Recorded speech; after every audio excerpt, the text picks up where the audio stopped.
It's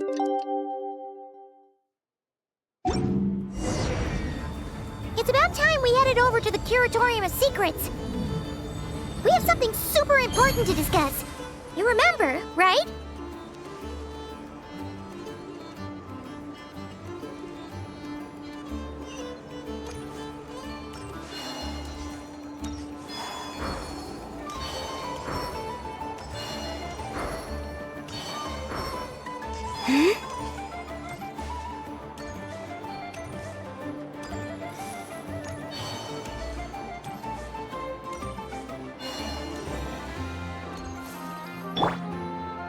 It all adds up.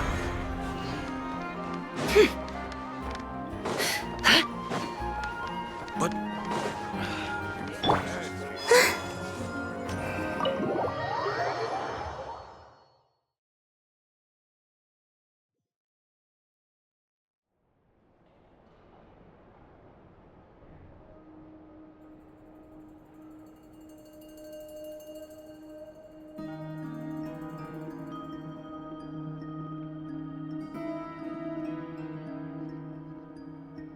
Looks like the gang's all here!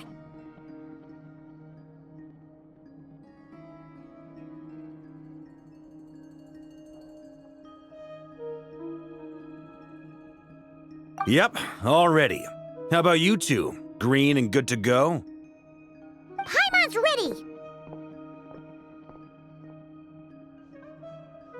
Great, let's get rolling then.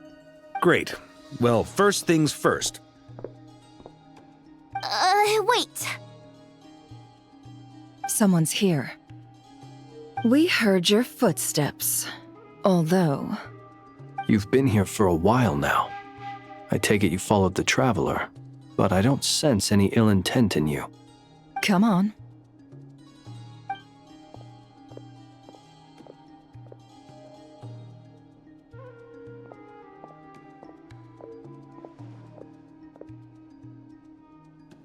I figured it wouldn't take you long to notice me. I come bearing news from my lady, the Knave. Dottore went through the motions of returning to Snezhnaya, but it was obviously a facade. However, he has not returned to the Kuvaki Experimental Design Bureau, nor has he made an appearance in Nasha Town. Well, in that case, he'll be in his lab way up north. I always wondered why he applied for his own private pad. He was planning this all along. Tell them that Sandrone and I will go on ahead. If they still intend to pursue this matter, they should meet us at the research center in the northern tip of Nodcry. Nice of Columbina's two best friends to think of us. We appreciate the heads up. Our sincere thanks to the Fatui for your aid. Lady Damselette may have left our organization, but at least some of her colleagues remain genuinely concerned for her well-being. Not to mention that the Doctor's increasingly cryptic conduct gives us great cause for alarm. We have crossed swords many times before, but it's not personal. We're just on different sides. We don't lack humanity. And so, as fellow friends of Lady Damselette, it's only right that you should be in the know about this. Arlecchino's situational awareness has saved us a lot of trouble. I'll leave the map here with you. If you do decide to head to the research center, please proceed with caution. And remember, at least while you're in Nodcry, Lady Arlecchino's subordinates are your comrades if you want them to be. This is very accommodating of you. We can't thank you enough. Just doing my duty. I shall take my leave now. If you need us, you'll find us at the Experimental Design Bureau.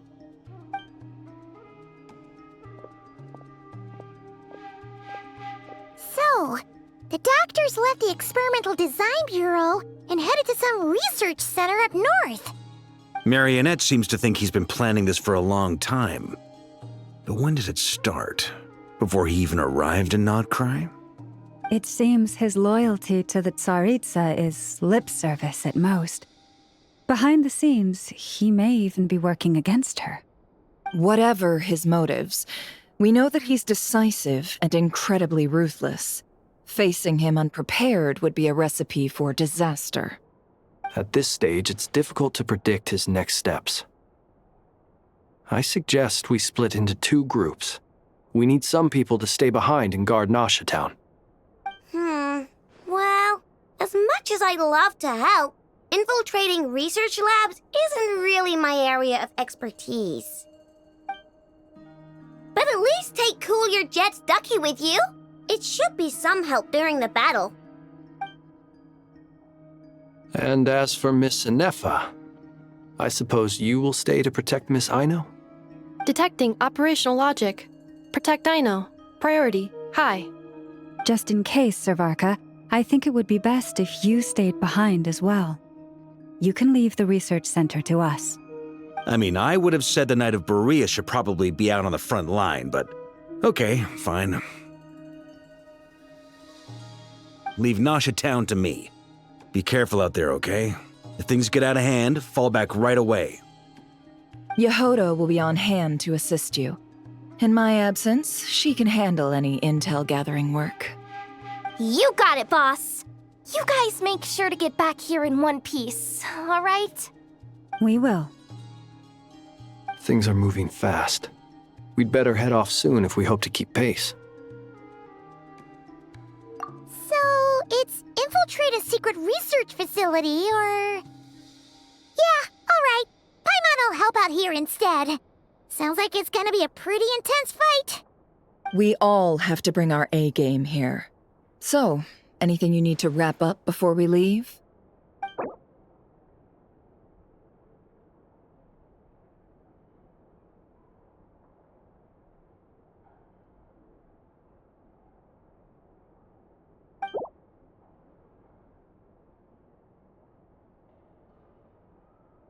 Then you'd better get going.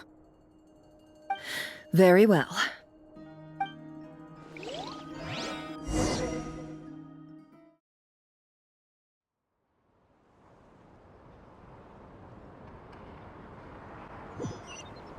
All these broken machines on the ground.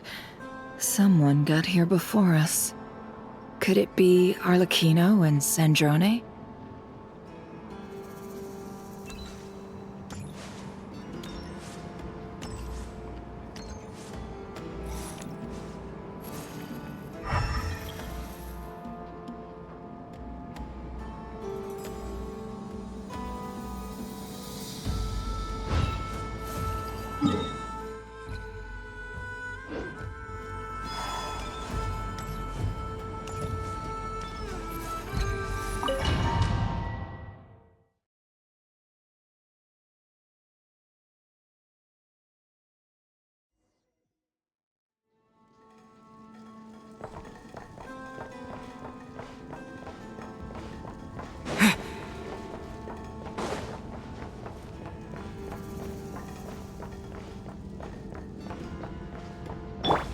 You poor lost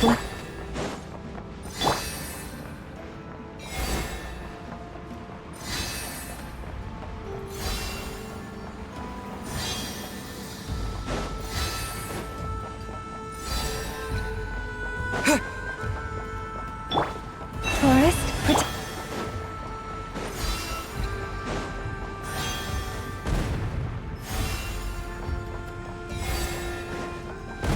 That's quite a welcome party. leave this Close your eyes. Do you fear the dark?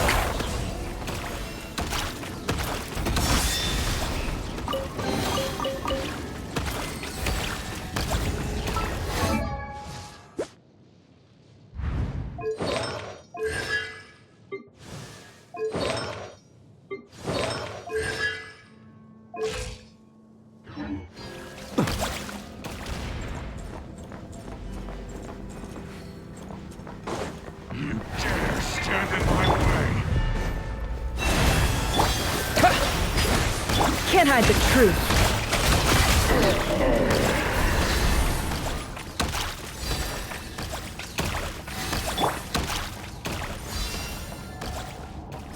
Get back! I said get back! Do you hear me?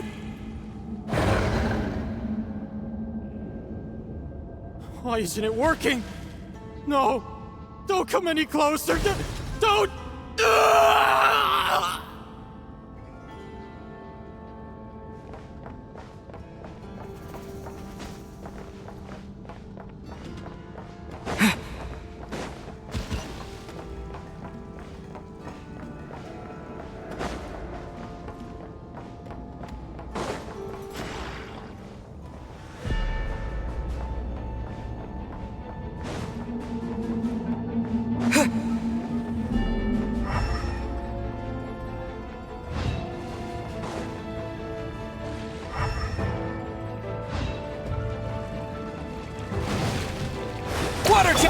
Forest, protect us with one heart. It all adds up.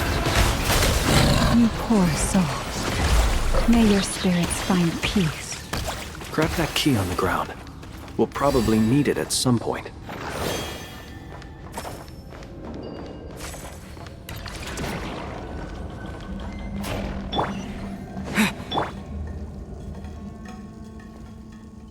Watch out. Ugh, there's no way through. Let's go around.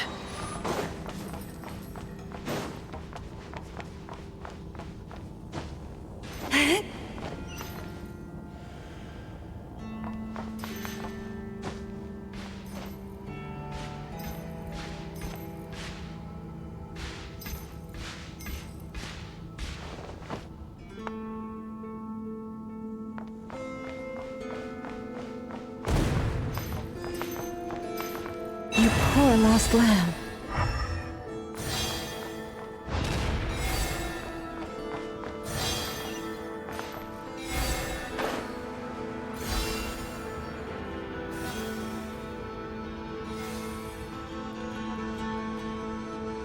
What the? Trespassers? Here? What's wrong with you people?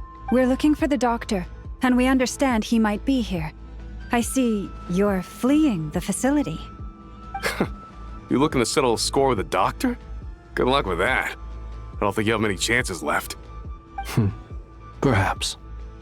But you might have a chance to live if you start talking. 2 other Harbingers had the same idea as you. They're already inside. But what good is it gonna do? The doctor wouldn't do something like this unprepared. Seems to me that you're not too thrilled about being his subordinate. Also, is it just me, or do I sense monsters nearby? If you'd prefer their company to ours, that can easily be arranged. We need to know what the doctor is up to. Please, if you know anything at all, tell me. This is about more than us versus the doctor. His actions could have consequences for all of Nodcry, and perhaps even your homeland, Snezhnaya.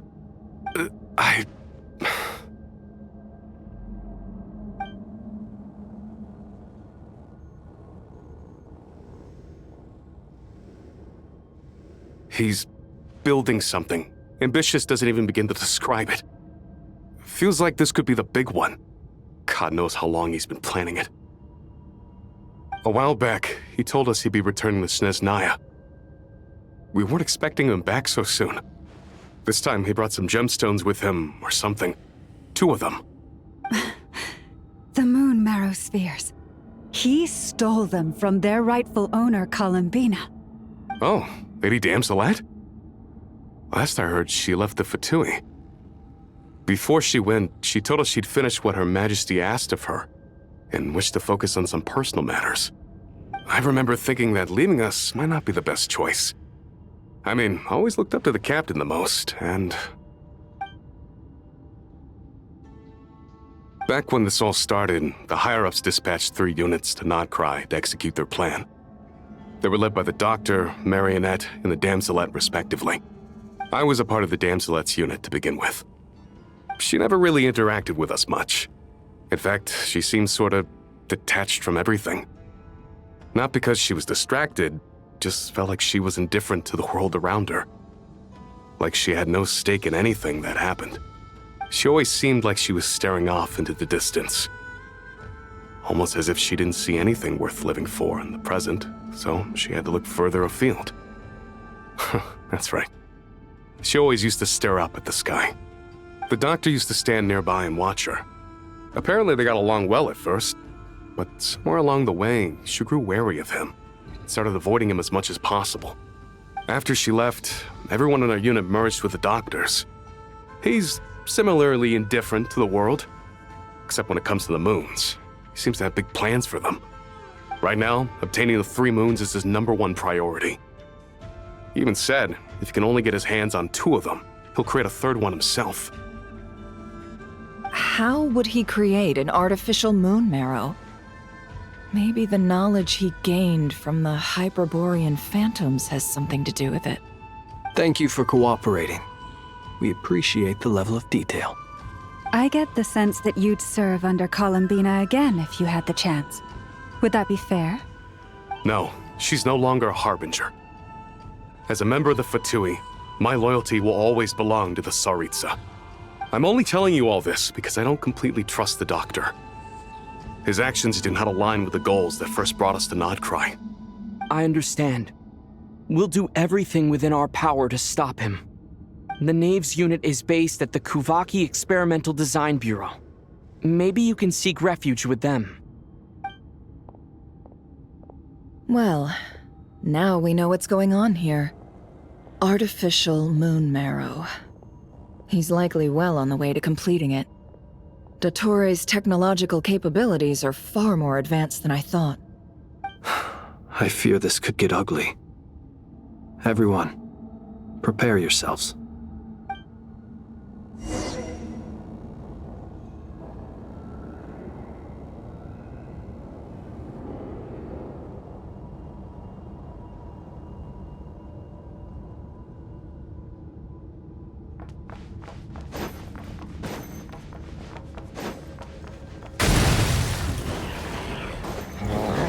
Leave this place. Go! Can't hide the truth.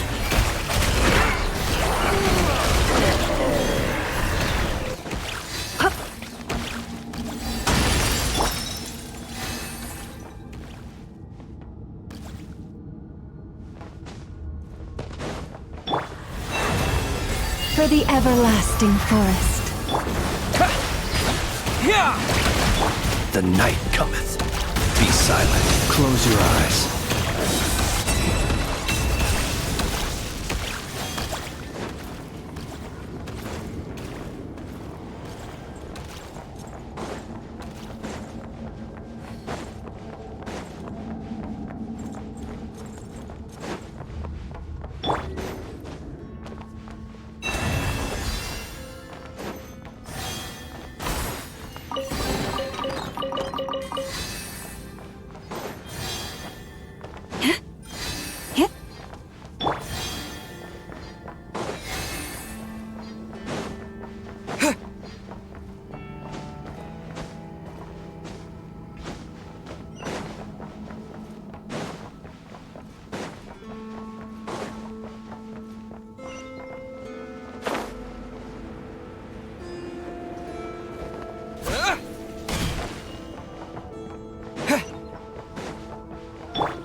You poor lost lamb.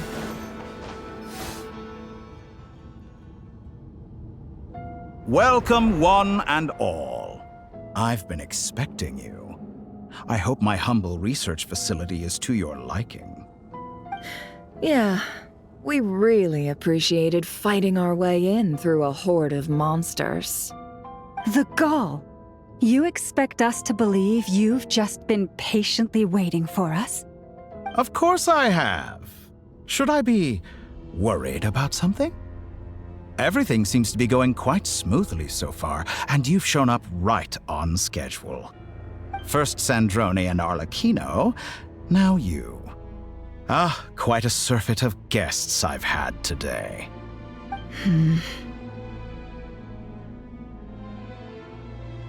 If you were looking for them, I should probably mention that Arlecchino disappeared as soon as she entered the facility. As for Sandrone, why, she stood right here only moments ago demanding answers from me at the top of her voice. Hardly out of character.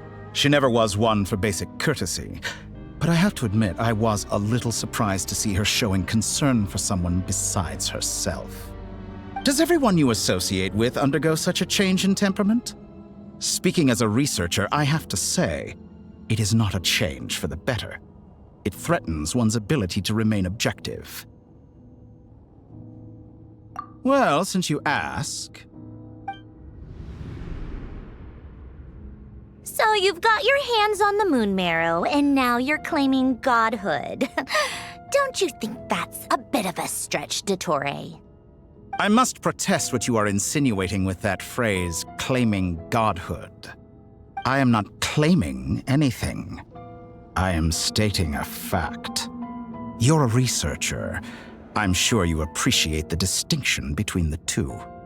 Huh? Wait, you really think you're all that? You'll excuse me if I'm not being a polite little lady for you. We're colleagues. We both know what kind of person you are. By the same token, I knew you'd respond along those lines. You and I both understand that facts speak louder than words. To that end, I've had my people send you a small gift. It should go some way toward helping you understand my present position. What gift?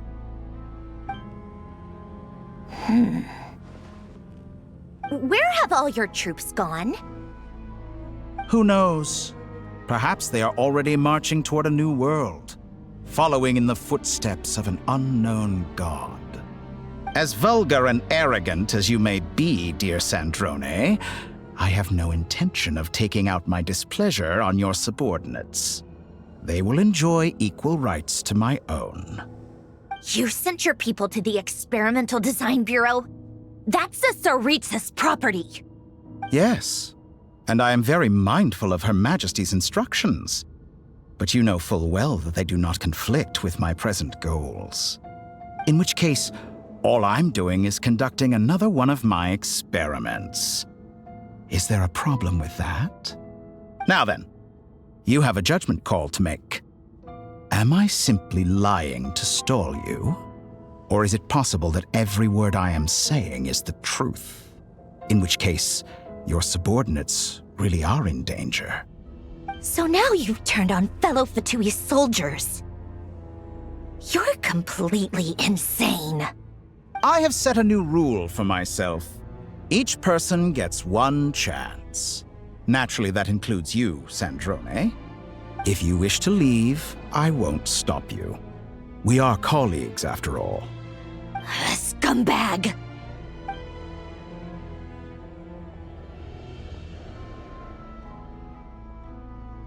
Still, I hadn't counted on Sandrone sparing any thought for the people of this world. Shame. I always found her self-centeredness to be one of her few better qualities.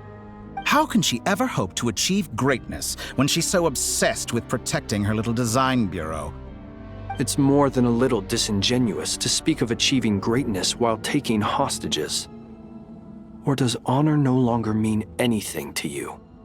Honor? I have the marrow of 2 moons in my possession and will soon complete the construction of a 3rd. I will be the god of a new world. And you speak to me of honor? How charmingly naive.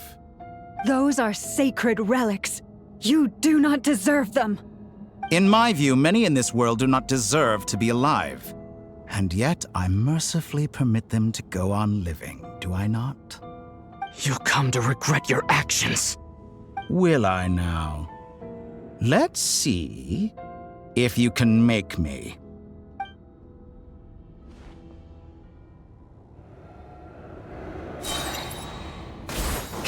Leave this place. Go!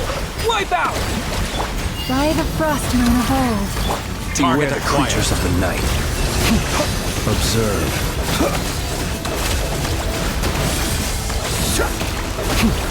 Close your eyes. Is that the best you can do? Night falls.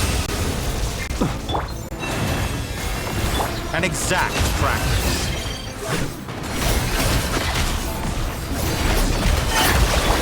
Water jet! Chorus, protect us. Observe. Close your eyes. To dust. Be silent.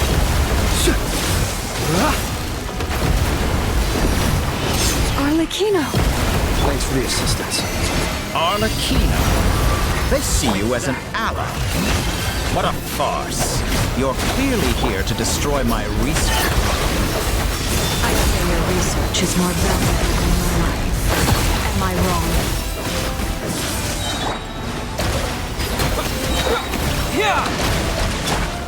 Can't hide the truth. Is this all it takes to tie? Laid bare.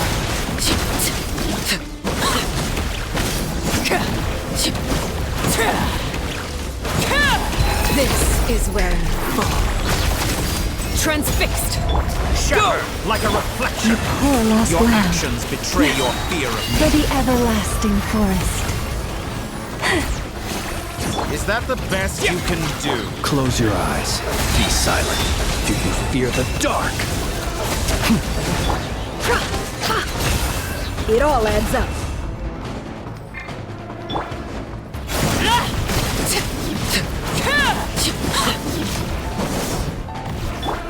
Your actions betray your fear of me. A great... No more lies. You won't feel a thing. The mystery unravels. Close your eyes. To dust.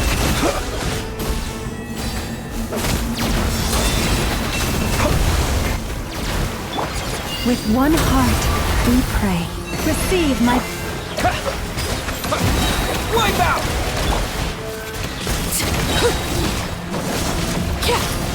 Is that the best you can... Dottore is too powerful with the artificial moon marrow in his arsenal. Fighting is futile. Quickly!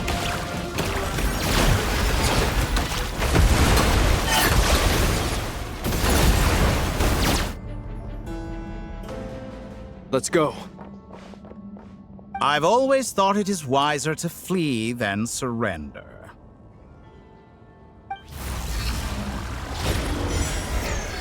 Watch out! What the? Forget about me! You should... Where's the Traveler?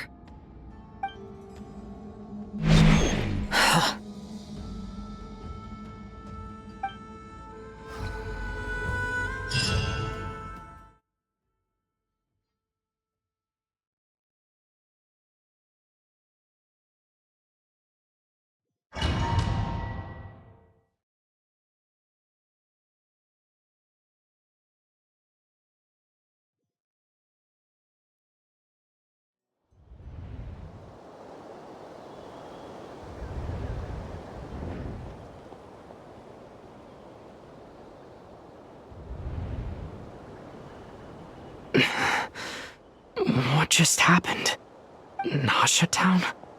How did I get here? Strange. I remember being trapped by Dottore during the battle. And now all of a sudden, I'm here. Something weird is going on. I guess I'll start by exploring the area. Huh? Traveler? What brings you here at this hour? Huh? What are you in the mood for today? A hot dog? Or something else? We've got some special discounts at the moment. Want to see the menu? Sorry, I'm not hungry right now. Ah. Well, feel free to take a seat for now. Let me know if you change your mind. Everyone seems to be acting normal. Am I just overthinking? Oh, darling, look who it is. One of our regular customers. Get the Traveler something to eat, would you, dear? Wait, why is he talking like that? Well, I'd love to, but can't serve a customer unless they order something. Anyway, I take it your business is wrapped up? Yes, thankfully. It was a long trip, and it's left me feeling pretty exhausted. But the upshot is, I won't have to leave again for a good while. We can have some quality time to ourselves. Wait, these two are a couple? I see some kids around too. I didn't know they had a family. Hey there! I haven't seen you in ages! What's keeping you so busy? I've been looking forward to playing with you again. You forgot already? You're silly. Daddy brought you over to our house recently. We had some snacks together. What is she talking about? We've had a lot of customers over the last few days, so we've been real busy. And like my mom always says, some people are more than just customers. They're friends. Oh, another customer's arrived. I better go see what they want. This is all wrong. I never once heard the owner of this restaurant talk about their family.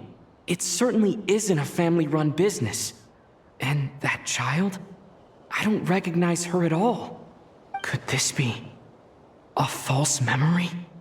Very good. I knew you had it in you. Aren't you going to try the house special? When did he show up? No. None of this is real. You don't seem to like it here. That's fine. We can change venues.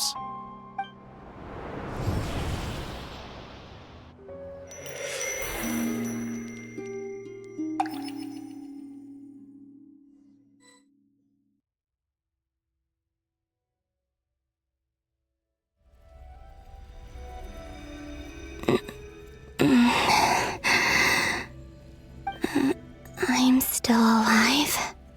Where is this place? It took all my strength to open the moon gate, and then I leapt into it. So this is the moon's reflection? The mysterious realm beyond the gate?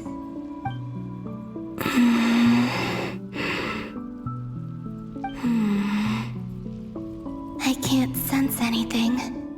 I guess I could try opening the gate once more.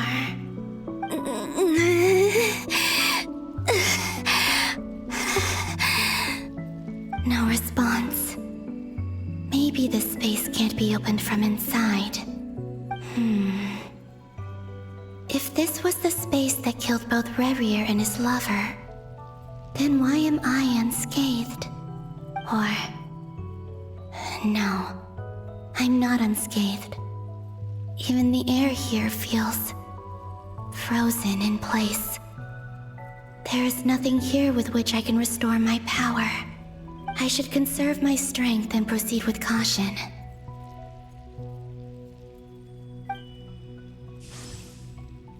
I don't believe Dotori's scheming will stop just because I escaped. If there is any chance that I can get back to the others, any chance at all, I must return.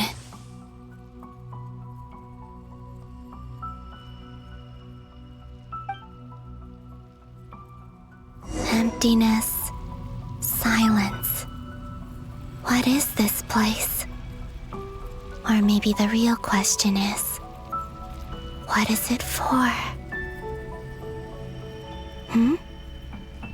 What's this? Looks like it responds to my power.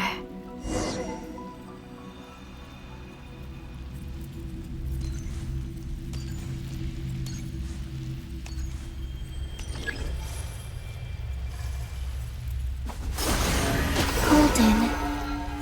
Like Kuvaki. Is it some sort of guide? And why does it feel so familiar? I might as well follow it.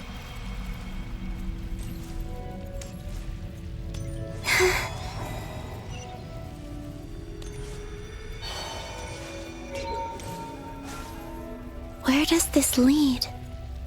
Could it be the exit?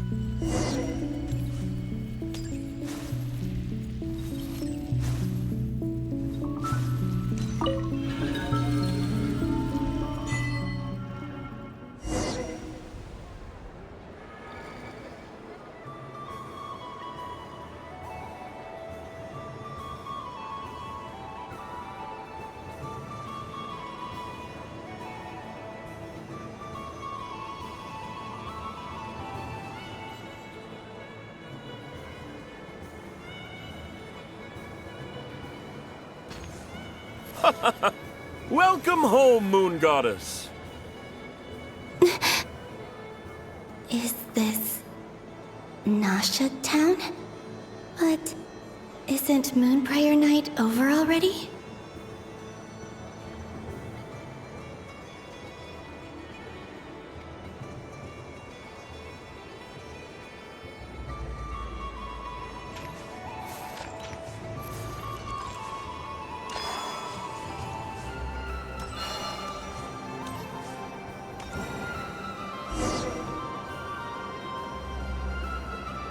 Goodbye for now, Columbina. I hope you have a wonderful night. I will. Llama, everyone else, and Me? Are these my memories?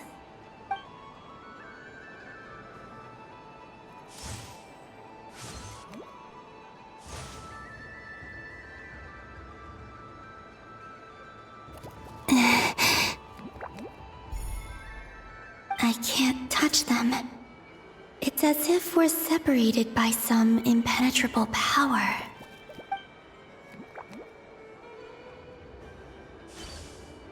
Over here! Over here!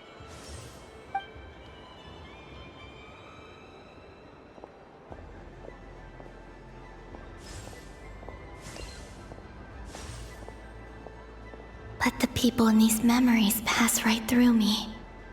Just like when I disappeared. If only I had known what would come to pass after that. Even so, I should still take a look around. Just being back here. It gives me the strength to keep going.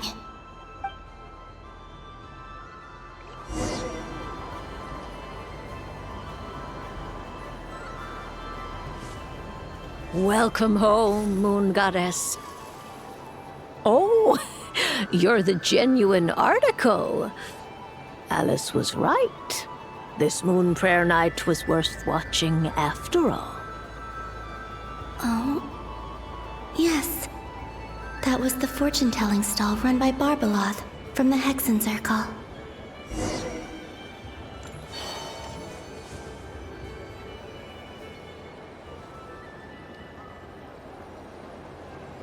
Please, draw the first lunar arcana. This represents destiny and is the foundation for the divination as a whole.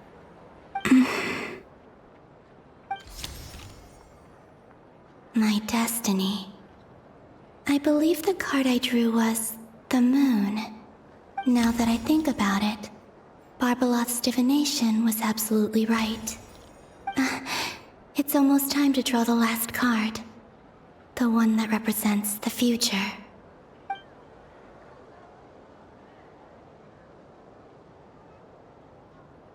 That was the card that popped out on its own. From here, I think.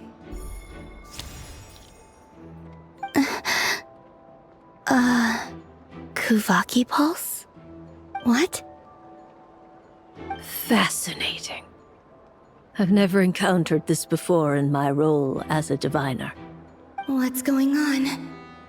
Did that card leave the deck? Because of my influence? All I did was try to touch it, and then... Maybe this memory space is not untouchable after all. Are there weak points in the barrier? Or... is it possible that there's more to this space than my memories alone? This card is death. I need to get to the bottom of this. I'll try touching something else.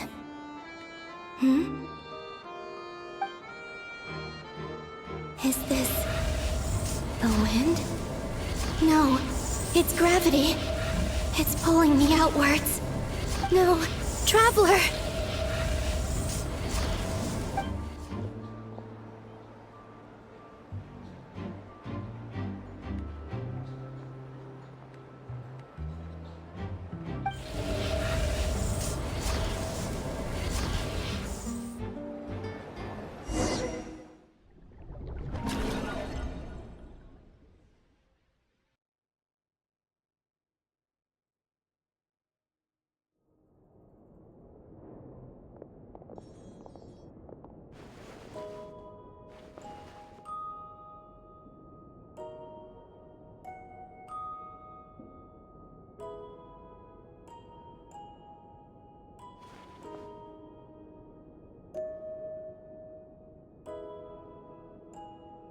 Paimon, listen to me.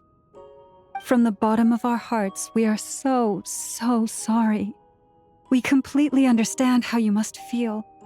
The Traveler is trapped, and we all feel responsible for it. Don't say that! Paimon's not a little kid! You didn't leave him behind on purpose! There was nothing you could do!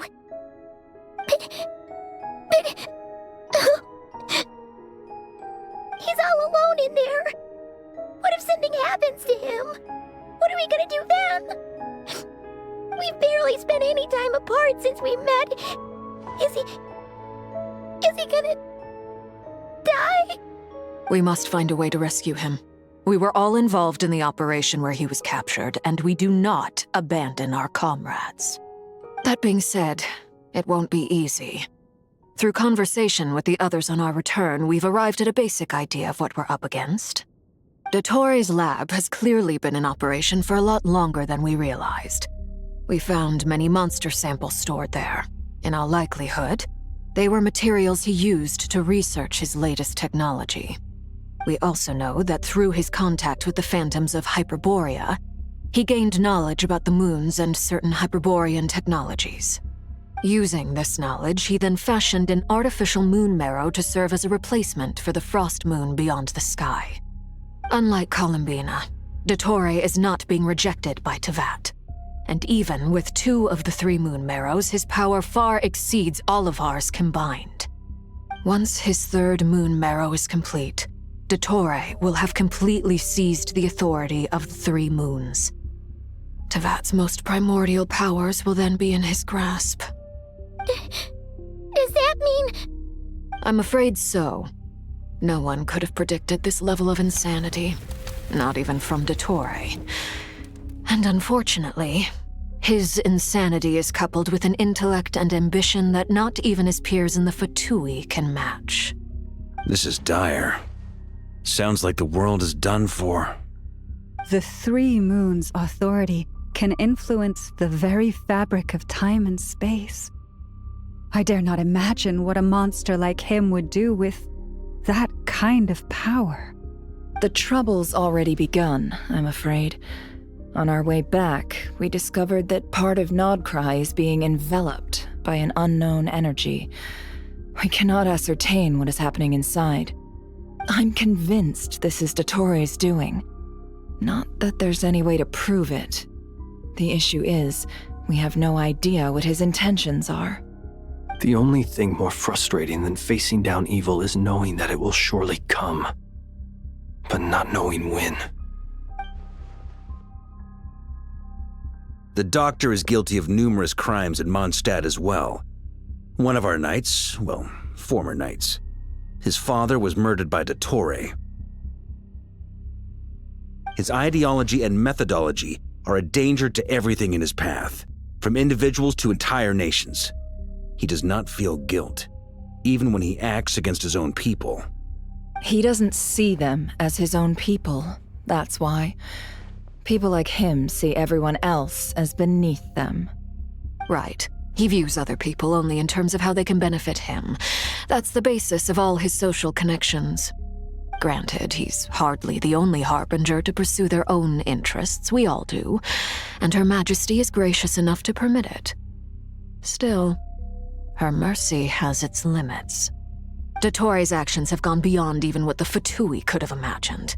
Usurping divine authority to become a god. For a servant of the Tsaritsa, that goes beyond being disloyal. It's treason of the highest order. We can't expect him to heed the Tsaritsa's will once he gains the 3 moons' authority. Even we harbingers consider him the most self-interested among us. Poor Traveler. Of all the people to get caught by... We have to go save him right now! Please! We gotta find a way!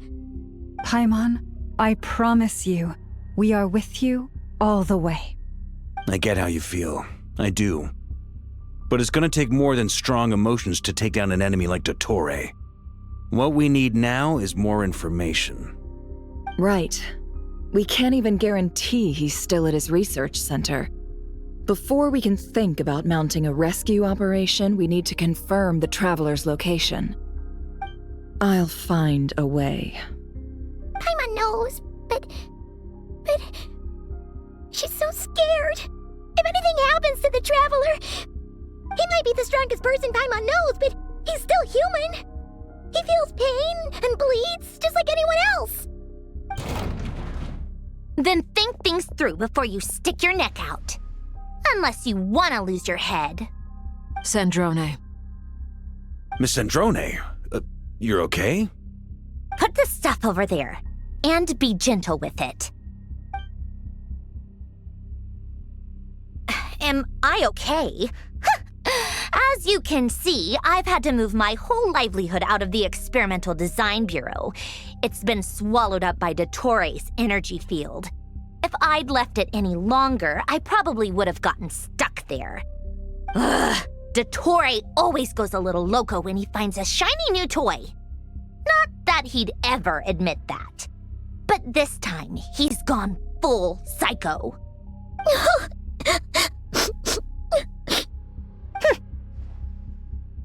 Just go ahead and cry already. Sorry. Paimon's not trying to make a scene. It's just, she can't. Oh, Paimon. Let it all out. There's no shame in it. When you're overwhelmed by fear and despair, crying can help get it out of your system. You'll feel better for it.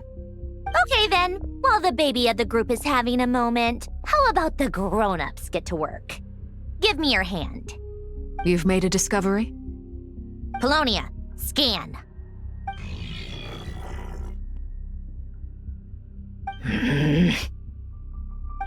You, hand, now. Oh, I thought you'd never ask, my lady.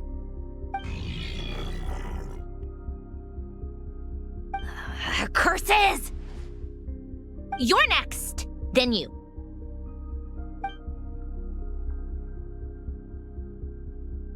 Dottore, you son of a...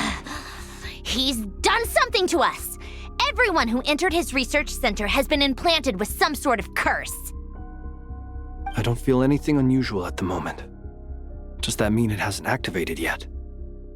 Is there a way to figure out its purpose and what might trigger it? My best guess is Dottore created it using the Moon Goddess's powers. 1 second, analyzing. Ugh!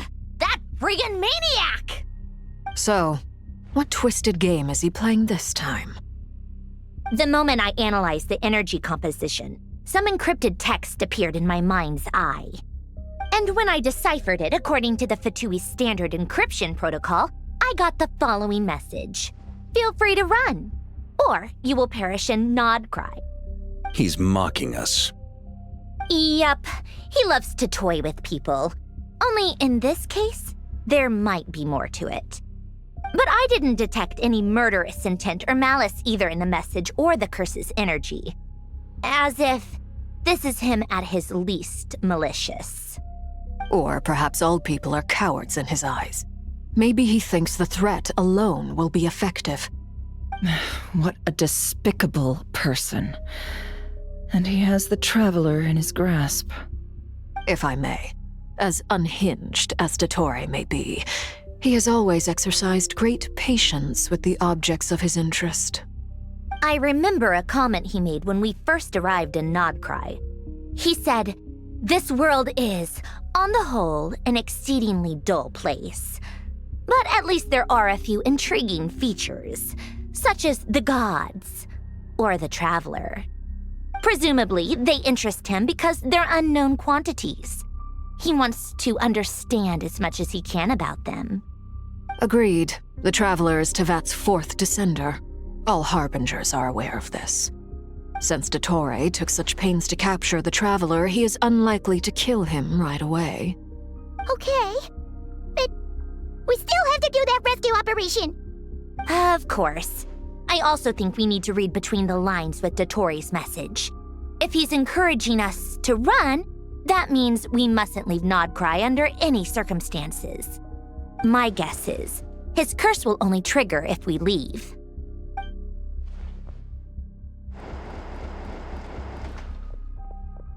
We've discovered multiple energy fields. Albedo is still attempting to analyze their structure. He told me to report back first. Each field is slowly growing, swallowing up more of the surrounding area in the process.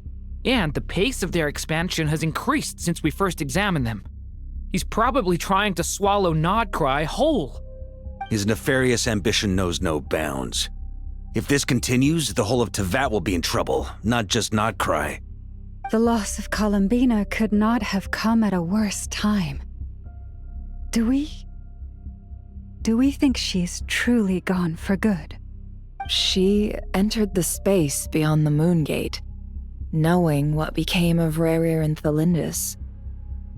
I'm sorry, but I fear the odds aren't good.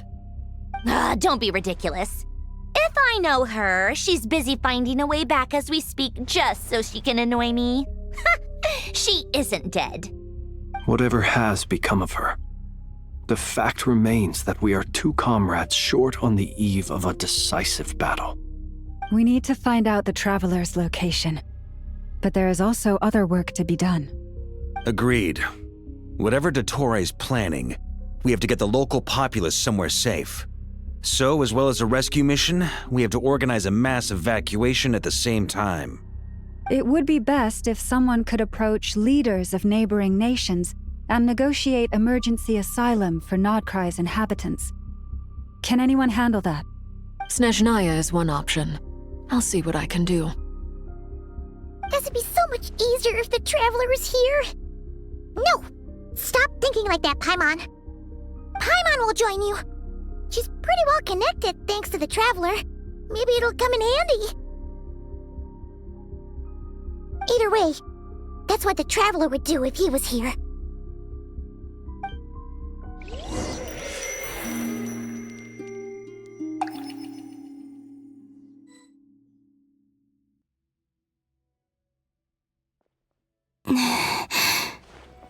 Back here again. That gravitational force that pulled me back. Is this where it came from? When I saw that memory of Moon Prayer Night, I think I influenced reality. Was it just a coincidence? Or if only I could have sent the others some kind of warning on Moon Prayer Night. Maybe we could have stopped Dottore. I feel so heavy. Does entering that space consume a lot of energy? Well, even so, I have to keep moving forward. Back to emptiness and silence again. I should try and find my way back inside that memory.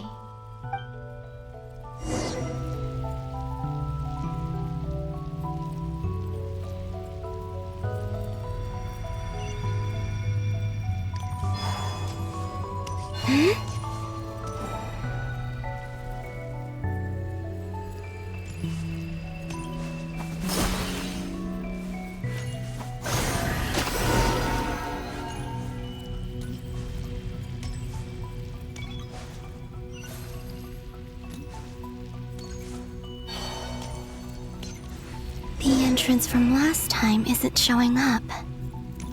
What am I missing?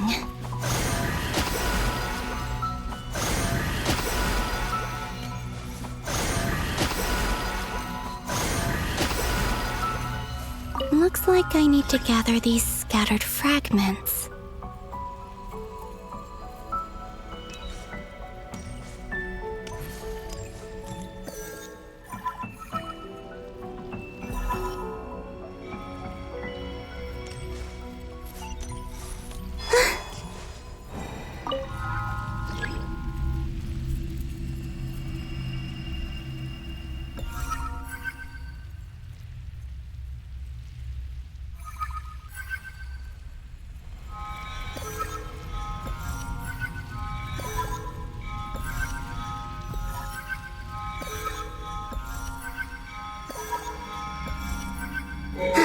It worked! Hopefully I can stay inside for a bit longer this time.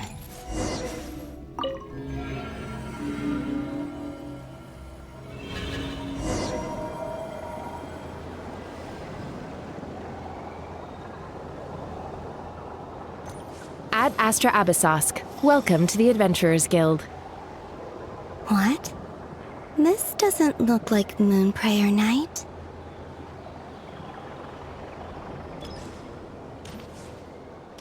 Extra, extra! Latest issue of the Nasha Express! I don't think I've ever been here. Maybe this space isn't comprised of my memories after all.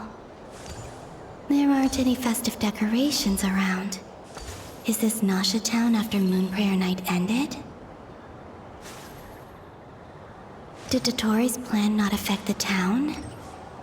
Or is no one aware of what happened because he used the Three Moons' authority? Let me see if I can influence anyone else.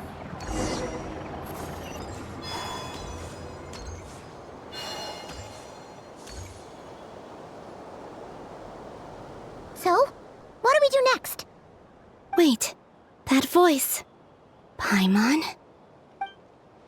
The most important thing right now is to find that mage. Lauma the Traveler and Mr. Varga are here too. I'd better go pay the Fatui a visit. Traveler!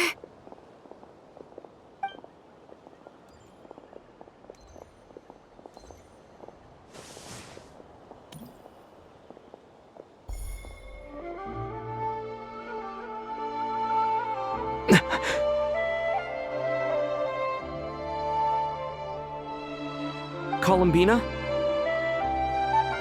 I made contact. It's me, Columbina. Huh?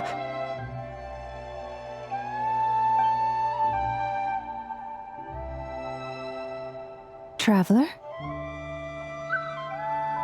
Let's go! This is no time to be spacing out!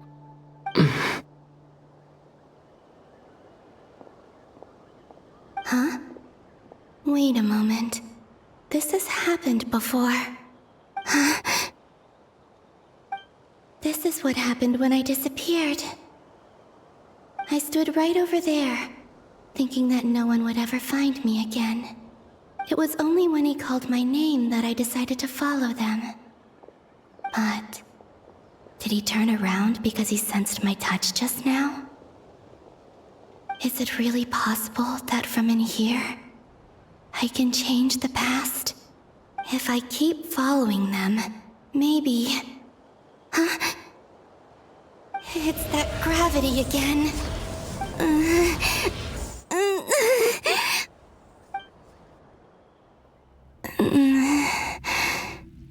Every time I influence reality within that space, this force intervenes and pulls me back. It's as if it's trying to stop me from leaving.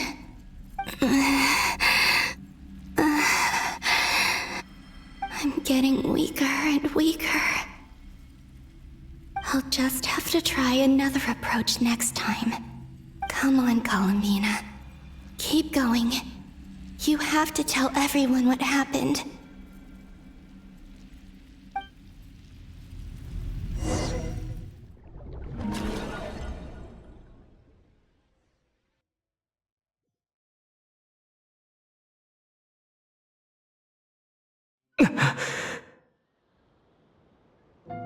Suddenly, I've been plunged into darkness. Alone. It feels strange. As if something has grabbed hold of me. Is Toray now powerful enough to interfere with space itself? Look at you, standing so still in total silence. I almost didn't recognize you. Hello there, traveler. He seems to be in a good mood. Wait, what's that behind him? Ah, so you noticed. This is the completed Trilune. 2 primordial moon marrows and 1 artificial specimen. You are wary of it. Good. Maintain that reverence. You performed well in that recent battle. Brave and reckless as always. Courage is the sign of a true hero, and impulsiveness is the hallmark of those who strive to advance.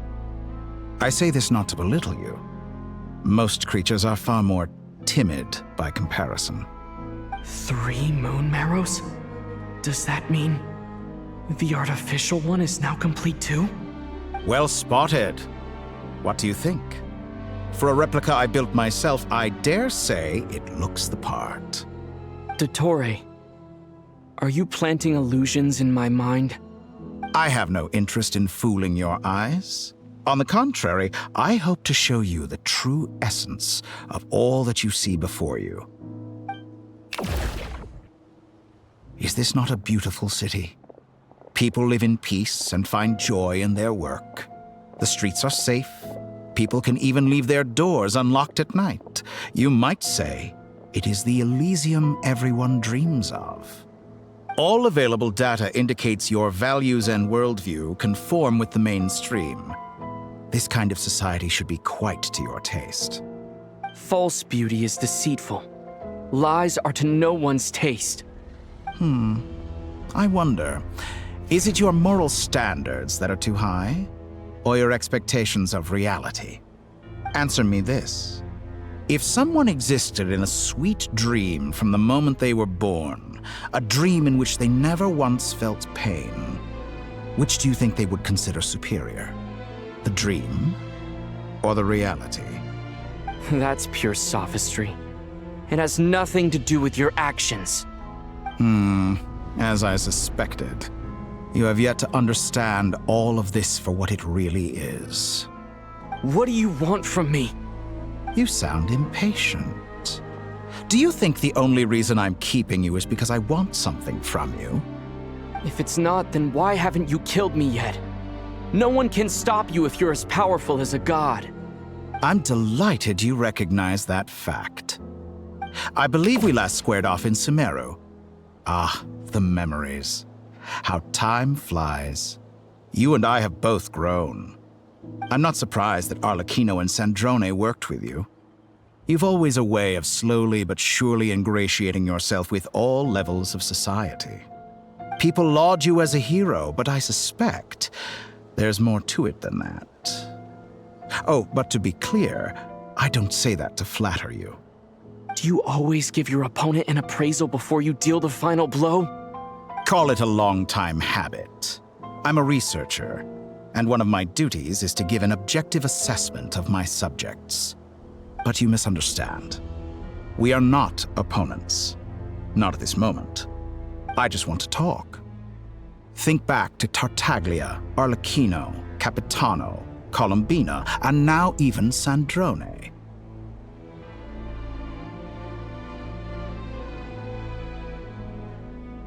You've worked with each of them in the past. I believe you can work with me as well. What makes you so sure? Well, why not? Should the good associate only with the good and the bad befriend only the bad? I like to think we could have a more mature relationship than that. Surely you don't think all your relationships are grounded in friendship or shared ideals? People come together because it benefits them to do so. If you think of the people you admire, you must surely admit that they have provided some benefit to you. Morality, ambition, dreams. People have plenty of words to embellish the nature of their relationships.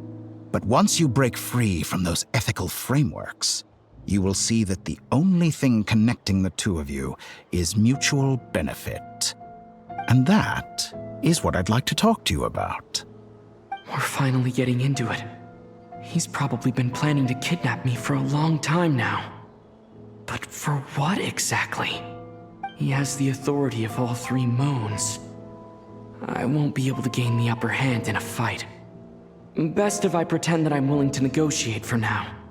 You say you're a god, but you also speak of mutual benefit. What could a god want that the three moons cannot provide? Excellent question. But before I answer, I would ask you the same thing. Gaining Colombina's allegiance was a rare and extraordinary feat. But the Moon Marrows are now in my hands, and I have the edge over her. For this artificial moon is not being rejected by Tevat.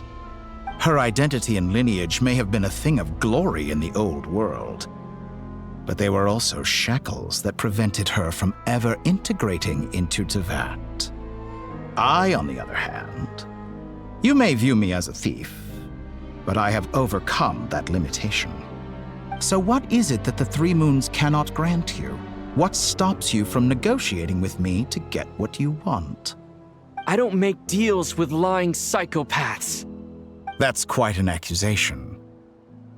Are you expecting me to get angry with you? Well, this is one aspect in which my personal growth has served me well. In the past, my less mature self might have been disappointed, perhaps even angry, over a small setback like this. Like when you and Lesser Lord Kusanali joined forces to oppose me, for example. But things are different now. Just as the rich do not quibble with the poor, I no longer find myself perturbed by these trivial affairs. Human relationships end with conflicts of emotions and interests. But relations between humans and gods are different. And ours is even more unique. I have ascended to the highest heights and laid claim to unprecedented horizons. And you were no ordinary person to begin with.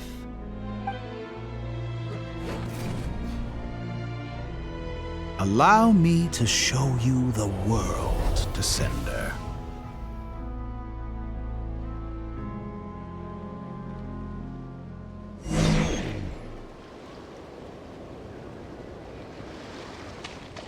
To stand, walk, jump, sit, and lie down. These are the most common of behaviors. Have you ever wondered why we were born following such laws? Who stipulated that we could not fly instead of walk?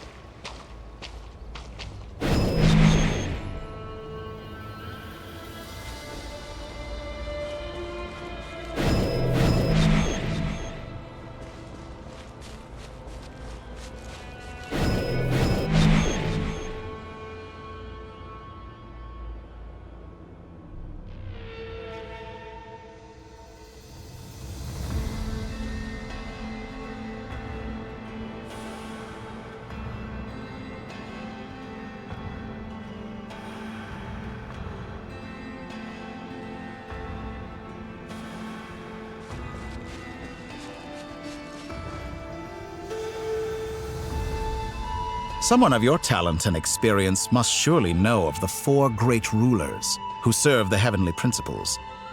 They govern life, death, time, and space. One wounded by a blade will die from blood loss or infection, and one who falls into a lake will drown in agony. The elderly wallow in solitude, and the solitary age faster.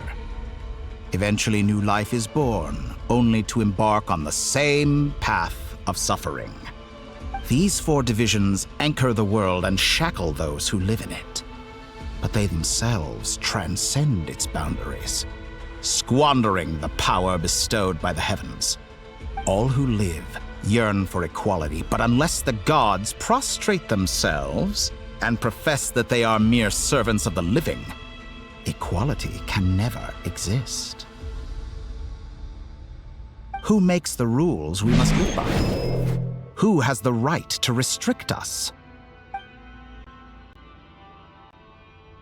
The limits of the body can be rejected.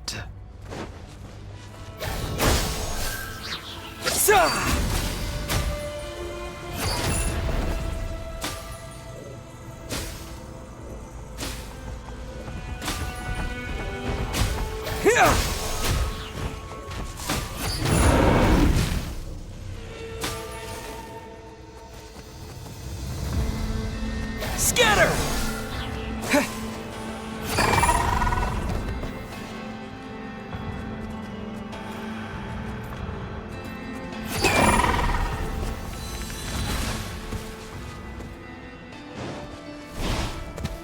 How does it feel to be among those with absolute power?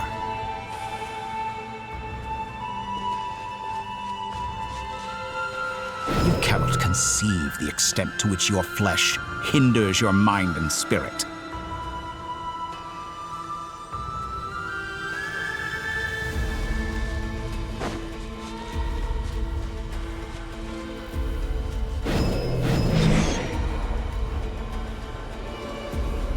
Only by discarding our useless, primitive eyes can we perceive a new world. How narrow-minded we all were in the past. Why should the final answer of the world not be the power that predates those of life, death, time, and space? The power of the Trilune. Through it, I have glimpsed new experimental possibilities. Nature suppressed, authority exiled, souls controlled.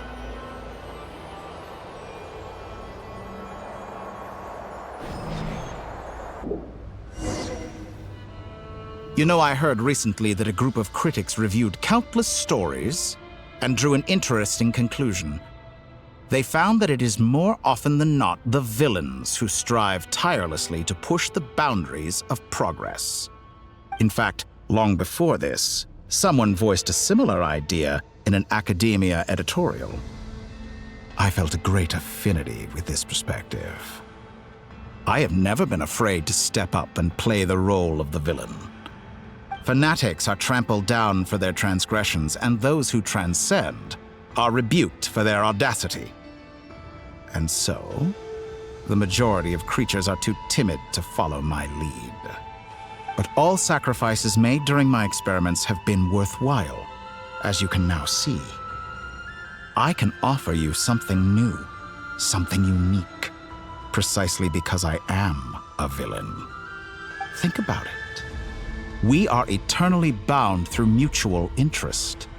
Can you truly say you would never turn to malice if it could give you the life you dream of? After all, what value do perfection and purity really have? They are fragile and feeble things, utterly tedious. I say, better to be governed by a flawed humanity than a gnosis. The true seeker of knowledge is the villain who undergoes countless tribulations in pursuit of their goal. I'm sure many people have told you that you're different. Because I'm a descender? Exactly. Very clever. But what has that got to do with you? I do not conceal my wicked deeds, my selfish desires, or my greed. A true researcher must act as I do if they are to understand and speak of the truth. And yet, a knowledge seeker like myself will inevitably grow tired of studying Tevat beyond a point. You have traveled to all corners of the world and met many people. Along the way, there have been moments when you were misunderstood or even became a wanted criminal. And all the while, you have spent your days doing some of the most mundane jobs in the world. You fight and toil, claim minuscule rewards from my friend Pantalone, then you fight some more, winning some battles and losing others as your search goes on. And this cycle continues, with no end in sight. Surely you must sometimes grow weary of being stuck in this same loop day after day. We're completely different. I embrace everything that life throws at me. I am engaged in every step of my journey. How does that make us different? I too embrace what life brings, researching everything that interests me. Think of all the novel things I've managed to create, like the artificial moon marrow. Don't you see? As unique a specimen as she was, even Columbina is not irreplaceable. Take that back! She's gone because of your actions! I didn't say that to anger you. Though admittedly, I don't see what there is to be angry about. Anything Columbina could do for you, I can do better. I know what your ultimate goal is. You wish to walk the path your sister walked, and seek answers from her at the end of that journey, don't you? Someone like you could never understand what it feels like to care about another person the way I care about her. Perhaps not, but that doesn't mean I can't help. I could find your sister right now, bring her before you, and make her give you the answers you seek. Don't be so presumptuous. You'll never begin to understand the situation between us. Oh, no. This is no presumption. I'm only offering what I know is possible with the power of the Trilune. But it seems like you would sooner continue with your journey through this world. Why? Do you truly desire this journey? Or is it simply a necessary process from which you cannot escape? Think of all the time and energy you have spent, everything you've had to endure just to make it this far. Is this really what you want? Or has your hand been forced by the promise of that final answer? Yes, you have made many friends. But do they ever spare a thought for the void in your heart and what it yearns for? What you want is not friends. It is family. But do they know this? I, on the other hand, am far more considerate. Join my experiment, and in return, I will bring your meaningless journey and all its struggles to an end. This is a malicious attempt to manipulate me. But at the same time, he's stating some very human truths. Of course he's right about my predicament. How can I deny it? I have faced ungrateful strangers, never-ending troubles, an endless quest for answers. I want to see her. After everything I've been through, words can't describe how much I miss her. How much I want to be reunited with her, wherever you are right now. Do you miss me too?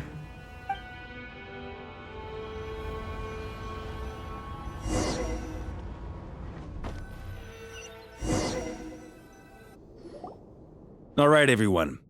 Our next mission is clear. We need to contact all the major organizations, explain the situation to the public, and then begin the evacuation. The residents of Not Cry are quite dispersed. The two most populated areas are the Southern Isles and Pyramida. Miss Lauma, I will leave Hisi Island and Nasha Town in your hands.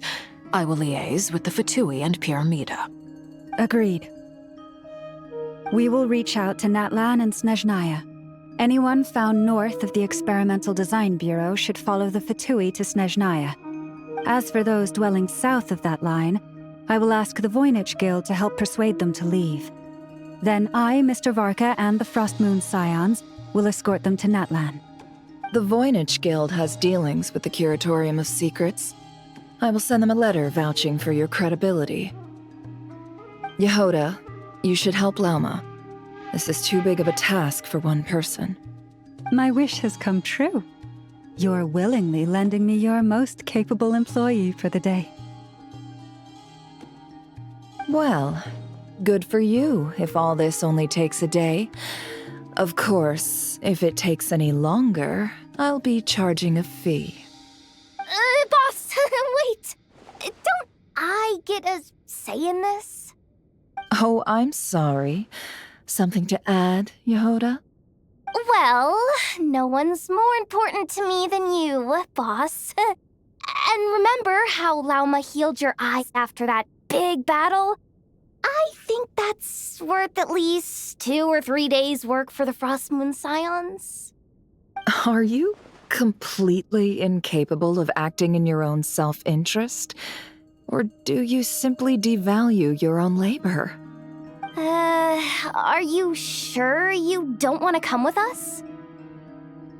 Who will see to our other work if we're all busy evacuating residents? Sandrone insists that Columbina is still alive, and we have a traveler to rescue. There's much to be done. But boss, I'm just worried that...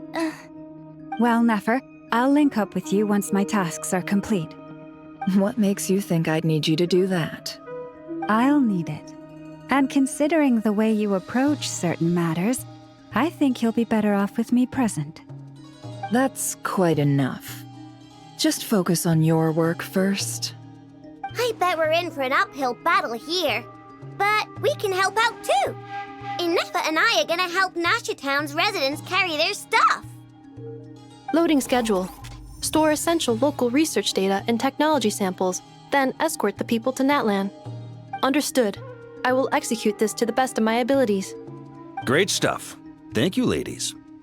I've contacted the Lightkeepers. A colleague of mine will join us shortly. I will persuade them to conduct a thorough search of the region to ensure that no civilians get left behind. As for me, I guess I'll be making an early return to Sumeru.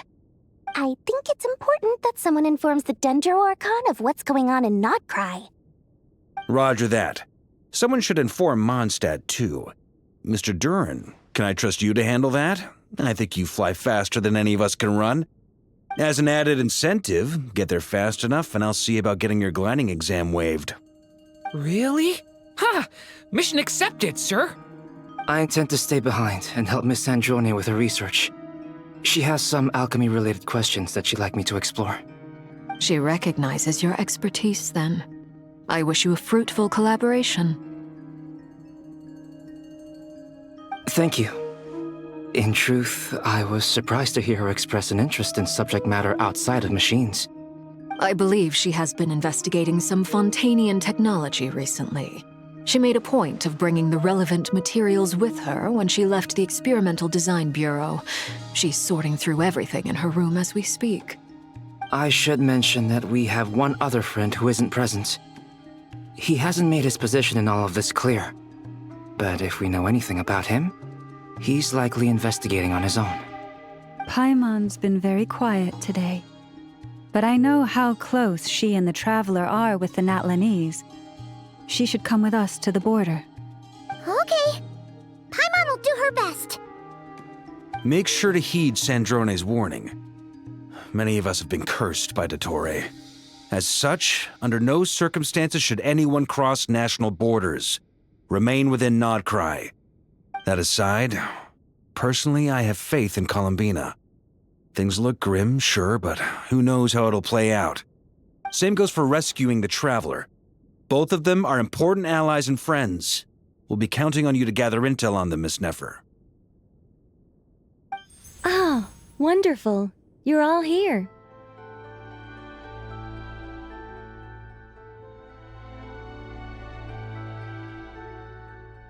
That voice again! Nicole? Whoa, that was loud! And it came out of nowhere. So mysterious. Sorry, this is the only way I can speak to you all right now. Please accept my apology. Anyway, time is short. I'll cut to the chase. We're still facing quite a catastrophe here at the world's borders. Alice has roped in every Hexencircle member she can get a hold of. Except for me. She told me I had to come and help you all out as a matter of urgency. I quote, "You love talking, don't you? Well, now it's finally your time to shine. Take these. Make sure the whole party gets one each. You'll be in charge of making sure everyone stays connected." Huh? Is this a Dodo communication device? Scanning. Unknown device. Analyzing. Unknown device. Conclusion. Cute. Affirmative. It is cute and good. I believe that I quite like it. This is no ordinary Dodo communication device. It's my very own special modified version, specifically... sorry. I almost went off on another tangent there. Anyway, help yourselves.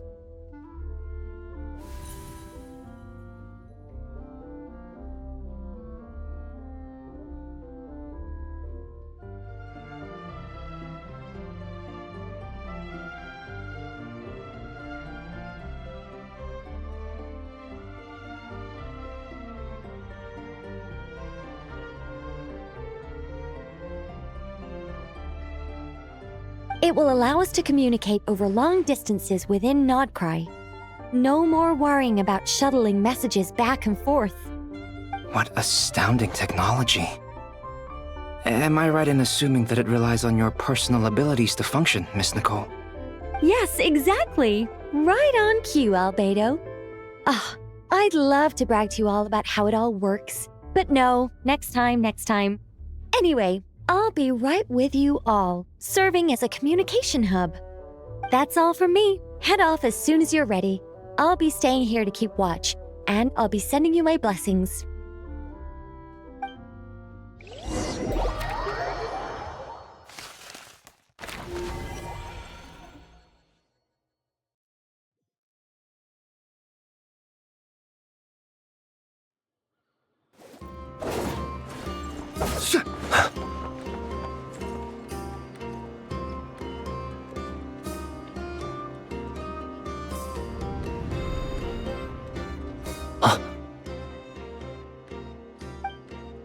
Ah, Sir Flint. Perfect timing. I just arrived myself. You are most considerate, Master Ilua. But in fact, I know you have been sitting here for quite some time. If you saw me, why didn't you say something? I was curious to see how long you could sit still for. Also, shouldn't you have managed to sense me approaching? That would be a first. You always seem to appear out of thin air without making a peep. Also, how many times do I have to tell you not to address me as master? I don't qualify. I beg to differ. Why should a young man so well versed in social graces as yourself not be worthy of that title? Please, Lord Flint's. Sir Flint's. I'm begging you, don't flatter me into complacency like you do with everyone else. You understand me better than most. My newest acquaintances tell me I love complimenting others. What do you think? I think they don't understand why you do it. You just love puffing people up till they're a big, happy ball of hot air that floats away into the sky. In all sincerity, I can only hope that they bring good tidings when they come back down to Earth. Is the situation that bad? We just held a strategy meeting. Let me fill you in.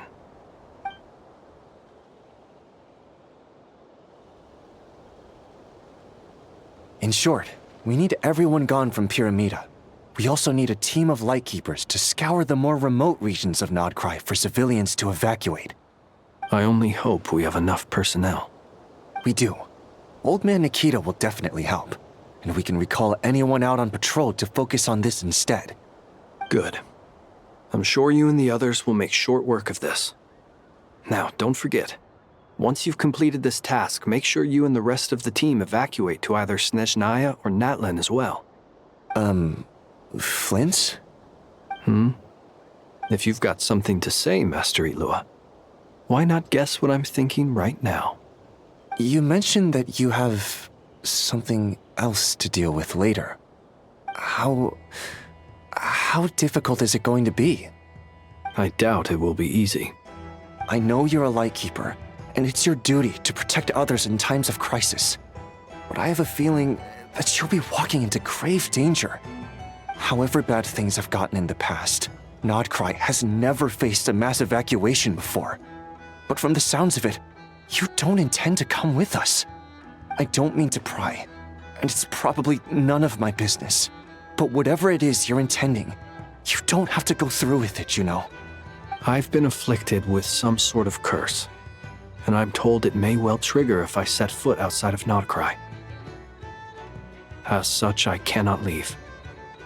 I have to act, if for no other reason than to fight this curse. What? No. Why? Why would anyone want to curse you? There are plenty of people out there willing to trample over others in pursuit of their own goals. Frankly, Sir Flint, I am furious. You're making light of what is an incredibly serious situation. Indeed I am. And? And what? I told you I'm furious about this. Nothing I can do about it, I'm afraid. Things happen, and we just have to deal with them. If you find yourself feeling angry, perhaps start by drinking a big glass of water. Hey, you mean you're completely unmoved by my anger? I'm devastated. Then allow me to express my sincerest regret. Come by the lighthouse sometime. We'll catch ourselves a few fish, have a little barbecue, play some cards, and bask in the sun. Maybe I need to spell this out. Lean in a little, Flint. Oh my, this doesn't bode well. Word is that you were caught up in a real horror show recently. People were amazed that you returned safe and sound. They've been debating whether you're even human. I've returned safe and sound from plenty of crises. When you say people, do you mean other people? Or do you just mean you? Fine. I'll be frank. You're not human, are you? Heavens. Now that's a horrifying thought. You know what? Forget it. We'll revisit this once it's all over. A sound plan. Albeit a little ominous sounding. Just promise me you'll come back in one piece, all right? For you, Master Ilua. How could I refuse? Also, please pass my regards on to our colleagues. Tell them, thank you all for your assistance. Please put safety first as you proceed with the operation.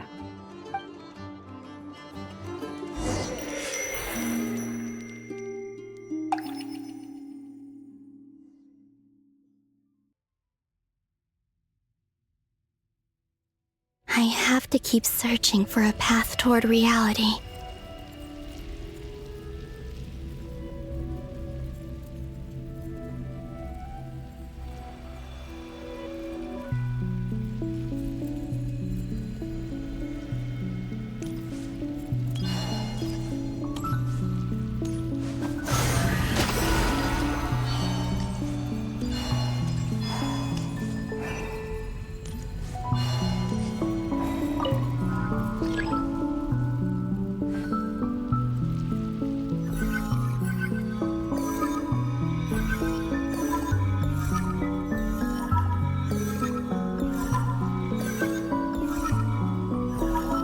This should do it. The last 2 times I tried to influence reality in this space, it consumed a lot of Kuvaki.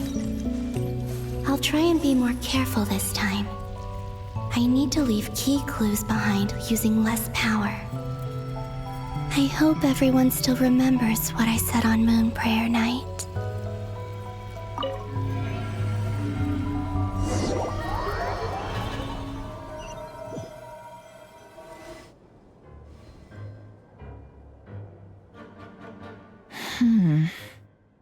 Nothing here either.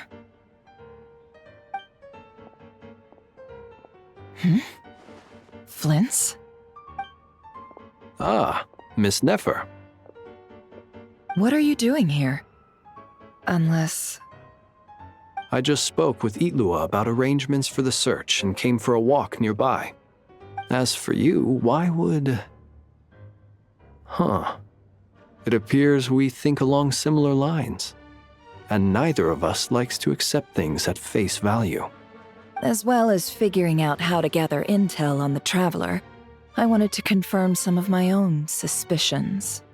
Also, we'll need to bring a lot of force to bear against Ettore, even if we're only looking to rescue the Traveler. We can't leave anything to chance. You don't think Columbina perished either, do you? I'm merely considering the possibility that she survived, just as you are. How much can we really know about a deity like her anyway? Do you remember what she said on Moon Prayer Night? About using moonlight to send messages to us? Of course. I think that's why we're both here. Where have you checked so far? I've been focusing on the outdoors. Anywhere the moonlight shines. I checked most of Nasha Town, but didn't find anything. I checked the Curatorium of Secrets, and a few rooms where I thought I might find some leads. But no luck here either.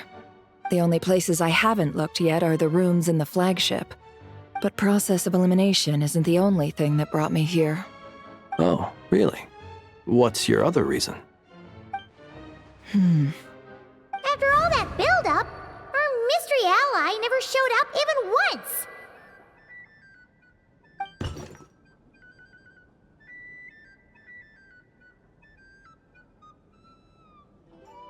Huh?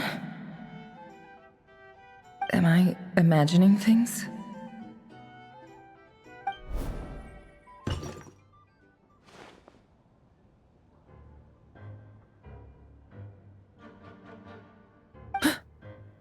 Come on, let's see what's going on. Oh no. I knocked over a vase as soon as I came in. It must have been caused by a Kuvaki fluctuation when I entered the space. Although, it seems like I'm not about to be pulled away this time. It looks like as long as I'm careful with my actions, it doesn't count as influencing reality. Anyway, is this the flagship? The Traveler mentioned that's where he was staying. I only went into the lobby last time, so I've never actually been here before. How does this space work? If nothing else, I can now be sure that it is not simply memory. He mentioned where his room was. I think it's this one.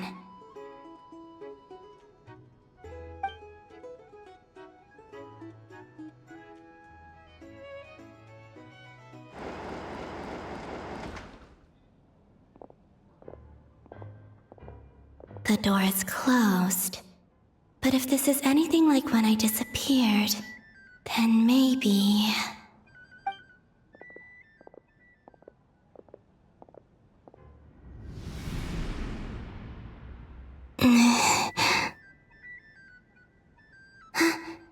I'm in.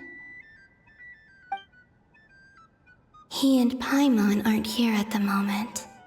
I hope he's okay.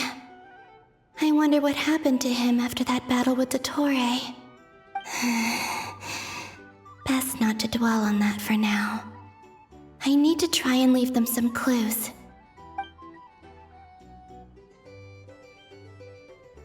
Please, Traveler. I really hope you find this.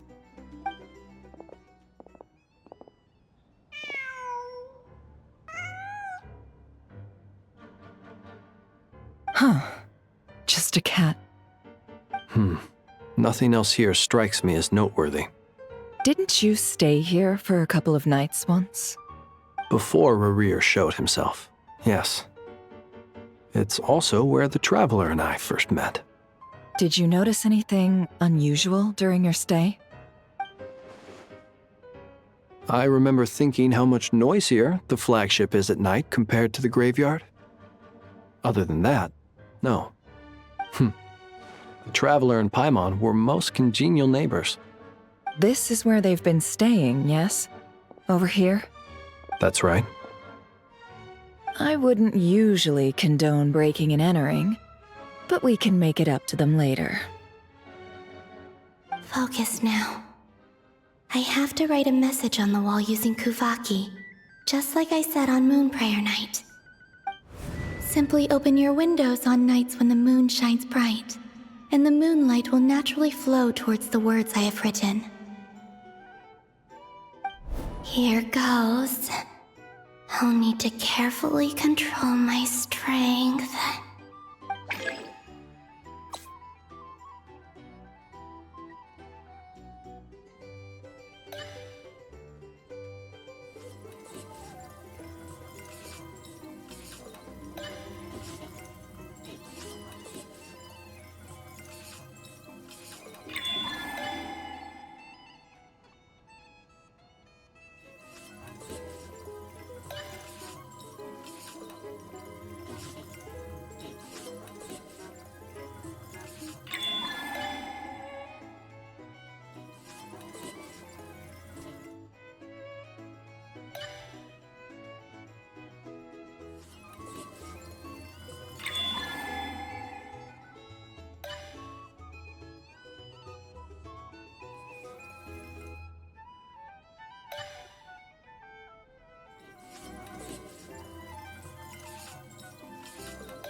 There's a noise outside the door. Is he back?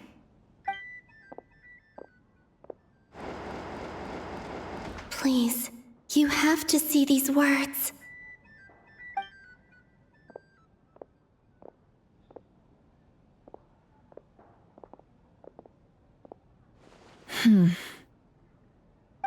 Well, do you sense anything? Unfortunately, no.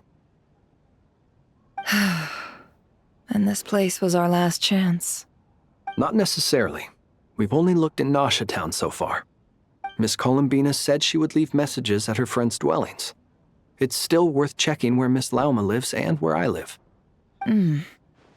Let's try and make some time to look into those then. Wait. What are you waiting for? Oh, Paimon might have overeaten slightly. What's that look for? This is a victory feast. It's normal to eat a little more than usual. The Traveler in Paimon. It's really you. But why are they talking about a victory feast? Huh. You worried Paimon sick while you were out there fighting Rare, so this is your chance to make it up to her, alright? Wait. So this is the night after the battle against Rare. How did I end up here? That's quite a long time ago now. Wait. Time. That's it.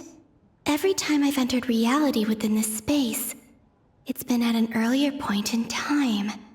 Every one of those points has been before I fell into the moon's reflection. And everything I've done to affect reality really did happen in the past. Does this mean that within the moon's reflection, time flows backwards? Starting from the moment I fell in? Not long till Moon Prayer Night now. It's gonna be even livelier than tonight. Although, it's gonna be sad saying goodbye to the damselette. She seems like a really nice person. Paimon. No, I can't.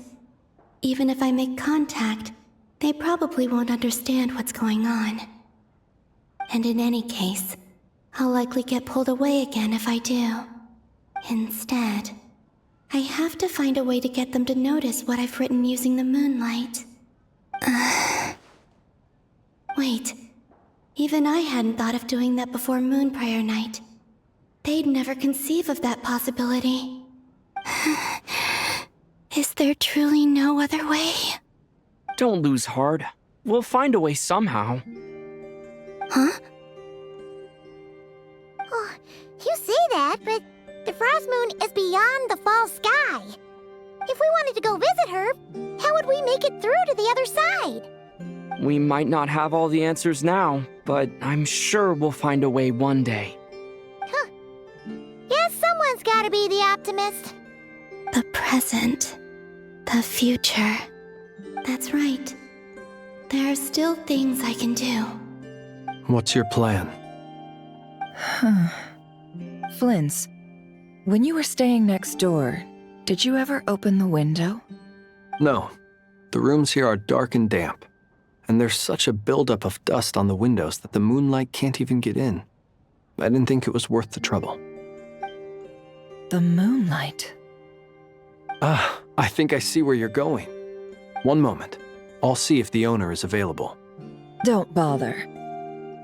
Time is of the essence.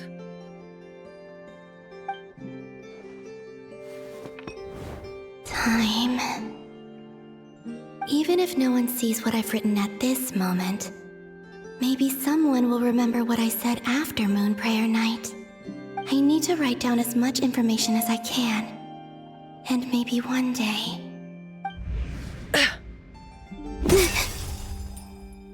Huh? What's up with you? You can't even hold your cup steady. Are you getting tired? A little. Well, you should probably hit the hay then. You've had a really tough couple of days for you.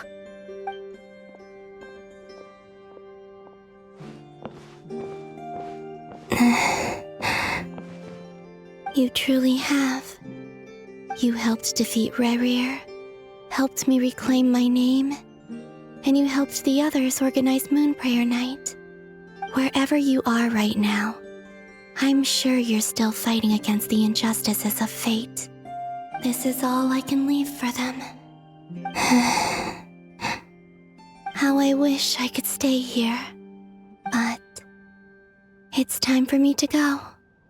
I hope to see you again in the next time, and if the opportunity presents itself. I will surely return to your side. Huh. Columbina. She's alive. Not only that, but she's left us an entire wall's worth of clues. She even wrote down what would happen on Moon Prayer Night. It's just a shame we found it too late.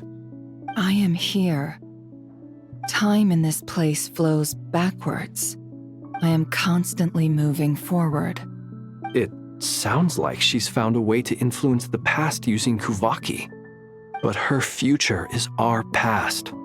So, these words have been here ever since we defeated the Ray Hero Solnari. We just never discovered them. Which came first, the chicken or the egg? Do you ever mull over questions like that? Only when I'm in a good mood and at leisure. Well, I never do. Everything that has happened already belongs to the realm of fact.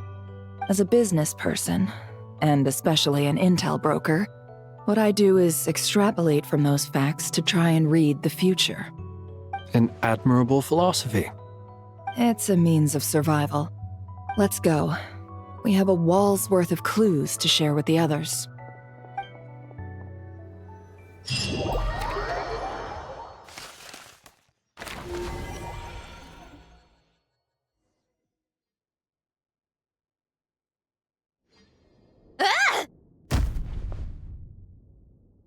It appears that the doctor's energy signature has changed to something similar to Kuvaki, but not like the Kuvaki we're used to.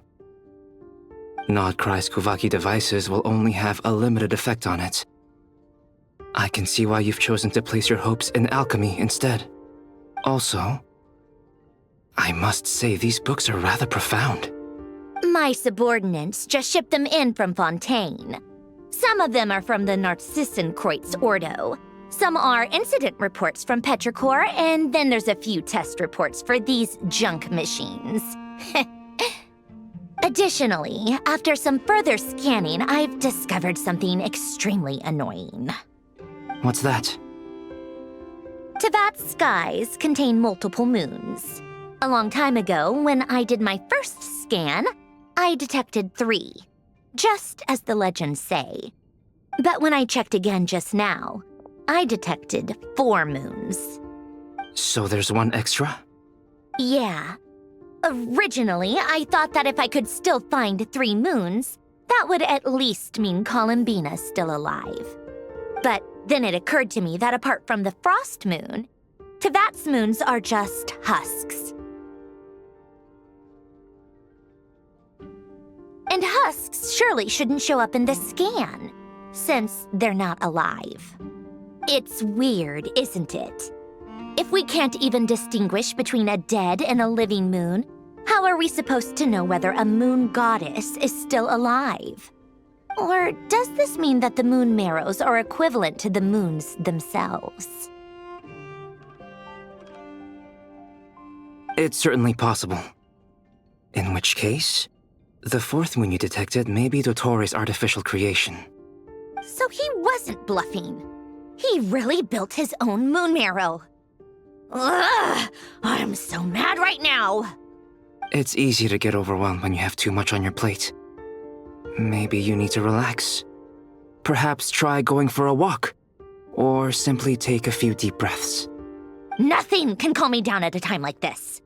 I need more time, and I need progress.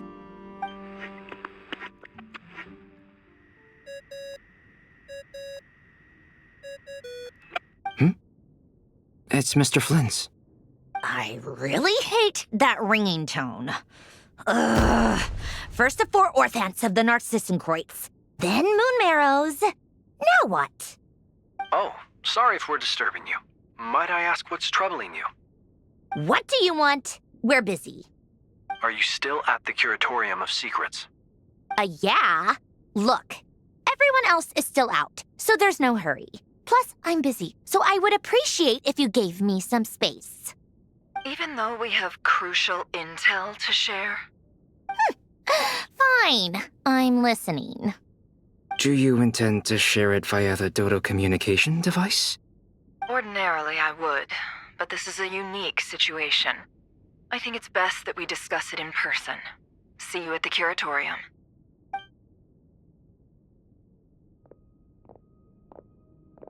All right then. So, what's the situation? The rest of the team is still out working on their missions and evacuations, but we've decided to fill you in on the most crucial information first. Sandrone, you were right. Columbina is most likely still alive.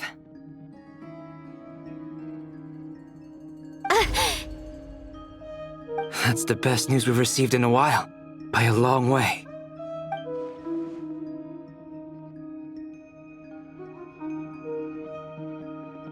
Random locations. Appearing in reverse order? Are you serious? So not dying isn't enough for the moon goddess, huh? She has to show off too. Anyway, does this mean we can deduce her condition from the moon marrows? Miss Sandrone, there's nothing wrong with simply admitting that you're happy to hear the good news. I'm not. And she's the least of our problems. We're facing a huge crisis. If she can't control the flow of time in there, she's just gonna keep moving backwards. Different points in time won't intersect, and she'll never find a way out. Let's say life begins with a drop of water. When did time begin? The moment this planet came into being? No, that's not right. Her final destination would be the moment at which the space she is in was created.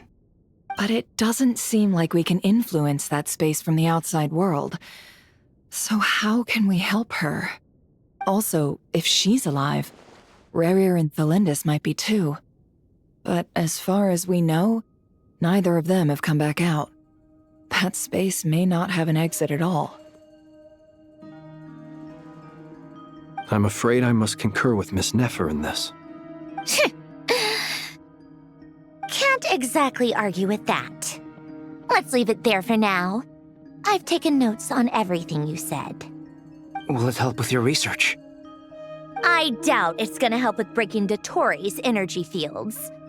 But who knows when it might come in handy. Better to have it all written down than try to remember everything when I need it. All right, I need to get back to my research. Mr. Albedo has made a lot of suggestions that will require my undivided attention. Sure, I'll stay here. I have things to work on.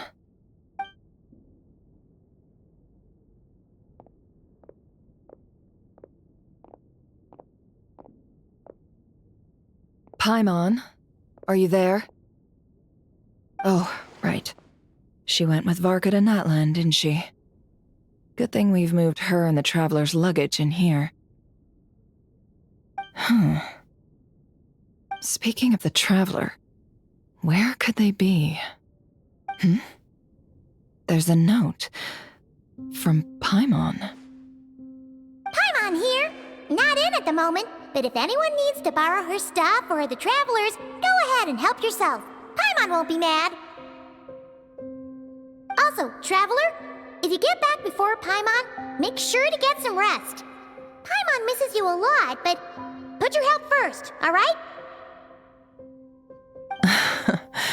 How sweet. Well, since you offered, Paimon, don't mind if I do. This is the Traveler and Paimon's luggage. All the items they use day to day are here. It's well organized. I wonder which of them is responsible for that. What do we have here?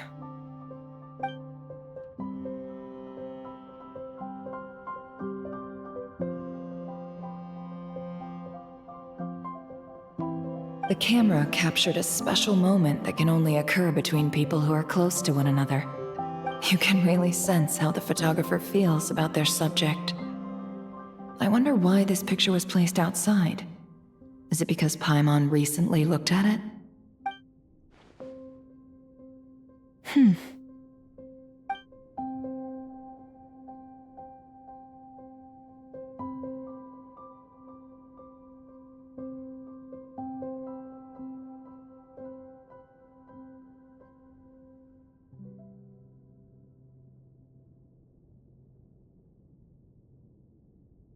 This must belong to the Traveler. Perfect. I'll use this. Hang in there. We'll find you.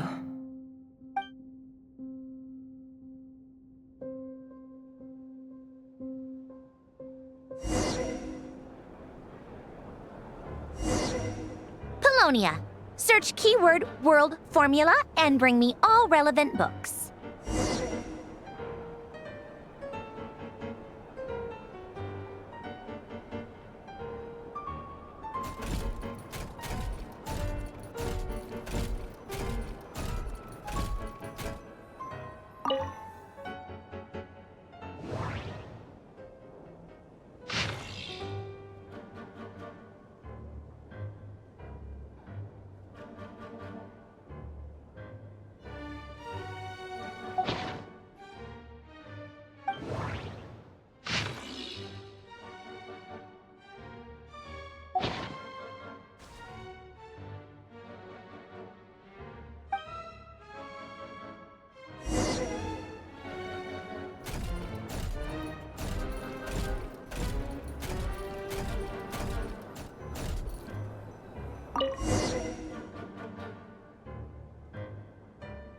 Let's see.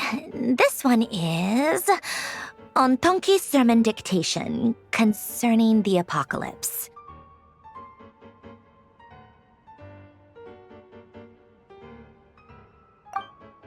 I believe that the correct term for this is Fortuna.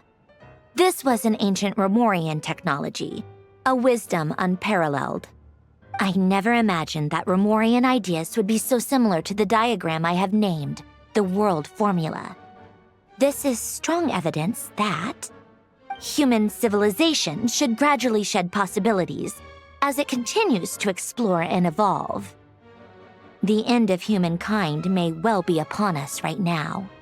The sparks of civilization shall run out unless we consider introducing variables from outside the system. Variables. Surely that can only mean one thing. Descenders? Dottore likely captured the Traveler because of his descender status. But the Three Moons' authority comes from the world itself. Why would Dottore need anything beyond that? Where does this variable factor in? The world formula calculates the fate of an entire world. Introducing a variable would therefore give us...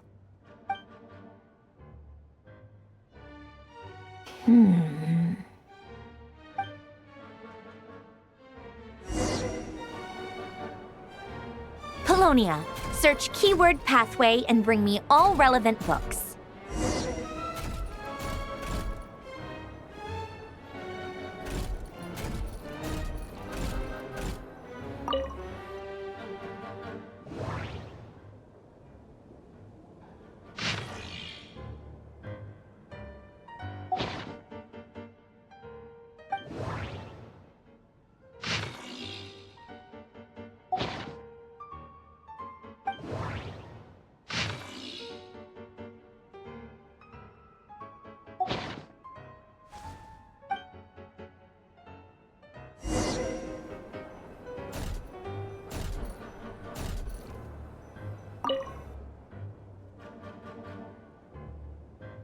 Otonki Sermon Dictation.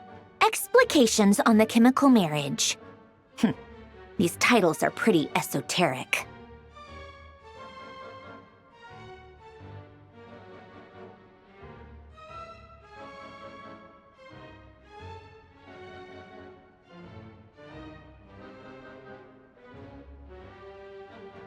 Observe and compute the pathway displayed in the guidance diagram. Deconstructing and reversing its effects could generate potential ideas.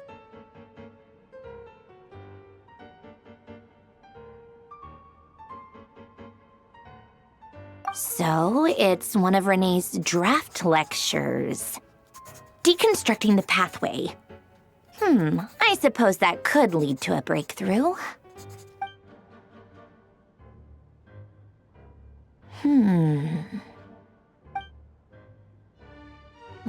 This is so long. This guy sure loves showing off his knowledge.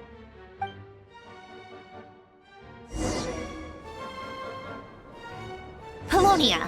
Search keyword tree model and bring me all relevant books.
Most of the experimental devices proposed by the Lilia Crucis Ordo are built based on the simple and basic logical structure of a tree model. Lilia Crucis. Guess they were trying to cover up the name of the Nausitzenkreuz Ordo? When Duke St. Germanus departed, he said, "It seems that there's no going back." Alas, he is only a genius when it comes to machines. In all other things, he is but ordinary. Excuse me? I'm sorry. That's just ridiculous. What kind of book is this? Great Detective Herlock, the Alchemist and the Clockwork Saint? Isn't this a novel? Come on. Still, the author swears that they knew Renee well. Whatever. I guess it's not beyond the realms of possibility that Renee would say nonsense like that on occasion. Memory, wishes, souls, and persona. Frankly, this sounds more like occultism, but if Albedo vouches for it, I suppose there must be some alchemical basis to these techniques. The way Alain Guillotin saw it, the world was comprised of machines. The universe needed machines, and thus his technologies were created. That's why I was born. René, his full name was René de Petrichor, if I recall correctly. Sounds like he and the town must be intricately connected. That place was also the source of most of our information regarding Remurian civilization. Seems like some of his projects were based on their technology. The cutting of souls and storing them in vessels. These seemingly unrelated techniques underpinned René's research. Assuming that the 4 orthants correspond to alchemical categories. The chemical marriage model? Alain would have scoffed at that. He never would have let those theories or parameters anywhere near his mathematical formulas.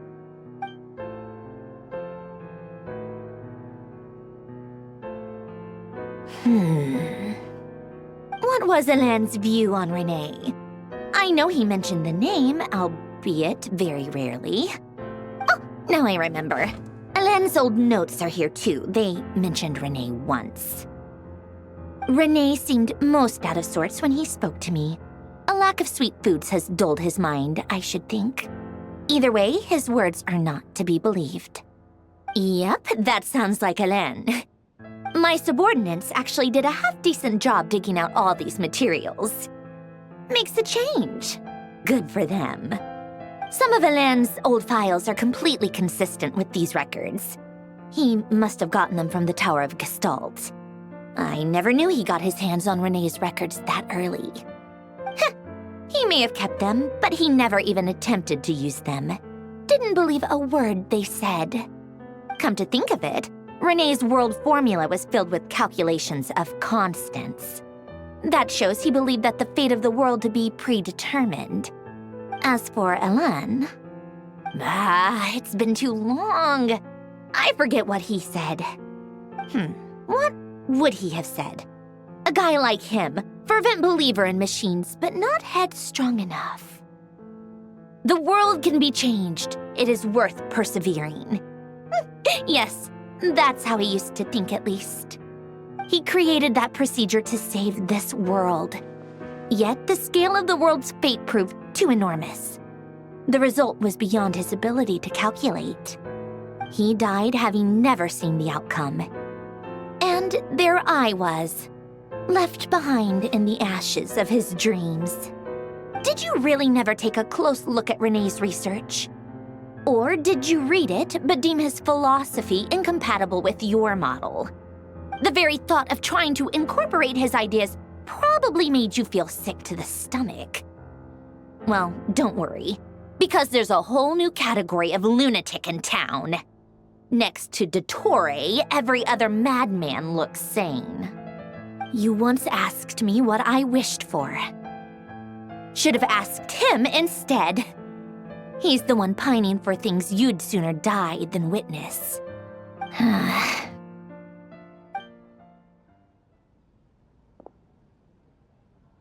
Even the tiniest variable can make big waves in the present. Now then, allow me to put these incompatible fragments together in your stead. First, establish and verify the existence of the Great Circle. Absolute nihil on one end, absolute reality on the other. Now, search between these two extremes. Then, the construction criteria. Variables. The sparks of civilization shall run out unless we consider introducing variables from outside the system. Input variables.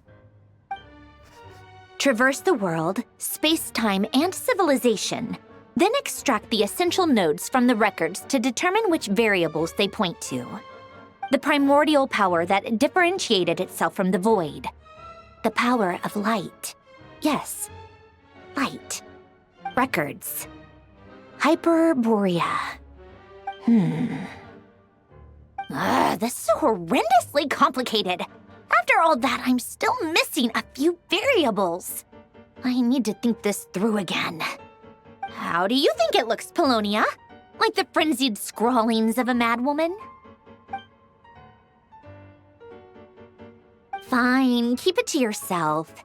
It's not like you can talk anyway. I'll assume you gave it a passing grade. I jest. But true madness does often start with trying to save the world. What would Arlecchino and Columbina think if they saw this incomprehensible hen scratch? They'd probably have me institutionalized. So would Rosaline. She's been dead for a while now. When I close my eyes and think back, I can still see her face. And that enormous dress she used to wear. Such a bizarre choice. What possessed her? Oh, and the clack-clack of those heels used to drive me insane. No one's asking me, obviously, but I hope you all know that I never wanted to save the world. I'm not crazy. I don't have delusional ambitions, and that's a clinical fact. The world needs a solution, but I don't need the world's validation. It's the world begging me for answers, not the other way around.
Oh, cookies to go with the tea. Let's see. They must be from that person who brought those documents. I see they're from Hotel de Boer. Something's written on the box. We are proud to present this homage to the Fortress of Meropede's fun-filled mill collection system. Fortune cookies. Have a lucky start to your day. Sounds like a dumb gimmick to me. Be early to bed and early to rise. Get plenty of sun and drink plenty of water. Then things will surely go well for you. What? Are you kidding me? Somehow I doubt that an early night and a glass of water is magically gonna save a world on the brink of existential peril.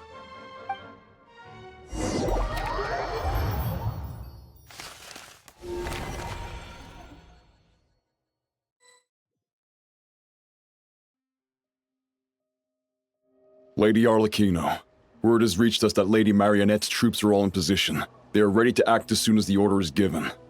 Excellent. The only thing is, they are fewer in number than we expected. It looks like many of them must have lost their lives at the hand of the monsters released by the Doctor. Can't be helped. Allow them to join our ranks and keep in contact. As you wish.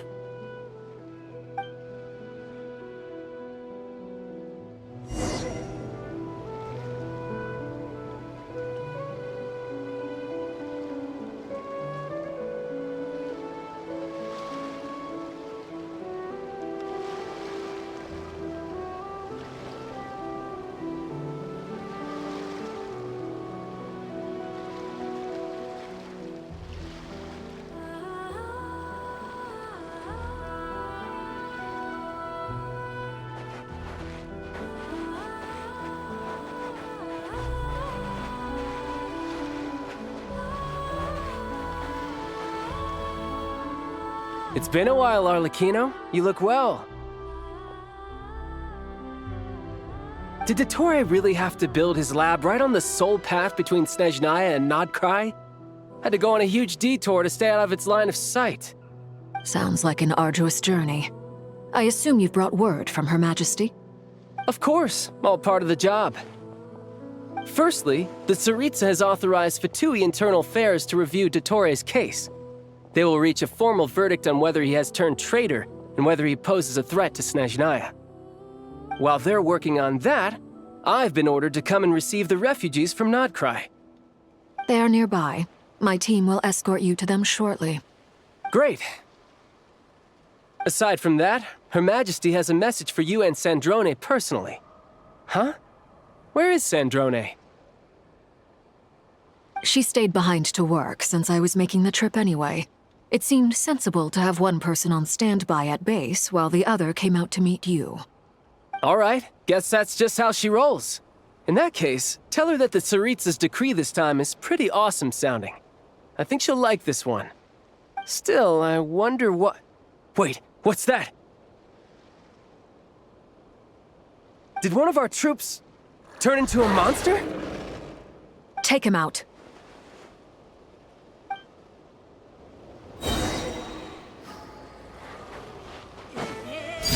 Overruled! You can run, but you can't hide!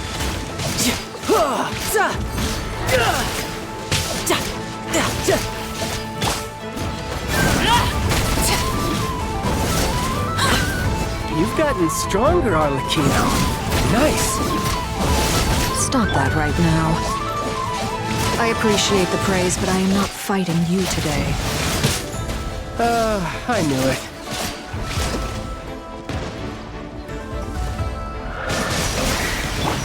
Laid bare.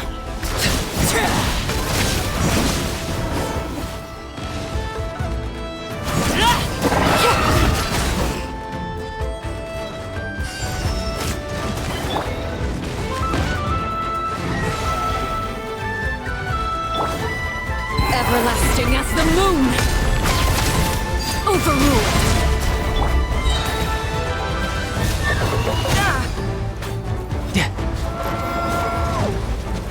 Shouldn't let your guard down.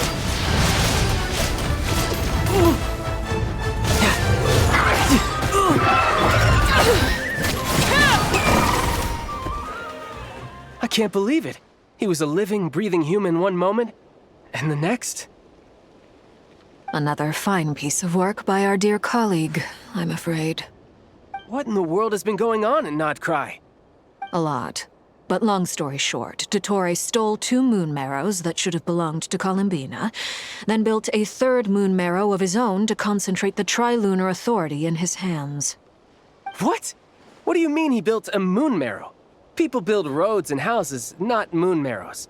What's his next DIY project? He's gonna build a god? You could stand to be less surprised. We are harbingers. The work we are engaged in makes the creation of gods seem mundane by comparison. I tell everyone who asks that you once crossed swords with Rex Lapis while serving as a key supporter for Rosaline's plan. But right now, you're acting like a common adventurer. Thanks for speaking up for me. Those 2 really took me for a ride back then. Then again, surely no common adventurer would manage to get tangled up with them the way I did. That's gotta count in my favor, right? It almost sounds like you wish to repeat the experience. I might have to lower my opinion of you. No. I'll stop talking. Please, go on. Dottore is currently still experimenting with his newfound power in ways that continue to corrode the outside world. As for the human mutation, I believe this is simply a consequence of his experiments, and not a strategic move. That radiant beast was once a subordinate of Sandrone's. I suspect he was only allowed to live so that he could become an experimental subject. Also, those of us who fought Dottore have been afflicted with a curse. As such, I cannot leave Nodcry. This is so much worse than I thought. No wonder Her Majesty's decree is so extreme. While these exceptional circumstances persist, the Harbingers are hereby authorized to use unilateral executive powers. Should Dottore pose a threat, Arlecchino and Sandrone are permitted to eliminate him. My thanks to Her Majesty. I will pass these good tidings on to Sandrone.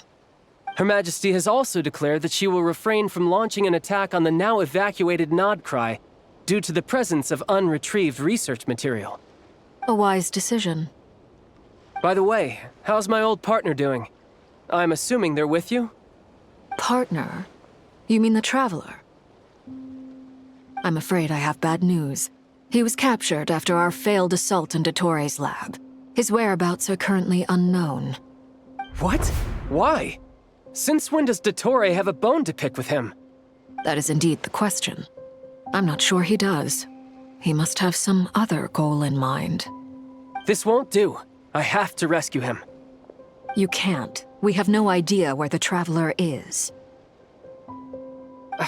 What am I supposed to do then? Stand here twiddling my thumbs? Sandrone is working on it. The best thing you can do right now is complete your mission. Fine. I guess I'll leave this to you then. One last thing. Tell the Rooster to get the message out to the gods and citizens of every nation in Tevat. Beware, an uncontrollable pollution is spreading forth from Nodcry. The source of that pollution is a madman drunk on the success of his experiments. The Fatui and our allies will endeavor to contain the threat.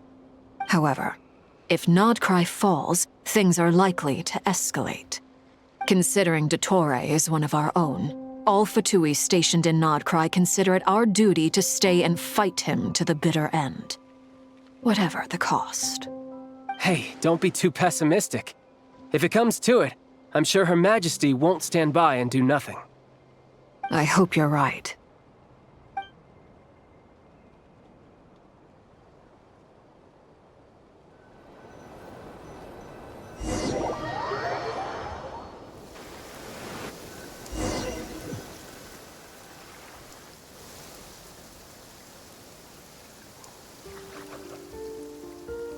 You're right on time. Thanks. Hey, do you think I'll get that gliding exam exemption? I made sure I was on my best behavior in Mondstadt. I landed well outside the city and walked in through the gates. I'll help you apply, don't worry. For now, let's see what we have here. What are the doctor's energy fields even made from?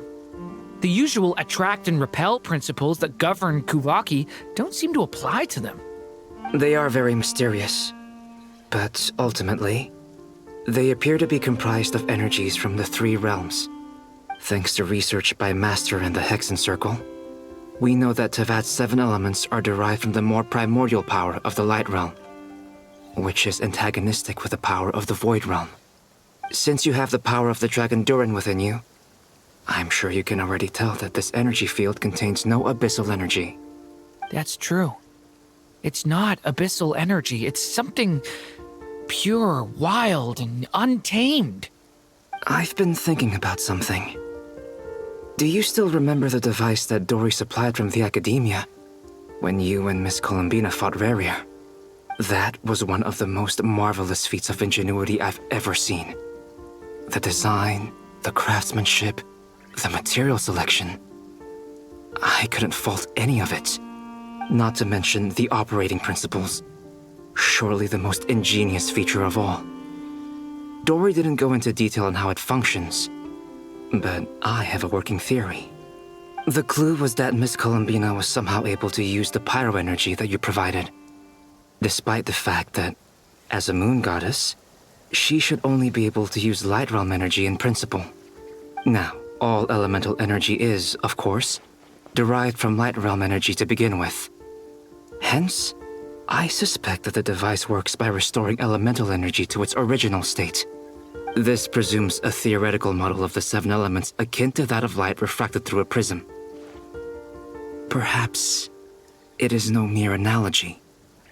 Maybe there is indeed a prism in this model.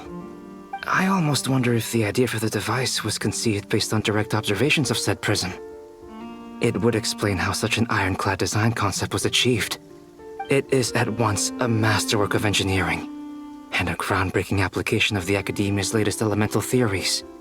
I suspect only Lesser Lord Kusanali herself could have devised such an ambitious technology.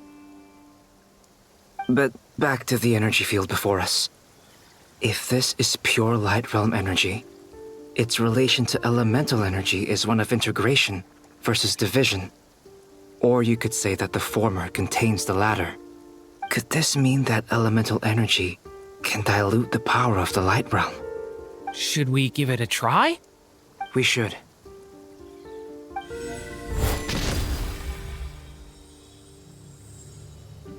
Ha! It works! Clear signs of disruption were detected at the periphery of the energy field. This indicates that elemental energy can disturb or even negate the field. Now you try. All right, here goes. It's working! Switch to abyssal energy and attack again. No surprises there. Abyssal power drains the energy field to a significantly greater extent. I now feel confident in asserting that the energy field is indeed pure Light Realm energy, and that elemental energy can dilute it. But the energy field is huge. How much elemental energy will it take to neutralize it? We don't have to neutralize it completely. We can try other approaches. That's all for theory. Would you like to continue watching? So you knew I was here. Huh? When did you get here? A while ago. But Albedo sounded like he was working on his thesis defense back there. Back in Sumeru. You can end a person's whole career by interrupting them mid-speech. Very thoughtful of you. I'm truly touched. Could I ask you to lend me a hand? With what? A little test. Try using Animo to unleash a concentrated assault with circular blades, with the goal of breaking through at a singular point. Nice! This time it tore through the field. Tremendous. This is a major breakthrough. Should we go through? We probably shouldn't risk having mutually antagonistic energies in such close proximity. Durin, you stay here and watch the entrance. Hat Guy and I will go in to investigate. Sounds sensible to me. Keep your eyes peeled, Durin. Don't worry, I got this. You two be careful in there. Just give me the signal if you need help and I'll dive right in. What do you mean, signal? It's based on a new alchemical concoction I developed last month. When 2 bottles of it are smashed on the ground together, they emit a blinding burst of light. If it comes to that, remember to shield your eyes with your hat. Glad I asked. Thanks for the heads up.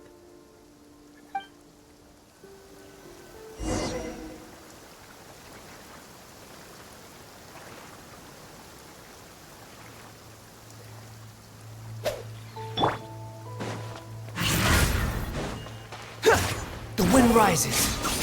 Surge forth.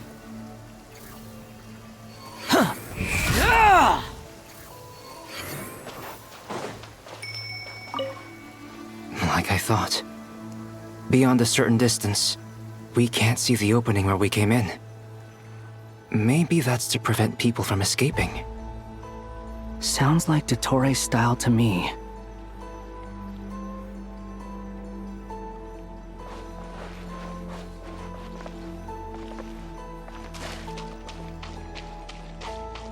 Not much has changed. Things are basically the same here as they were before the energy field appeared.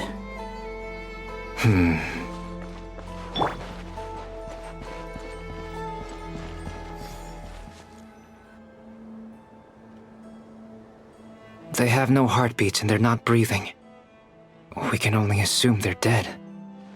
But there are no visible wounds. Also, there's an animal squatting next to each body. It's watching us. That's not an animal's gaze.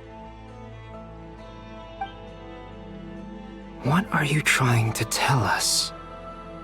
Doesn't seem eager to talk. I guess maybe it's just an animal after all.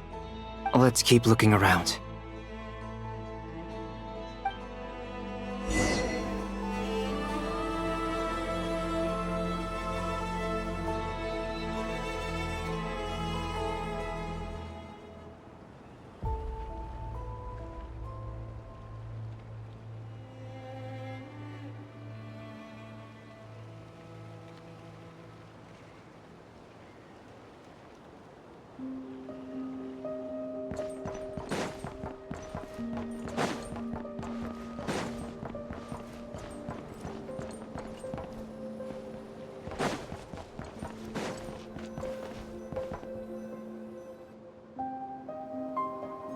Same situation everywhere. Not a living soul in sight. Just countless bodies with animals standing watch over them. Well, I think we can safely rule out the possibility that they're all pets. Is skirting around the topic your way of showing consideration for other people's feelings? Just being cautious. I don't doubt that you can handle the truth.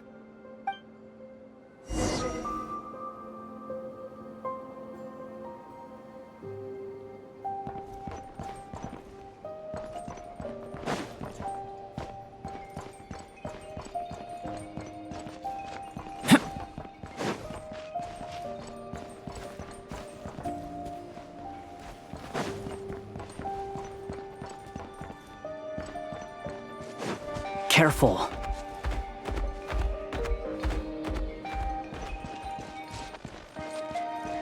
Please. Help us. Please. Over there. I hear a voice.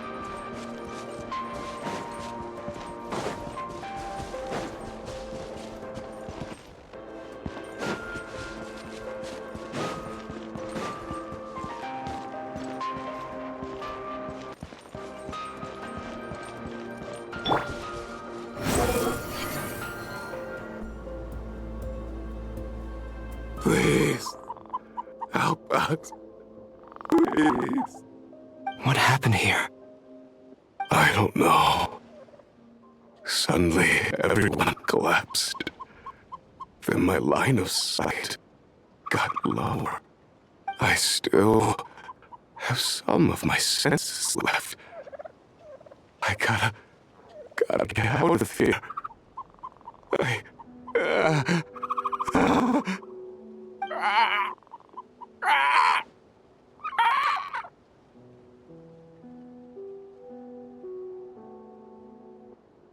It looks like there's a huge experiment going on inside this energy field.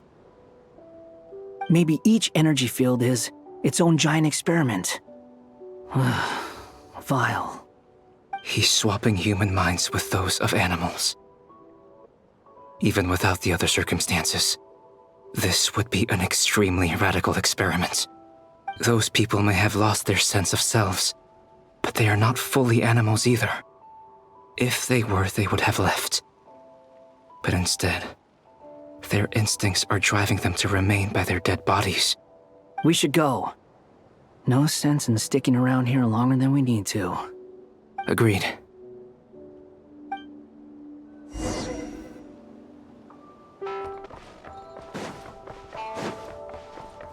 Behold!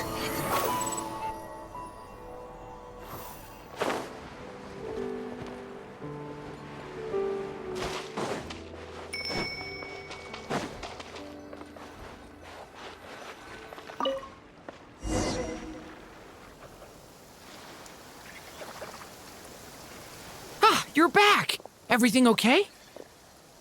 We saw some things that take a strong stomach. Otherwise, we're fine.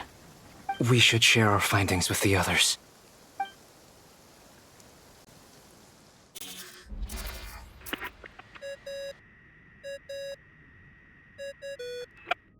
Yes? Who is it?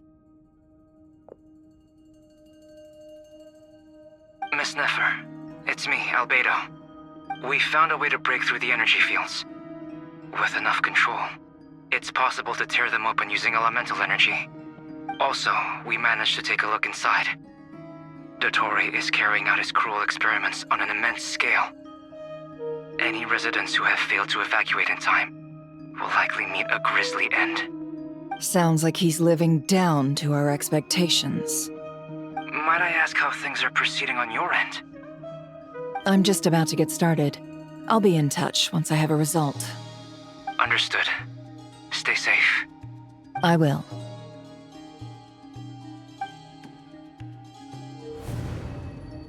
Well, Nefer, I'll link up with you once my tasks are complete.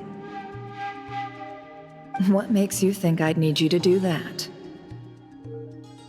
I'll need it. And considering the way you approach certain matters, I think you'll be better off with me present.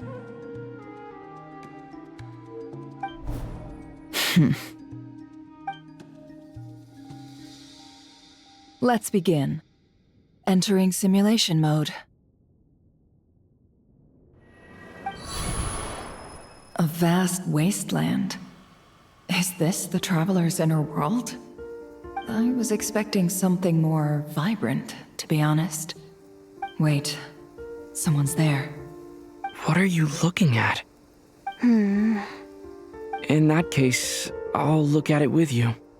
I want to know all about everything you've seen and experienced. Is there somewhere I should return to? Or should I stay here and be the hero everyone says I am? I don't dislike my current life.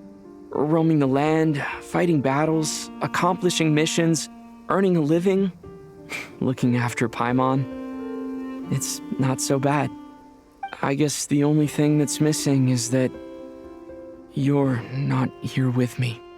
This is the conscious layer, which contains a person's true feelings. It is filled with both longing and kindness.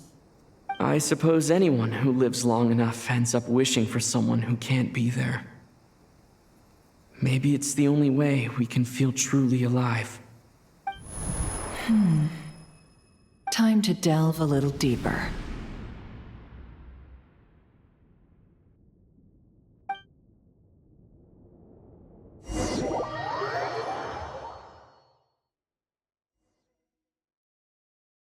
Nasha Town is hardly the optimal choice for a place to live, but it has character and a reasonable population density. What are you trying to say? Oh, don't be nervous. I was just thinking where might make a good starting point for your journey. Perhaps I should send you further afield. Conria, perhaps. Conria ceased to exist long ago. Once again, you fail to understand the possibilities that the Tri-Lune creates. Anything that has existed in the past, I can now recreate. You simply do not wish to see that happen. That might be because you miss your sibling and fear getting answers that you are not ready to learn. But this is not for me to judge. If we are to collaborate, we need to maintain an amicable relationship. In a moment, you will be able to... Oh no. What are you...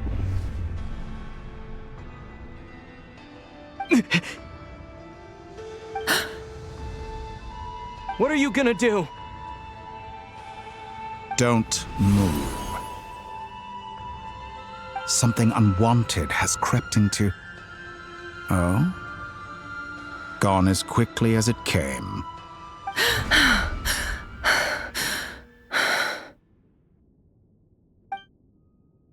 Did you save me? If I hadn't cut the connection, Dottore might have caught you from the other side and destroyed you. This was a good idea, but once is plenty. You were exceptionally brave. Excellent work. Thanks, but now's not the time for that.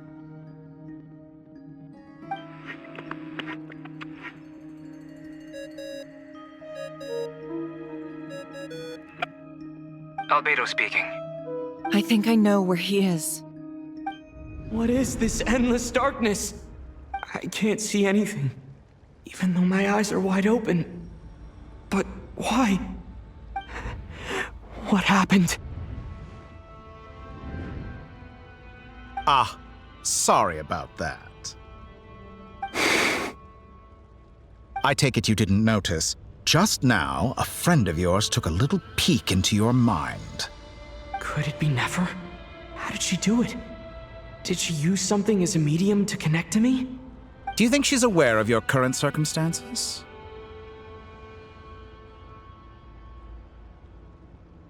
Oh dear. Have I stunned you into silence? I only wanted to slow down your time a little so I could stop your intruder in her tracks. It would have been nice to capture the spy. I must say, I'm finding the ability to adjust the flow of time rather intriguing. The moment you closed your eyes, time seemed to grow impossibly viscous, didn't it? A whole month passed before you opened your eyes again, but only for you. No one else was affected. I dare say this is something only a god can achieve. Point taken. You've proven once again that you have god-tier powers. Oh, you misunderstand. This wasn't about proving a point. I was testing things out. I find I learn best by doing, and I have to admit, time is not the easiest dimension to control. I only wanted to make you sleep for a short while, but it ended up lasting a whole month. Clearly some finesse is required to wield the authority over time as I wish. I hope you're not angry with me. It was only a month's discrepancy, nothing too serious. Had I been off by a year, a decade, or even a century, that would have been quite a different story. You could have frozen me for millions of years. So much for collaboration. You aren't showing much sincerity. Millions of years? To what end? I wonder if you don't understand humans all that well. They are very pragmatic creatures who understand only that which they can perceive with their senses. If I had you sit here for a week, I imagine people might sympathize. But if I left you here for 100, 1,000, or 10,000 years, the sheer size of that number would cause it to lose all meaning to them. They would not have the capacity to comprehend your suffering, and thus they could not empathize. Unfortunately, while gods do exist in Tevat, it is ordinary humans that account for most of the population. Their lifespans are so limited, their bodies so fragile. Did you ever really hope that they could begin to understand someone like you? Your long life and unique origins make you fundamentally different from them. How long will it be before they start to treat you like the alien you are? Before you are ostracized, outcast? Alien? Even I feel bad for you sometimes. This world has made you into a slave. So many times you have served its will, and not once have the powers that be ever thought to grant you the one simple thing you wish for. You have been treated most unfairly. I can change that. I will grant you special privileges and give you back the status you rightly deserve as a descender.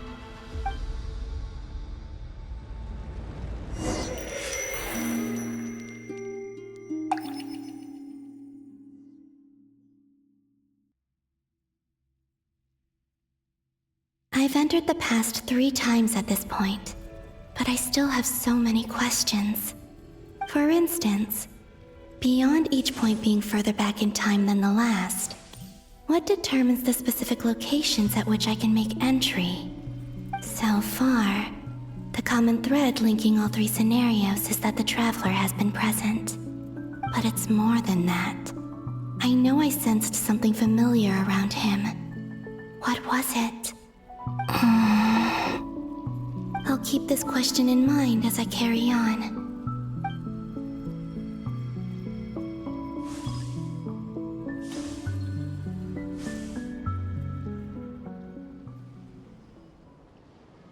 Humans, you never change. Always trying to use powers you neither comprehend nor control. This looks like Star Sand Shoal. Was this before Rerir regained his physical form?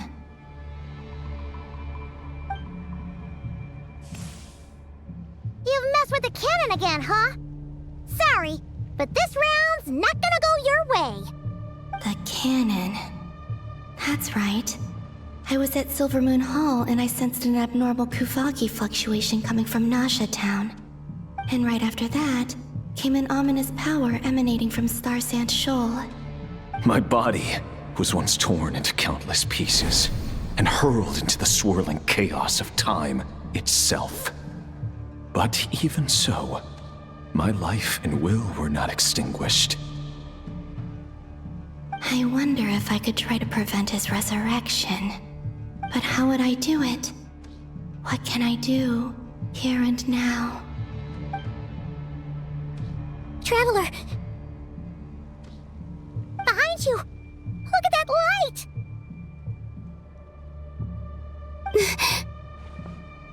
No, I won't make it in time. He's using the Kuvaki shield, like I taught him. Is he going to use it to block the cannon's beam? He's strong. I'm sure he can manage. But the force released when the beam impacts the shield might lead to collateral damage. Easy Island. The Frost Moon Scions will be exposed to lethal levels of Kuvaki. A question, if I may. Kind Miss Columbina. When the cannon's Kuvaki beam was deflected earlier, I saw several bolts of energy streak toward Hisi Island, only to be blocked. Did you also have a hand in that? Maybe that really was me after all. Well, future me. But I don't know if I have enough power left. Siki sato pasa sax, sniti ipotuvtos. There's no time. Osestikos paratin tirantur risuiku, to pirto aithion feraton. I have to make it. Oh, Frost Moon. Oh, great land. Oh, slumbering moonlight of Nodcry. If you can hear me, if you can sense my call, then please, heed me once more!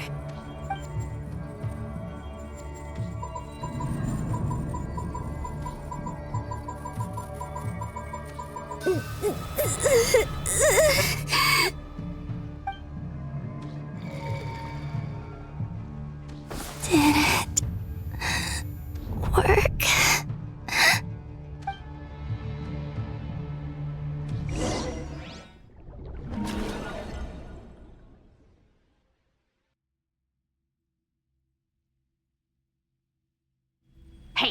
wake up.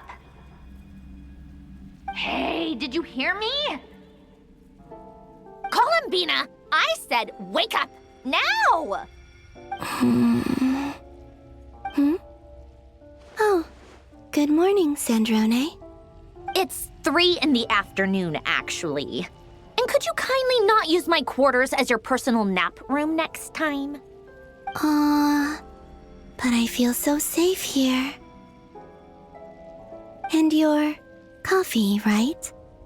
It's so bitter, but it smells lovely. It's like you were raised by wolves in a forest or something. What did you drink growing up? Grass tea? The Frost Moon Scions certainly led a more frugal existence than the Fatui. Then I'll bet you've never eaten one of these before. It smells delicious. That's because it's a Fontanian recipe. I had a little free time today, so I made a batch. Rosaline will be here shortly, but if you really can't wait, I guess you can go ahead and... Hey, at least let me finish before you start eating! Did the Frost Moon Scions not teach you basic table manners? Or did the rules not apply to you because you're the high and mighty moon goddess? These are so tasty. Of course they are. I made them. I was worried they might contain traces of machine oil. What?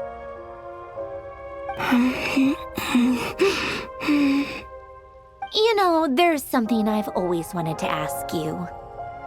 Why did you leave your old home and join the Fatui? I mean, I'm sure their food was awful. But there's gotta be more to it than that. Well, life there didn't go quite how I imagined.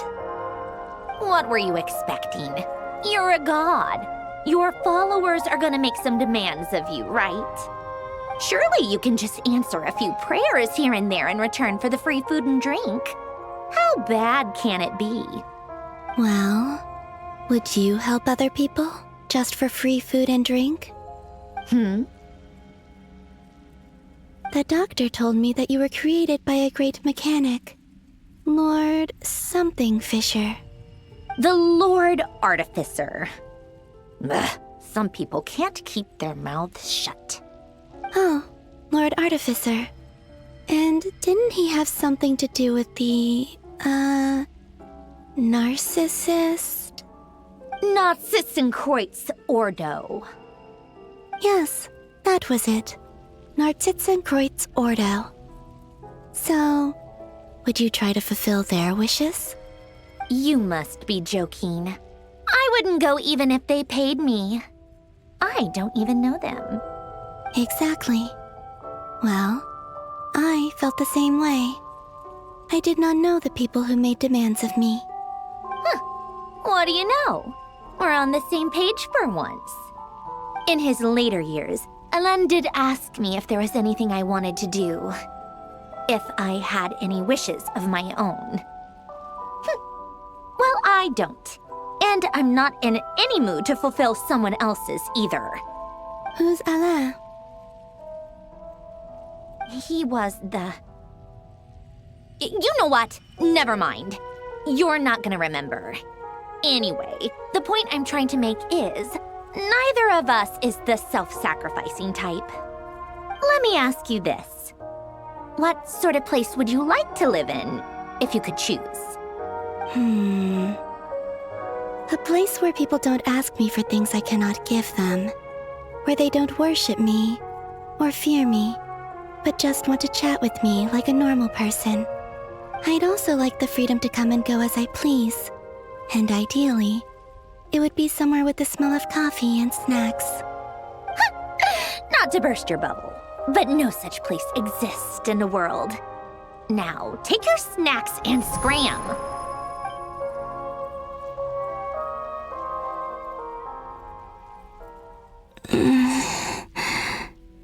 Did I pass out? Of course. I'm back here again. I dreamed of events from my past. Sandrone Traveler, I miss you all so much. Back there, I guess I managed to harness all the Kuvaki energy on Hisi Island. But how did I do it? Time is flowing backwards here, and I can use that familiar power to enter the world of the past. That mystery ally everyone talked about. It was me all along. I can sense that there isn't much more power remaining up ahead. What lies at the end of all of this? Will time keep flowing into the past? And will I ever find my way back?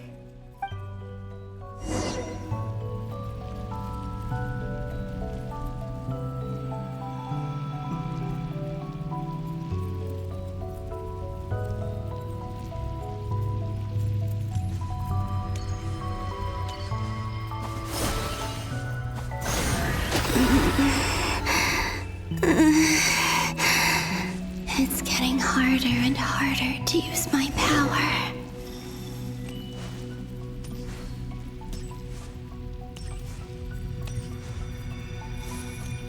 I'm no match for the Abyss in this state. I need to avoid the contaminated fragments.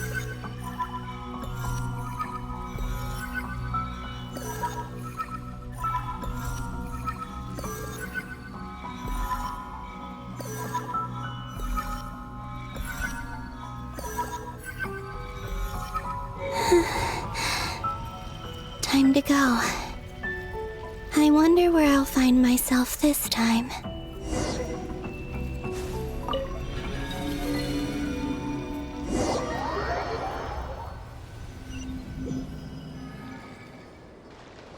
The Final Night Cemetery. This is where Flint's is based. Or not! How are we supposed to read through this many files? Difficult, yes, but it is also our most efficient option. Seems like they're searching for information. Oh, I remember. Flint and Varga talked about some files on the Wild Hunt. Was this my doing too? To expose the true intentions of this Rarir, we need to dive into Notcry's history. Are my actions changing the past? Or are they simply completing a process? Is all of this inevitable? Or am I the one making these decisions? If I choose not to help them now, will it change how things turn out? Hope we don't land on our heads then. They're my friends. I can't not help them.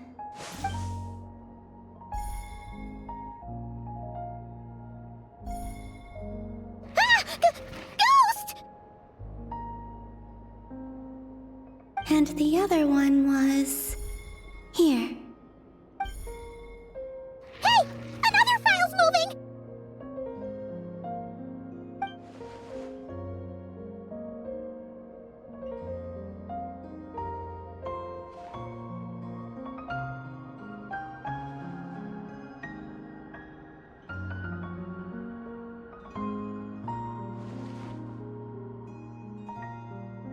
That should do it.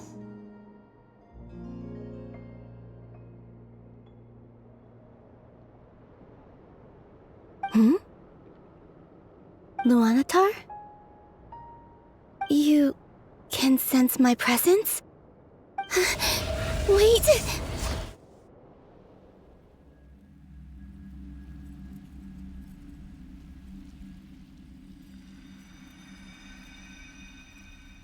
Luanatar. So she's that familiar presence I've been sensing all along. She's always been by the Traveler's side. That explains why the Traveler has been there each time I've entered the past. But why Luanatar? Is it because she has a connection to me as the Moon Goddess's familiar? If so, why not any other Kuhenki? That's...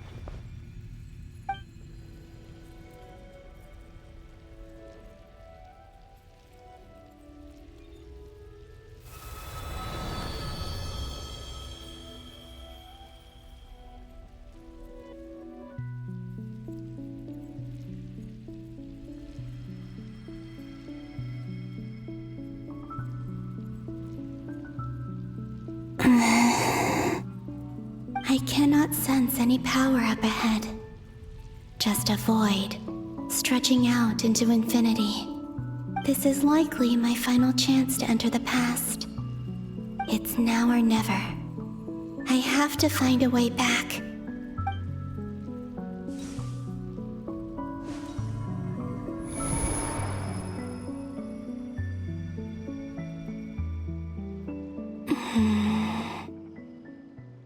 Easy Island?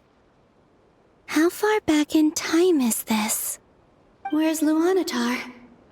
I can't sense her presence this time.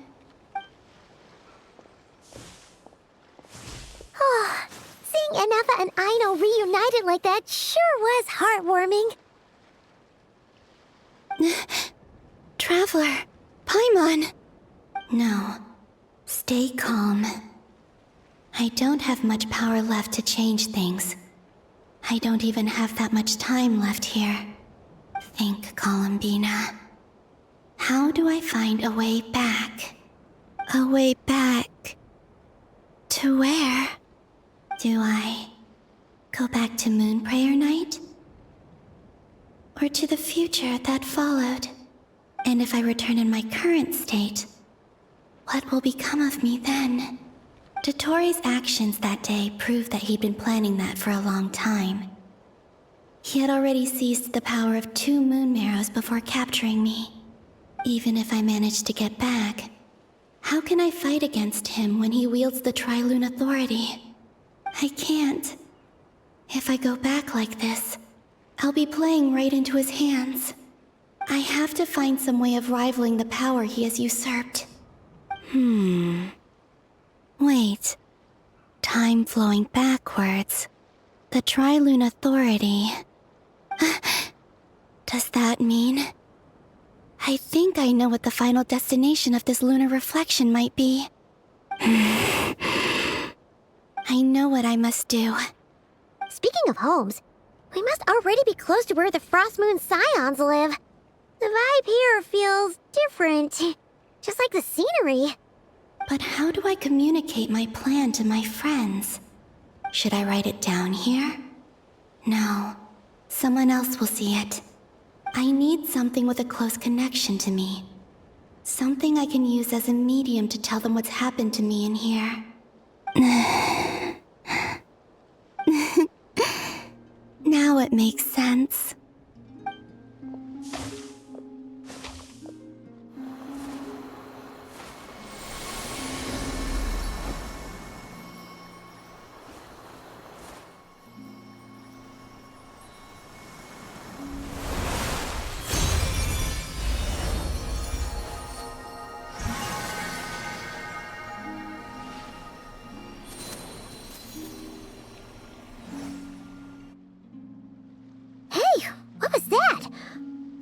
Some sort of breeze blew by, and then the petals suddenly turned into... Huh? It was I who brought Luanatar into being. I gave up a piece of my own soul to create her. That's why I could sense a familiar power from the moment I entered this space. It also explains why she's been present in every past location that I've entered. Because we have a deep connection. Hey there! What's your name? And the reason why there are no more gates to the past after this point is that Luanatar hadn't been born then. No wonder I sensed the trace of a blessing when we first met. But I still didn't recognize the soul hidden within you. Back then, I was just a little lost dove. I had yet to become Columbina Hyposelenia. Go on now. We've got stuff to do. Best you find someone else to hang out with. Hey, you scared it off. I'll be counting on you. Remember to stay by the traveler's side, guide him, and help him in my stead. Oh, and bring him to the garden where the moon prayer blossoms grow. There's a little lost dove there who will need his help.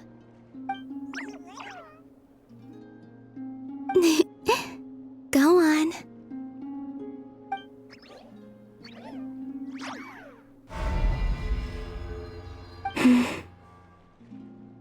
too. Go and live your story. As for mine must go in a different direction.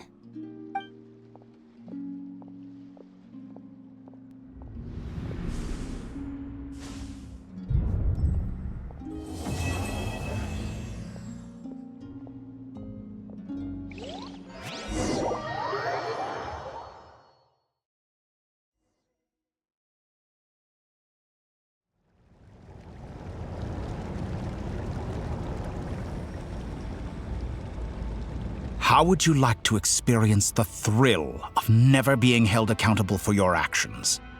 You could crush people like ants without consequence, or tear off their heads or limbs as you please. Believe me, such a life is but one small step away. What point is he trying to make? Freedom? But the freedom to kill? To do evil and get away with it? Why would you offer me that? The creation of a world is the ultimate scientific experiment. I have taken my research to the highest level, where I shall be not just a god, but also a servant to many sacred spirits. I shall heed the truth and perform holy deeds. A god's laboratory is the perfect playground, but it needs the right occupant to explore its full potential. Mortals are found everywhere one looks. Not so with Descenders. I'd prefer my first guest to be a distinguished individual such as yourself. And I know you could make the most of the opportunities it offers. So the condition for entering the new world is to take innocent lives. In the same dilemma that Rerir once faced. Could I really bring myself to kill others for my own benefit? Rerir did. And look where it got him. Have you made up your mind? I can't do it. Your playground is no place for me. You're putting your hopes in the wrong person. But we both know I'm not quite the hero you say I am either. I have my own reasons for the journey I'm on. And they aren't all selfless. You've grown a lot since we last met. But there are still things you are unwilling to compromise on. This will only hinder you. Why don't I lower my requirements a little as a gesture of goodwill? I'll give you a little time to learn to be a less noble soul. That'll make things much easier for you. I really doubt I could live that sort of life. And yet you already sound less defiant than a moment ago. The benefits appeal to you because you can read the signs of the times. Why don't we return to my research facility?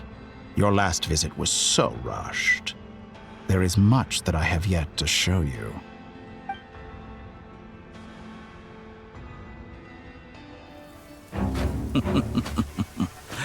Now to that question, Heroes don't attack from behind. Guess I'm no hero. This is most disappointing.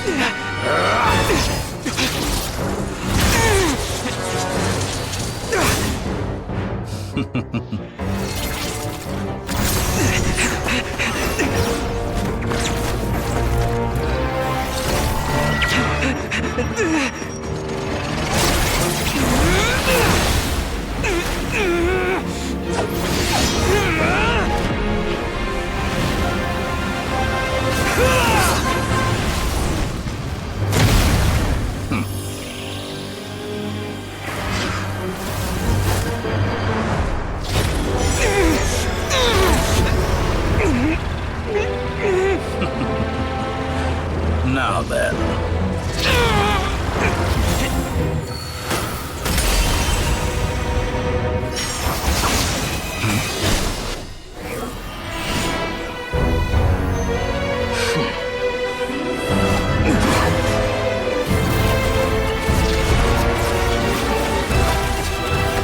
A new face. Interesting.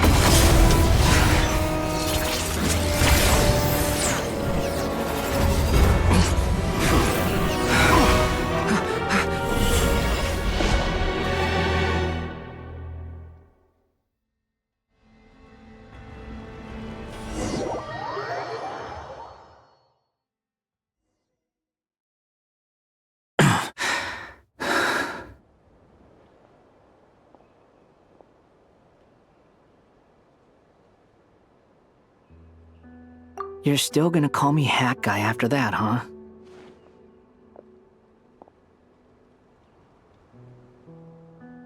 I didn't see anyone else in there who needed saving.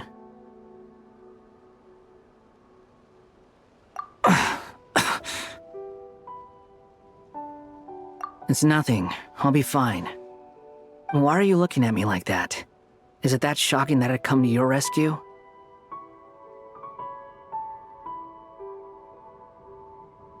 I owed you a favor back in Sumeru. Now we're even. Distracting Dottore was tough. I won't lie. He's not gonna fall for the same trick twice. That was my one shot. I'd hoped to use it to take him out. Ugh. I never wanted to obliterate someone more than I do right now. Dottore doesn't recognize me, but his segments were originally made based on an analysis of my operational principles.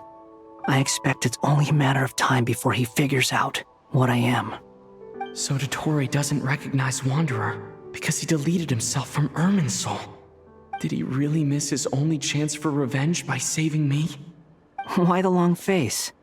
Hey, I'm not blaming you, okay? And I'm not complaining either. Rescuing you and killing Dottore are equally important goals. Everyone would be pretty stuck without you. It's best you live to fight another day. How are you holding up? Are you all right?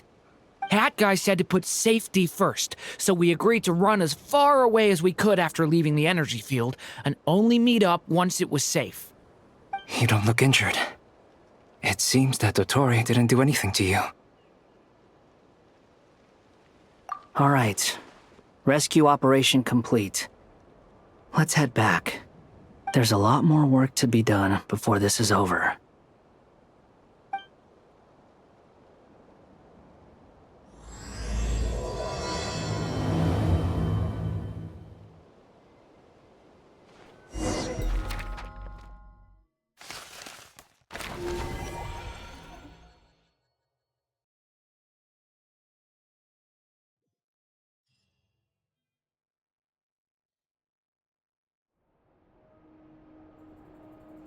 Understood. I will bear the Tsaritsa's decree in mind. I don't see what's so awesome about it, though. Does he really think everyone else is as immature as him? I'm not stooping to Tartaglia's level. I thought you might say that. How's your progress? Quite promising, actually. That alchemist Albedo gave me a few ideas. Remember how I asked you to look up some files for me? That stuff on the Nazi-Kreuz Institute. René de Petrichor and Jakob Ingold. Alain Guillotin despised René's theories and methods, but he never managed to come up with better alternatives either. So I adopted some of René's ideas. I thought Alain was like a father to you. He and René were mortal enemies, were they not? And what would you say if Lenny and his friends one day learned something useful from someone you utterly detested? I would applaud them for it. That would mean that they have surpassed me. For all we know, Alain Guillotin might have thought the same thing. Not that it matters, though. He's dead, and I'm alive. So it's my call to make. Once you die, it doesn't matter how great you were in life. Only the living get to decide what happens next. Hey, come on out. They're back. Huh?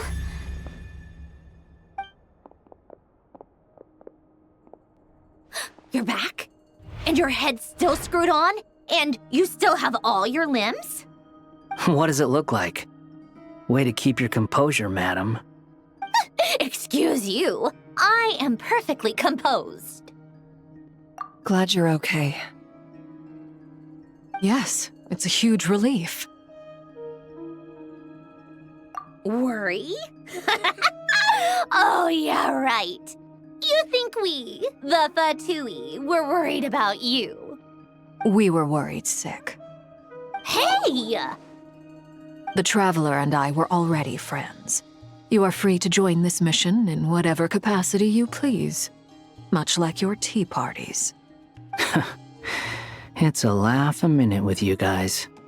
I must say, I was quite surprised when Mr. Albedo told me he would need no additional aid. We discussed this on our way back as well. I am rarely so unequivocal, but in this case, we had full confidence in Hat Guy. He said he knew what he was doing. Albedo and I pretty much had to just wait outside on standby. Meanwhile, Hat Guy broke into the energy field and rescued the Traveler solo. You didn't have to mention that. Well, I'm thoroughly impressed. You are a force to be reckoned with, Hat Guy. Is he back? Is he really back? Traveler! It's really you! Oh, thank goodness! Paimon missed you so much! You can finally breathe easy, Paimon. It's great to have you back in one piece! Oh, Paimon's been having nightmares the whole time you were gone! Look at them. You know, once you reach my age, there's nothing better than watching a misty-eyed reunion between friends.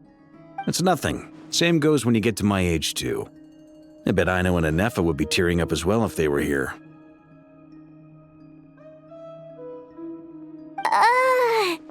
Varka, I'm not sure Anefa can cry. Oh, yeah, good point.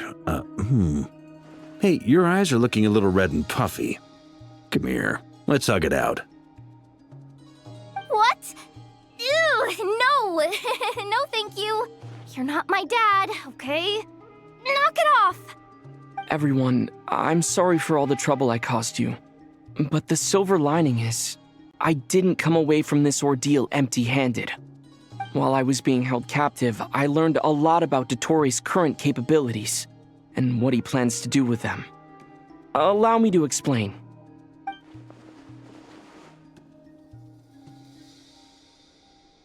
The three moon goddesses were even more powerful than we imagined. No wonder Dottore believes himself to be equal to the gods, maybe even superior. Utter blasphemy. While everyone was gone, Nefer and I made an interesting discovery, and I believe Miss Sandrone has something to share too. Ma'am, perhaps you could do the honors?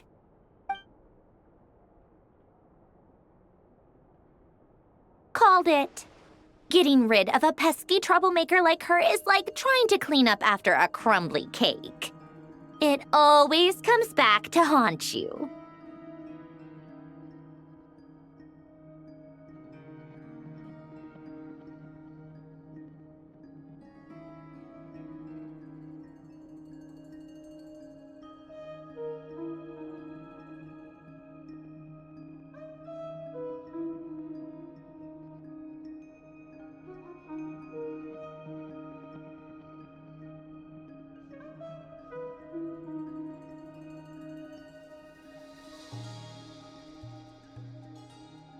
Our next step is to find a way to bring her back.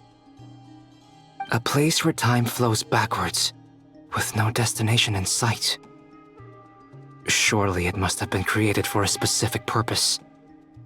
But I fear the answers are buried deep in Tevat's history, held by great powers beyond our reach. It sounds like she's on a specific path through time, just traveling in the opposite direction to us. The question is, where does that path lead? Or will it keep going to infinity? We considered that question as well. Strictly speaking, time is not infinite. Indeed not. Every road has an end. Nicole! You sure loved quietly sneaking in mid-conversation. I do, in fact. It's something I've always done at our mages' tea parties. Quiet, mysterious, and persuasive. You wonder what lies at the end of her road. Well, just as the world has a beginning and an end, so too does time. And so, the end of the road is the moment that Tevat was born. But where Miss Columbina will end up along this road, that depends on where this particular river of reverse time began. What about the original moons? And the moon goddesses, do they have a beginning too? All things do. In the beginning, no moons adorned the sky. It was the Dragon King Nibelung who raised the 3 moons into the heavens, and thus were the moon goddesses born. They were shadows of the planet, born to wield Nibelung's authority and oversee the world on his behalf. They were extensions of his will, manifestations of his majesty. But then one day, they disappeared just as suddenly as they had once been brought into being. Nobody knew where they had gone.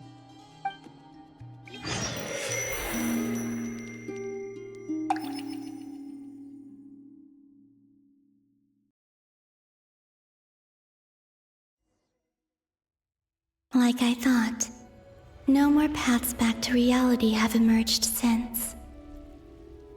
But how can I be sure that I'm going the right way without scenes from reality to keep me on track? I can't even be sure of how long I've been walking for. The further I travel, the less stable this space becomes. There are even moments where I can sense something that feels like abyssal energy. They can just materialize out of thin air. I have to keep my wits about me.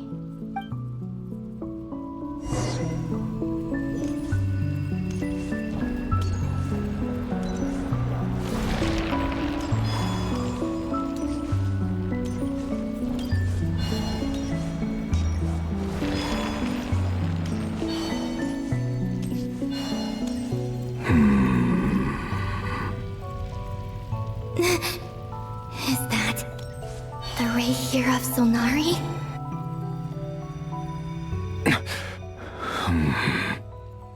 You are the moon goddess. But how? Please, there's no need.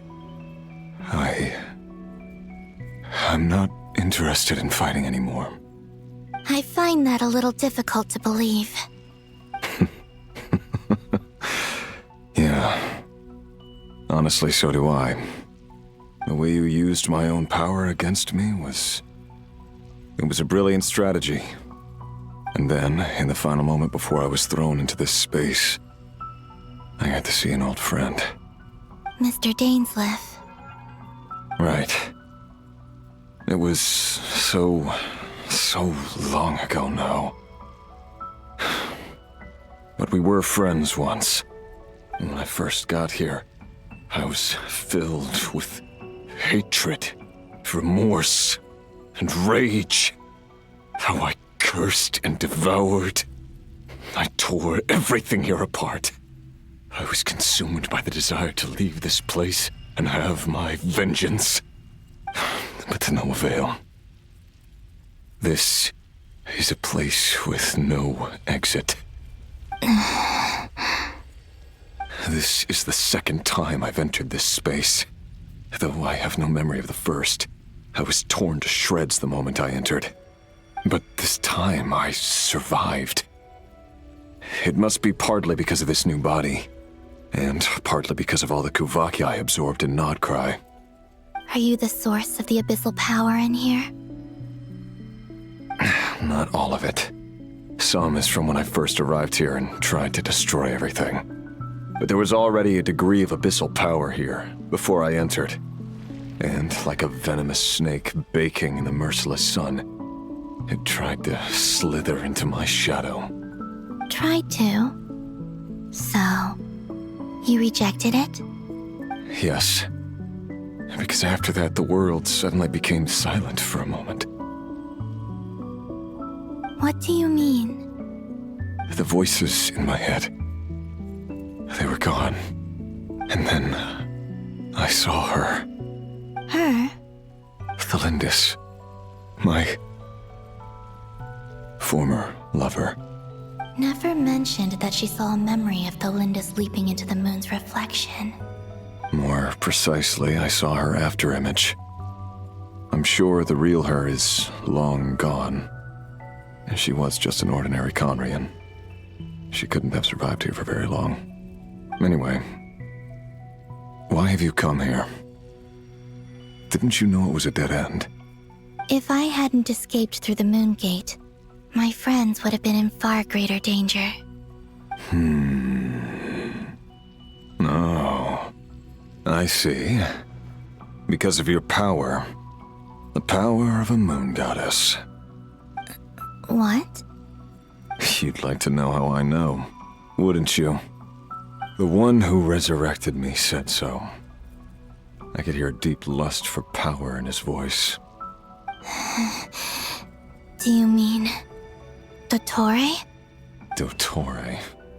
So that's what he's called. He'd been collecting fragments of my body for a long time.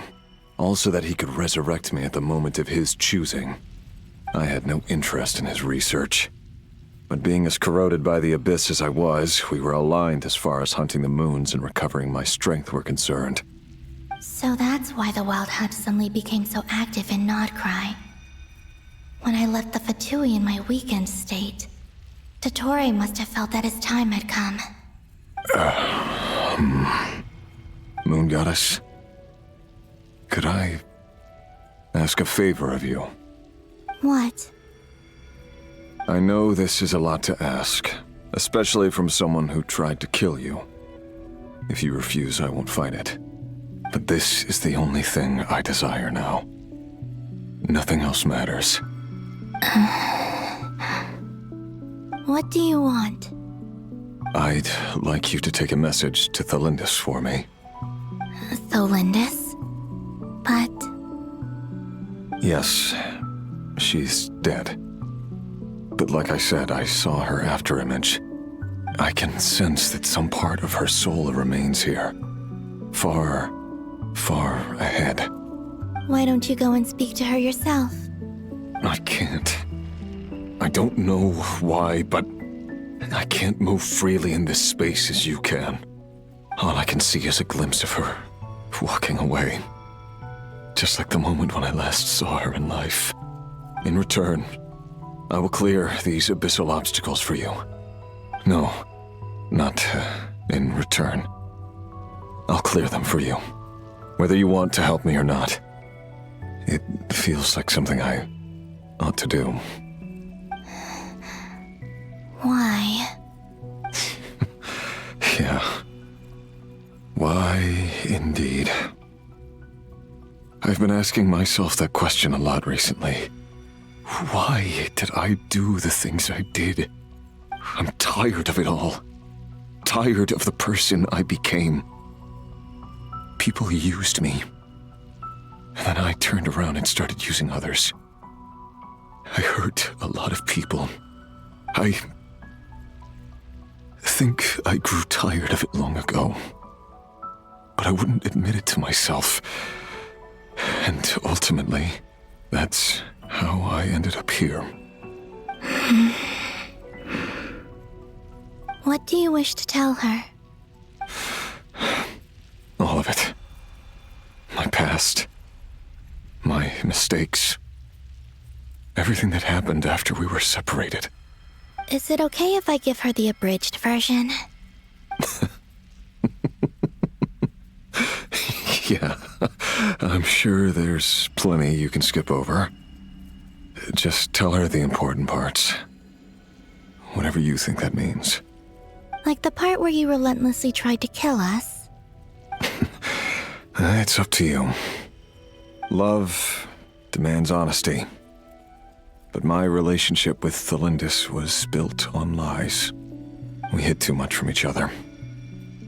But after living my whole life in the shadows, I don't want to hide anything anymore. I will do my best.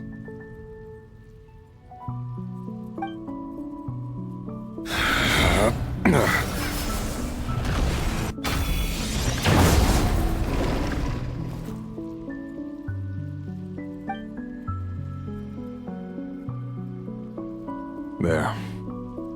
The Abyss will no longer stand in your way. Even though Mr. Dainsliff felt he had to fight you, I think he still regarded you as a friend. Dane? He said that you betrayed him, But he also felt great remorse at never having understood what you were truly going through. Why tell me this? Because if he'd known that someone could take a message to you, I believe that's what he would have said. Thank you. It means a lot. I know this will sound strange coming from me, but don't die, Moon Goddess. I can tell that you're determined to get out of here.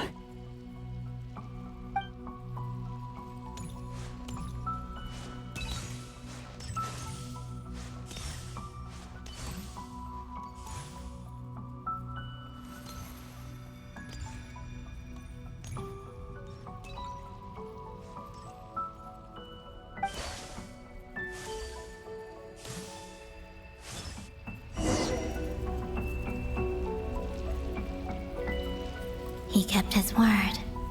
The abyss is no longer obstructing my path.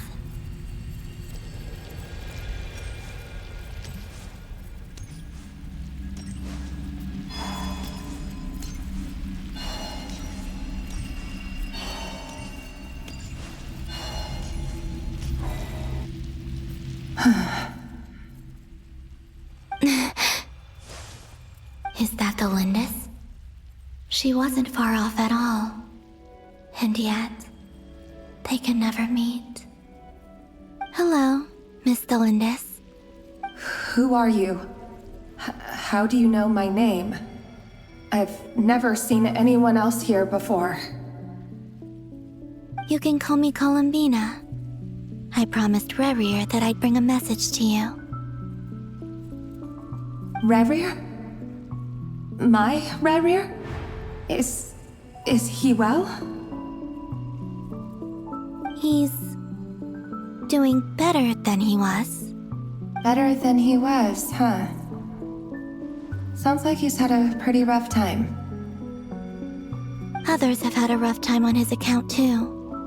In many cases, their time ran out because of him. And I'm not just talking about the children of the Crimson Moon.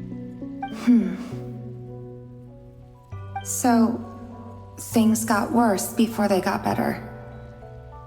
Could you tell me what happened, Miss Columbina? Are you sure you wish to know? Yes. This is my opportunity to learn the truth. No matter how hard it is to hear, I have to know. I admire your courage. However, time is short. I cannot stay here for long.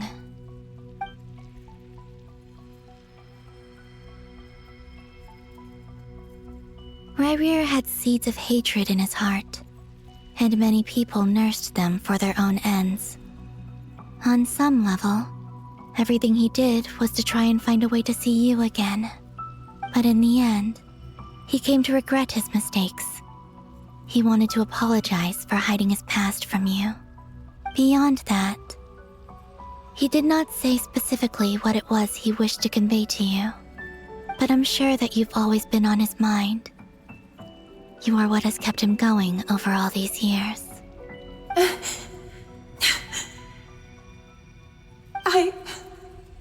I'm sorry, Miss Columbina. This is so upsetting. I'm not sure how to put my feelings into words.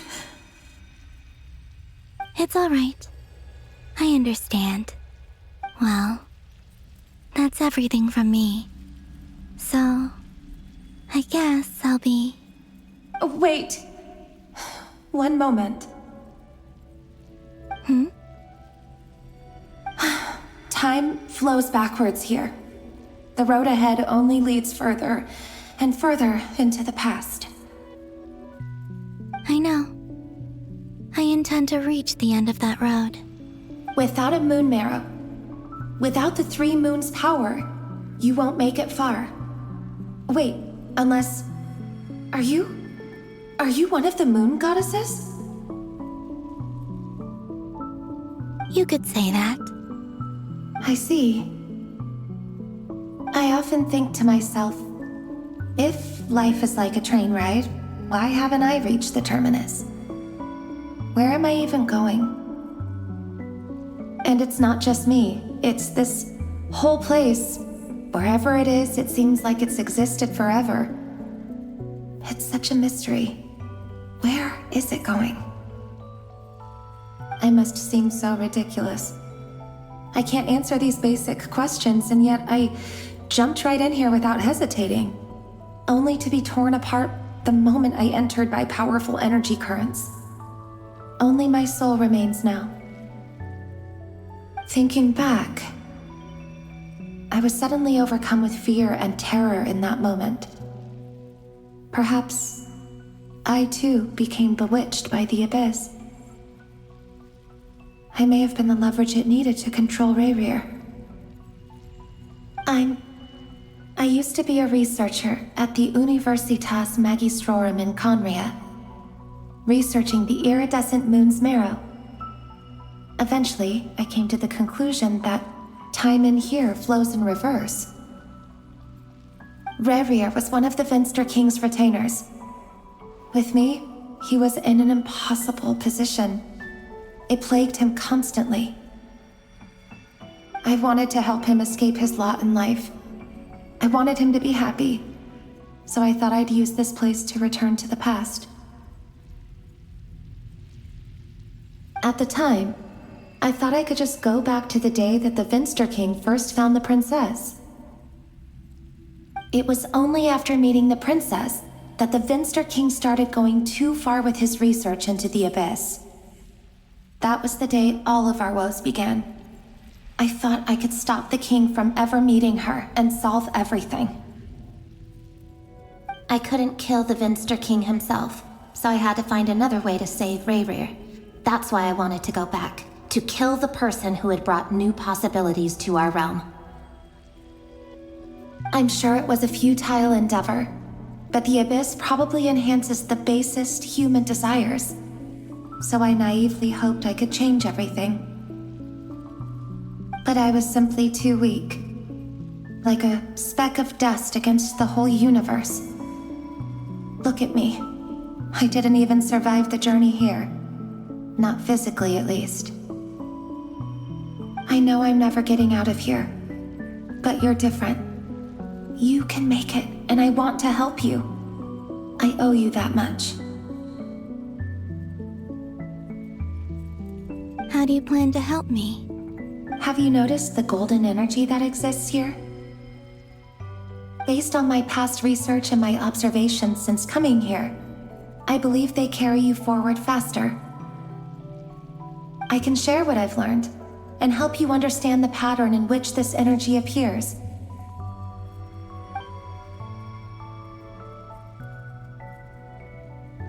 I think you just might...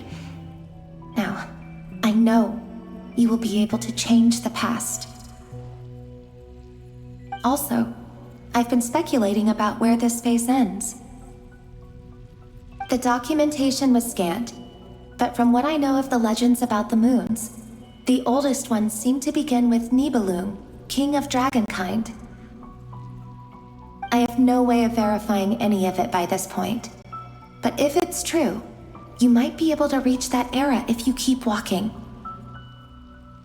Understood. Thank you, Miss Thelindis. I'm the one who should be thanking you. If you hadn't entered this realm of everlasting death, what use would my deductions be? Thanks to you, they have some meaning. About Rayrir, I'm so sorry. For everything. It wasn't your fault. That's not true. Because we both feared bringing trouble upon each other, neither of us ever told the truth. And that dishonesty sealed our fates. But enough about that. I wish you a safe journey, Miss Columbina.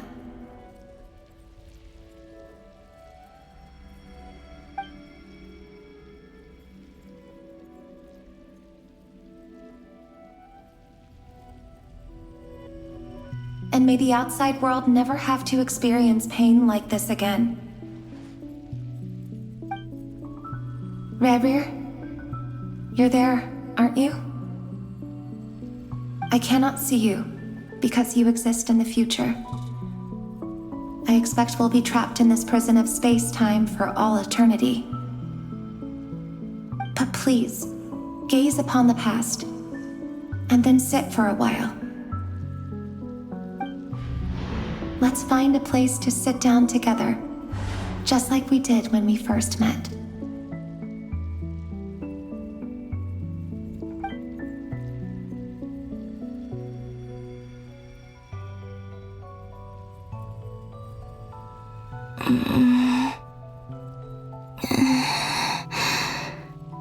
How long have I been walking? How much further till I reach the end? Is there even an end to be found? Everything's getting blurry.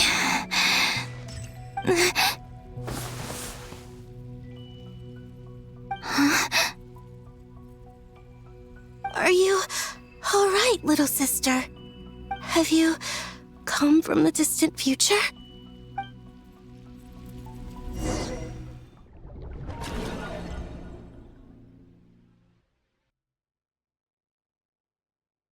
So, how exactly did the moons just disappear? Shouldn't it be a little harder to get rid of major creations like moons? The world is a vast and ancient place. On a certain scale, all life lasts for but a fleeting moment. Miss Nicole explained that the moon goddesses likely perished in the War of Funerary Flame. The moons themselves were also destroyed at that time, save for the Frost Moon, from which a new moon goddess was later born. Am I missing something then? 'Cause the stories say that the moon goddesses were born on the moon, but doesn't Columbina say she was born in Nodcry? Huh, you're right! Why do their birthplaces differ?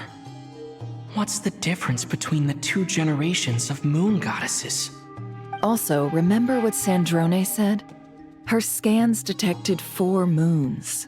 In other words, 4 moon marrows. Technically, the result of the scan means that 4 moon marrows were detected and positively identified as moons in that moment. In other words, this piece of information alone isn't enough for us to know how Miss Columbina is doing right now. Yep, we have no way of staying up to date on whether she's dead or alive. She's on her own for now. But at least she's trying her best to get back to us. Yeah. She's a tough cookie. And a sore loser, too. We have to trust that she'll find a way. Because we really need her power. As much as it pains me to say it, we've got no chance of beating Dottore in a straight-up fight. He's much too powerful. It wouldn't even be close. That maniac is going to devour everything in his path until he reaches us. We need to find someone or something that can stop him before he does anything worse. I'll be frank. Our only hope of defeating this false god is with a real moon goddess on our side. I'm not just saying this because Columbina's a friend and I want her back safe and sound. It's just the truth. And I know that even she was no match for him when he attacked, but I don't have a better solution. We're not giving up on saving her, whether she can defeat Dottore or not. Right. Don't worry, Miss Sandrone. We're all aligned on saving Columbina. No one's trying to argue that we can only justify saving our friend because it will help save the world. This is about multitasking. We want to save both. So, she's more than just a moon goddess to you guys? Absolutely. Duh! She's part of the gang! And you are too, you know. Yes, I know. You don't need to labor the point. I knew that the moment I came running over with my documents that I was part of the in-group. I mean, if Arlecchino can fit in, I certainly can. Anyway, as for how we get Columbina back, I've been working on it constantly. But I think I'm still lacking certain information about the moon. I'd probably get there if I could continue my calculations, but the problem is, I've run out of computing power. Computing power? You mean you need more energy? No, the issue isn't energy, it's processing power. There's so much data to get through that the whole process has just ground to a halt. That's a tricky problem. René de Petrichor of the Nazissenkreuz Ordo once foretold the fate of the world. But I don't know how he did it. My guess is that he used the primordial sea's power. However, that won't work for me. His methodology was vastly different from my own. What's worse, they're incompatible. And to top it all off, we can't even leave Nodcry. Ugh, this is so annoying. If I'd known we'd run into a bottleneck like this. Well, no, the design bureau's a bust as well. Curse that Dottore! Couldn't have made this harder for me if he tried. Oh, what do we do then? How about we grab a bite to eat and take a break? Maybe something will come to mind after you've cleared your head. You don't get it, do you? I'm trying to calculate the fate of an entire world here. And I need accurate results, not big prophecies. Where the heck am I gonna find the computing power for that? Ahem. Anyway, time to shelve the discussion on technical difficulties. Being a killjoy isn't very ladylike, after all. Either way, we've done what we can. Rest well, everyone. Remember to let us know if anything new comes up. Hat guy? Is he hinting that we should talk outside? Let's go somewhere a little more private.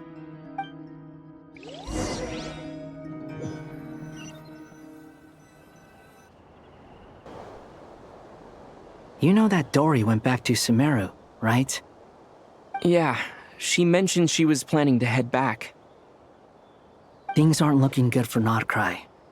She's gone to spread the word so that Sumeru has a chance to prepare for the worst. From what I know of Dottore, there are two possible reasons why he hasn't made a move yet. One is that he's still working through some kinks in his new powers. The other is, he wants to see how we're going to react. He'll easily devour everything eventually, so I guess he's in no rush to make it happen. The first false god he made was me. Now it's his turn. Even though my records were erased from Irminsul, Dottore's ideas haven't changed one bit. He once told me that becoming a god was like turning yourself into a hungry wolf or giant serpent to devour the moon. Clearly, he began studying the moon goddess's powers long before he even tried making a god. He's always wanted to get his greedy hands on divine authority one way or another. And in the end, he devoured the moon where I failed. In the desert of Sumeru, there is a chessboard built by King Deshret, also known as Al-Ahmar. I don't know if it was a real game, or if he was just trying to challenge his servants and citizens in some way. But creating games and setting rules, gods do that as a matter of course. That's the kind of power Dottore craves. Now he has the Trilunar Authority. His power is leagues beyond the common people. I don't think there's any point in other nations rushing to the front line. They're better off focusing on defense and hoping they can fend off any threats that spill out from Nodcry. Either way, Dory will inform Lesser Lord Kusanali, and she will contact the other gods in turn. The Seven will have some recourse available. If nothing else, their protection should keep the rest of the world from descending into chaos as quickly as Nodcry has. So on the bright side, even if Nodcry is doomed, your friends in other nations won't be in any immediate peril. That's good to know. But I'm not ready to give up on Nodcry yet. There's a word for people who refuse to let anything go. It's called being greedy. Maybe it sounds greedy to you, and probably naive too. But whatever you call it, that's what gives me the determination to keep fighting. Battles are fleeting, but the will to fight is a long-term commitment. Give up for even a moment, and your resolve will shatter. Why do you always feel the need to do the right thing? No one is born to be a savior. I mean, who's gonna criticize you if you fail or give up? Don't take this the wrong way, but Dottore said something similar to me. I guess the Fatui attracts people who don't believe in saviors. Not necessarily. It's less about belief for me. I just want to know how determined you really are. After all, I don't owe anything to anyone else here. Only you. You look kinda worried. If your arch-nemesis was about to achieve their ultimate goal, I think you might feel a little worried too. That's true. Dottore is about to become an omniscient, omnipotent deity. That's gotta be a bitter pill to swallow. Still, you're calmer than I expected. Obviously. I have to admit that my past self was a reckless fool who misunderstood not only the point of revenge, but how to achieve it. And as much as I want my vengeance, I know I'm not gonna get it by acting alone. If the world's taught me anything, it's to think before I act. Too bad it never taught me any other virtues, though. So, I am going to destroy Dottore, no matter what it takes. So, what's your plan? I'll get to that. First, tell me, what do you think of Sandrone? Just like Paimon said, she's a friend, part of the gang. How much do you trust her? This is a serious question. Think carefully before you answer. Although she's with the Fatui, she has her own values, and she's helped us a lot. If nothing else, she's clearly going the extra mile for Columbina. I see no reason not to trust her. If you say so. In that case, the three of us need to talk. I have some thoughts about her computing problem. It can be solved, but it will come with a cost. How much? If I can afford it, I'll cover it. Sometimes your heroism really backs me into a corner. You know that? Come on, let's go talk to her.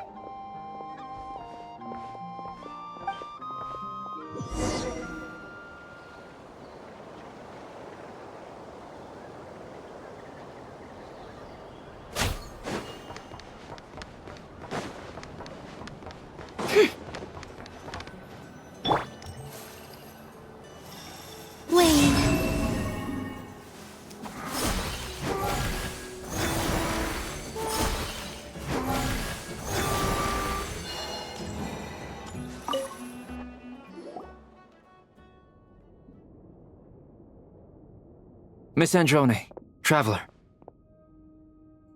Hey there. Paimon's here too! She was just helping them sort through their things. How did your chat go? That was fast. The call only just ended. Well, you said it was urgent, so we got here as quickly as we could. Albedo, I have some alchemy questions for you. I see. Looks like my knowledge proved useful after all.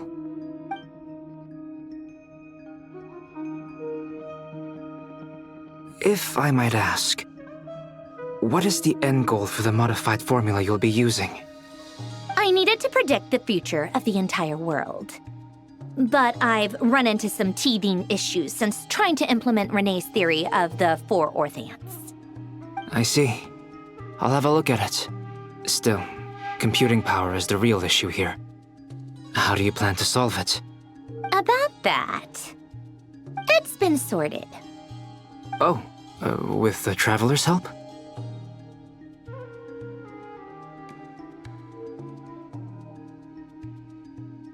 Actually, you're not wrong. He found the person with the solution. Was it Hat Guy? Yeah, it was him. Wow! Go Hat Guy! Seems like all that time studying at the academia is paying off big time. But where is he? Wasn't he the one who asked Albedo and I to come here? with me.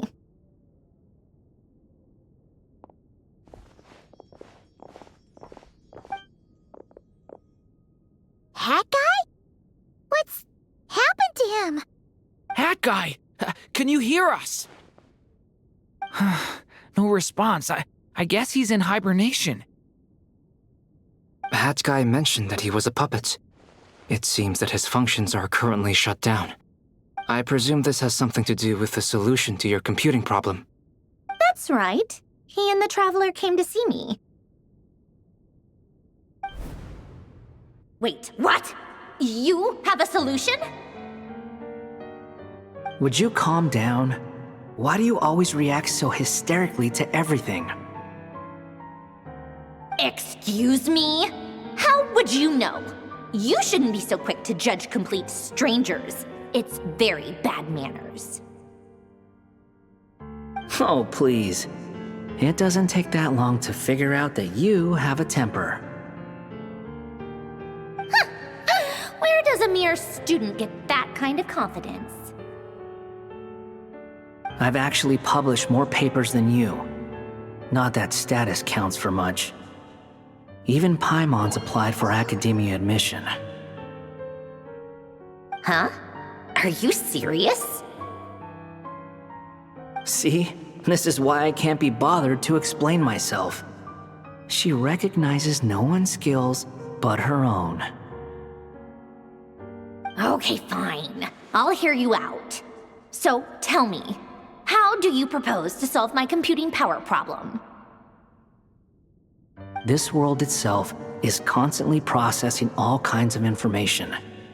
If it's the world's future you're trying to calculate, you need a processing device that's designed to cope with that volume. Easier said than done. Only Irminsul can handle that kind of... Wait, is that what you're suggesting? But surely we can't just plug my formula directly into the ley lines. You should be able to tell that I'm not human, right? Yeah, I noticed. The technology, though, seems pretty ancient. Very different from Fontaine's. It's a completely different system. Conrian, to be precise. I'm what they would have called a puppet. Puppets need an energy source and processing power. The artisans who built them sought out the materials most suited for that purpose. You? Do you mean... The Traveler and I have talked it over. He's willing to vouch for you. So, I'll allow you to borrow my core for your calculations. It was built using wood from a silver white tree, which makes it a small part of Irminsul. Conrian technology and Irminsul wood. Who in the world could have built you? Are you sure about this? A puppet without its core will cease functioning completely. And if it's left in that state for too long, it might not recover. You could die if you do this. You do realize that, don't you? I can put two and two together, yes. No need to rub it in. I won't lie to you. This has never been done before. I cannot guarantee your safety. Doesn't matter. I'm prepared for the worst. Did you two actually talk this through? Is he... Are we really considering this? Yes, we discussed it. The bottom line is, he trusts me, and I trust you. Let's give it a shot, shall we? Honestly, I have no clue where this kid even came from. But for whatever reason, he lent me his core to use in my formula. I'm very close to finishing my calculations now, and the core is currently in use.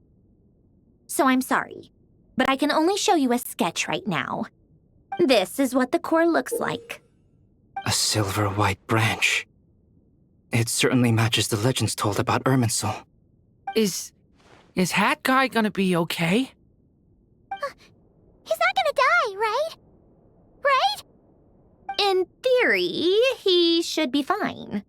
As long as we put his core back in time. Beyond that, all I can say is that I'll try my best to avoid risks and make sure the core doesn't sustain any damage. I think I know why you called us here now. Someone needs to watch over his body and make sure it's protected until the process completes. Correct. He said that the only ones he trusts here are you two, and the Traveler. And the Traveler will have other work to do. He will have our undivided attention. Aw, Hat Guy. On a more positive note, things are progressing steadily on my end. I'll call everyone in for a meeting once the results are out.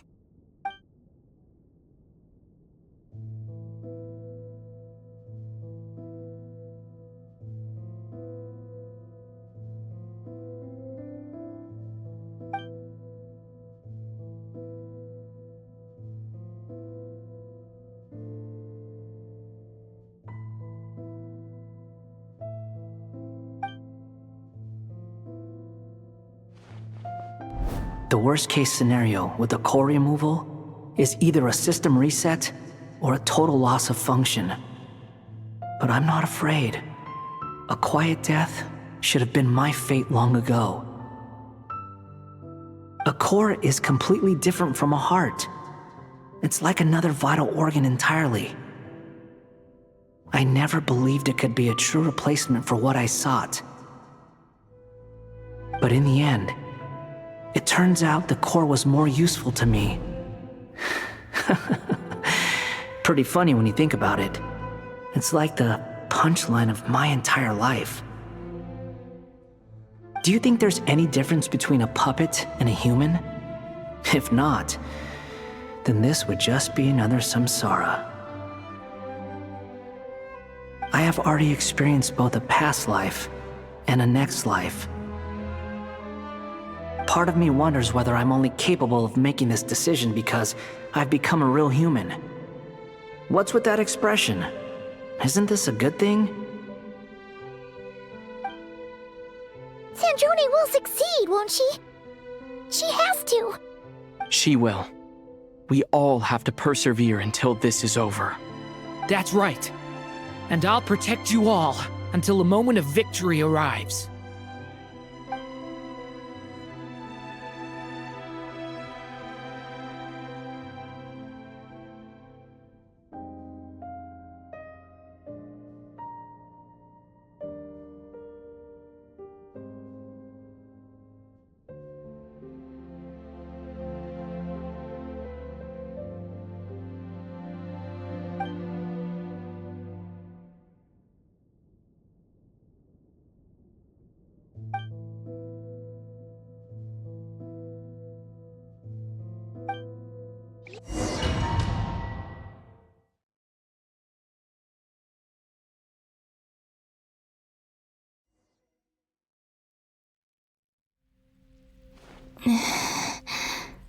Who are you?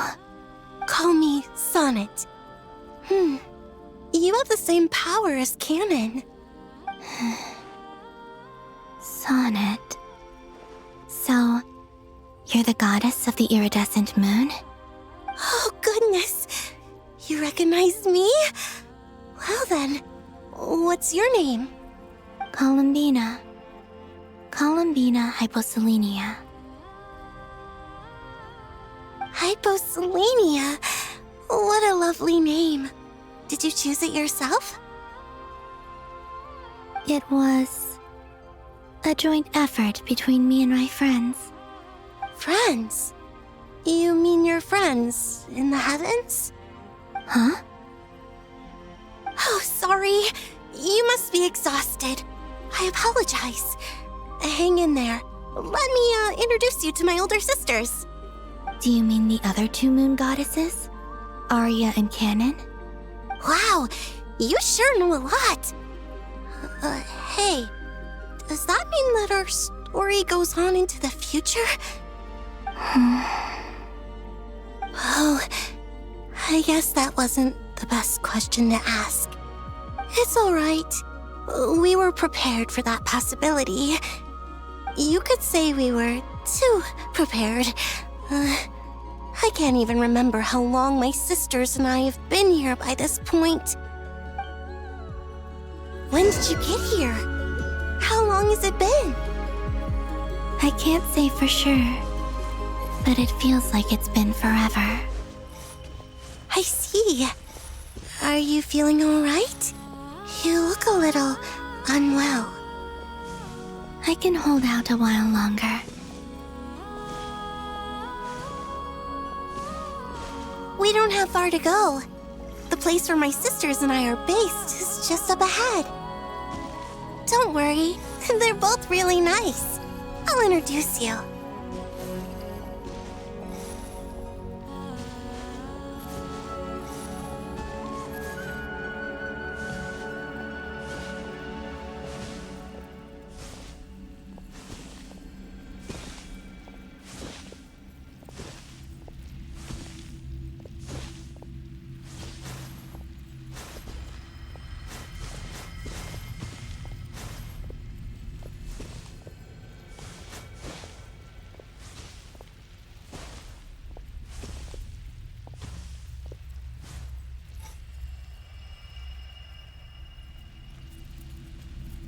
Sisters! I'm back! And look who I've brought with me!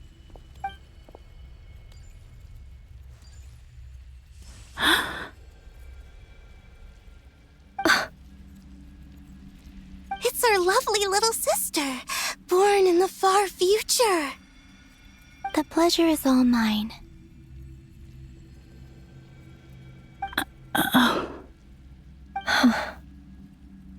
Allow me to introduce you to Columbina Hyposelenia.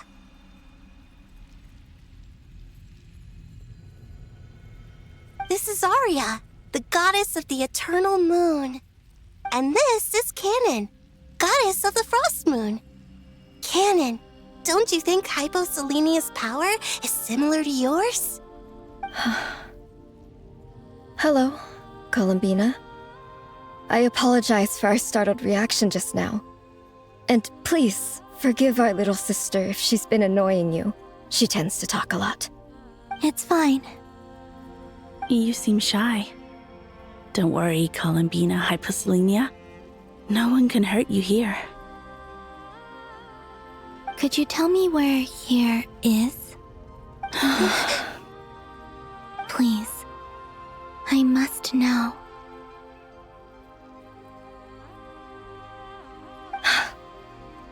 My dear sister, this is where Tevat's original ruler, the Dragon King Nibelung, imprisoned the moon goddesses. What? You're scaring her, Canon. No, I'm fine. Please, continue. Nibelung, our original master, created us in the distant past to maintain Tevat.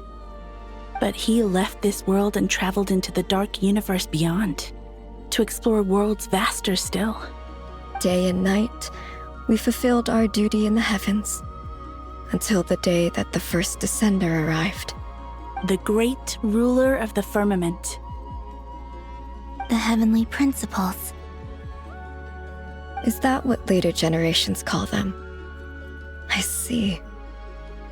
But we did not reject them at first, nor did they seem to harbor ill intent towards this world. We coexisted in peace. They were like a guest in our home.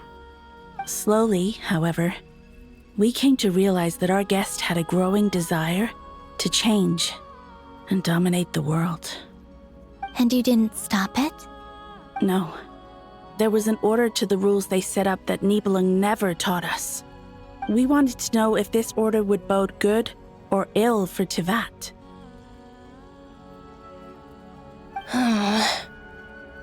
All right. Canon and I wanted to know. Sonnet was against it from the outset. Later, we discovered that this great ruler of the firmament bore an almost paranoid hostility toward the desire of certain life forms to seek power. Or perhaps they feared them. They would even cast down celestial nails as manifestations of their power, to punish the civilizations of the world below. Only this was far beyond mere punishment. Right.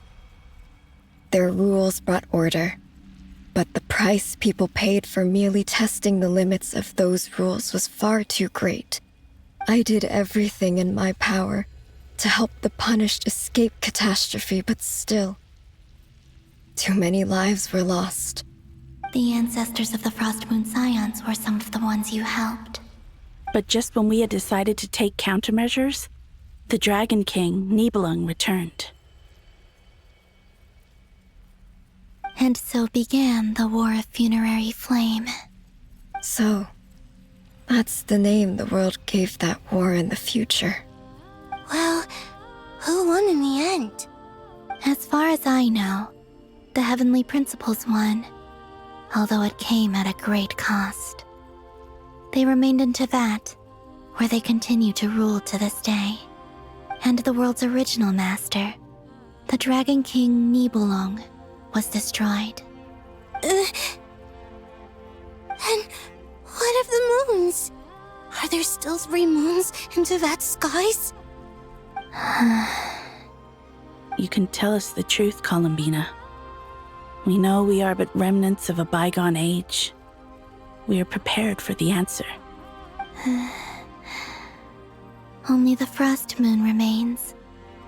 But it has been cast beyond the false firmament by the Heavenly Principles. The eternal and iridescent moons were both shattered during the war. So death finally came for us in the end. Sonnet. But you're still here, aren't you? A moon goddess cannot live without her moon, Columbina. She's right. That's why I began to disappear. Because the Frost Moon is cut off by the false sky. How much worse it would have been if it were outright destroyed. Our souls may endure within this lunar palace, but if our moons are destroyed, then we shall disappear the moment we depart from it. I'm sorry. There's no need to apologize to us, dear sister. If anything, we owe the world an apology. If only we'd decided to act sooner, rather than arguing amongst ourselves. all the more reason not to spend this time in regret and repentance. Instead, we should focus our efforts on how we might help our future sister. Sorry? Don't you see, Columbina, your story is not yet over. Is that not why you are here?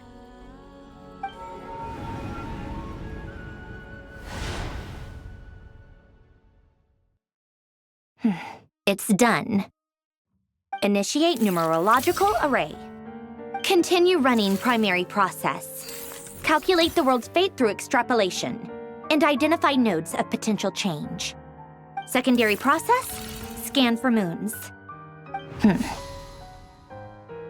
Still 4. The number of moon marrows hasn't changed. Wait, let me think. Is it possible that there's something I've been misunderstanding about the moons all along? Variables. Variables in the world.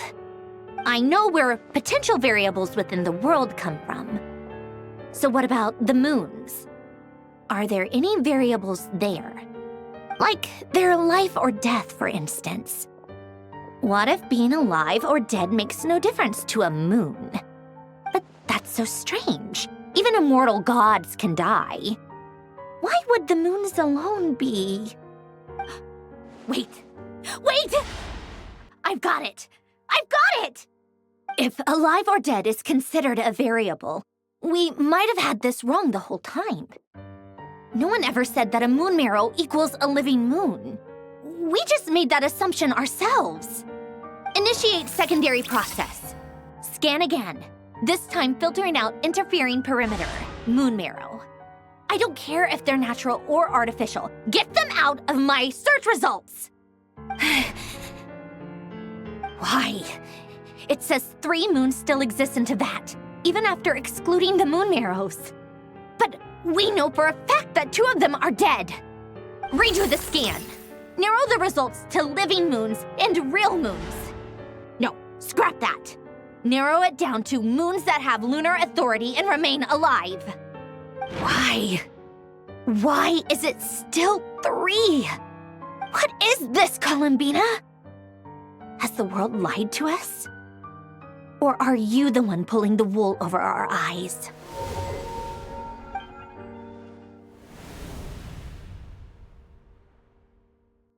So, you think that the moon's reflection might be where Nibelung imprisoned the 3 moon sisters?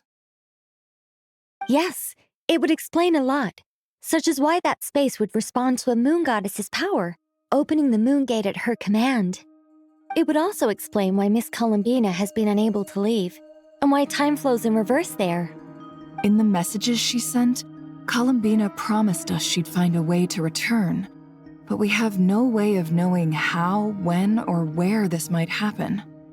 The fact that she still has yet to reappear in this world indicates that returning from that place is no easy feat.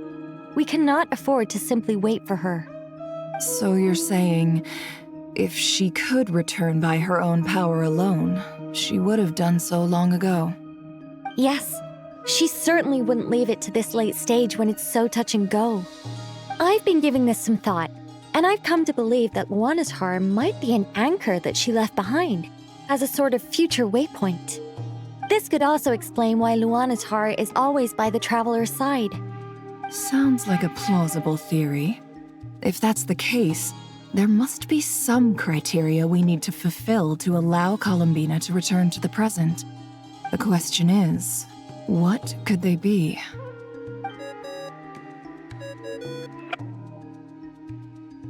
Hello? Listen up! This is extremely important!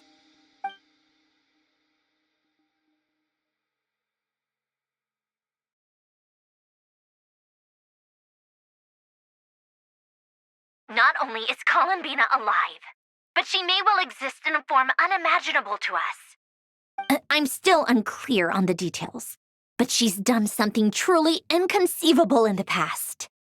And the clue to what she's done lies in the moon and Teyvat sky. Truly amazing. Oh, I'm so delighted for her. I'm sure we all feel the same. And I'm sure Columbina is ready to get back here and fight by our side. I'll keep my calculations going and try to find some way of coordinating with her. But that's not an excuse for everyone else to slack off, okay? All of you had better keep trying to think of solutions. How can the dead moon still live? And Luanatar...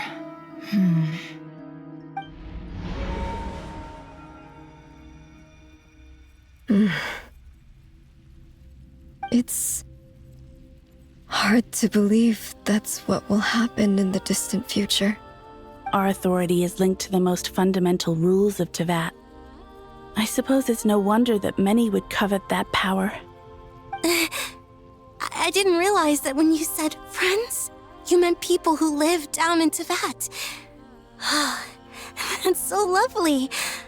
I always wanted to go down there and have some fun. Have you ever tried leaving this prison? Of course. Between us, we've tried everything. But no matter where we go, this space will eventually bring us back here. It's like the center of a whirlpool. Everything ultimately converges here, at the moment when Nibelung imprisoned us. In that case, have you tried using any of those pathways that connect this space to the real world? Sorry? What are those? They're passages through which you can make small-scale changes to reality by using Kuvaki. Or am I the only one who can use those passages? Because part of my soul remains in reality.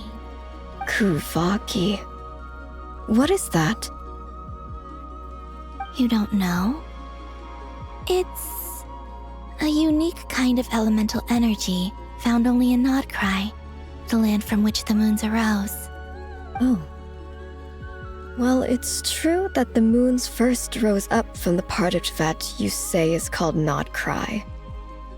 But there is no difference in the elemental energy between there and anywhere else. What? Could you show us some of this Kuvaki hyposelenia? Maybe if we see it, it'll make more sense. Okay.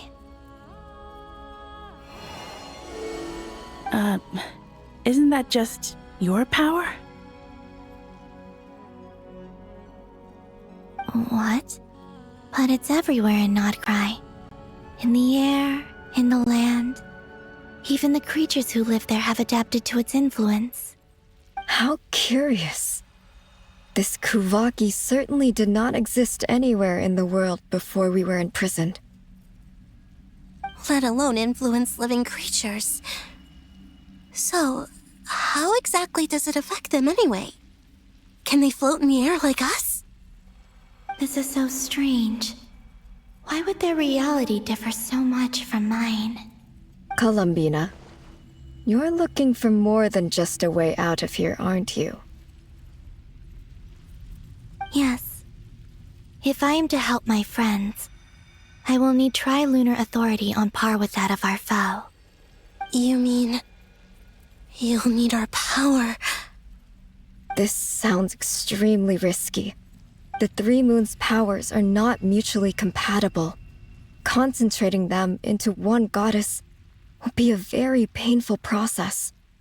And if anything goes wrong, it could tear you to pieces. I know. But I'm willing to take that risk. Even so, let's say we successfully transfer our authority to you.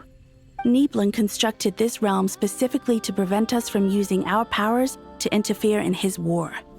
No moon goddess can leave this place alive.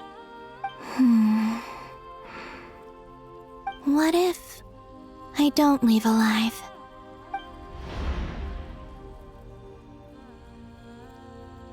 Where do we even start? How are we supposed to figure out what we're meant to do to help Columbina?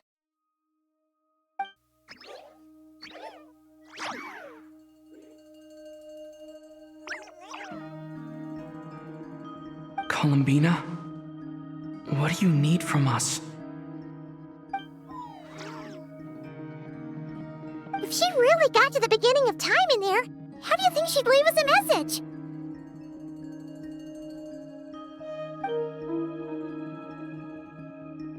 You don't think she'd write it down on a stone tablet somewhere in the hopes that we'd find it, do you? Seems unlikely. Columbina may not talk a lot, but she thinks deeply about issues like this. Let's review what we know. This is the Columbina who fought alongside us against the Reikir of Solnari, and with whom we celebrated Moon Prayer Night.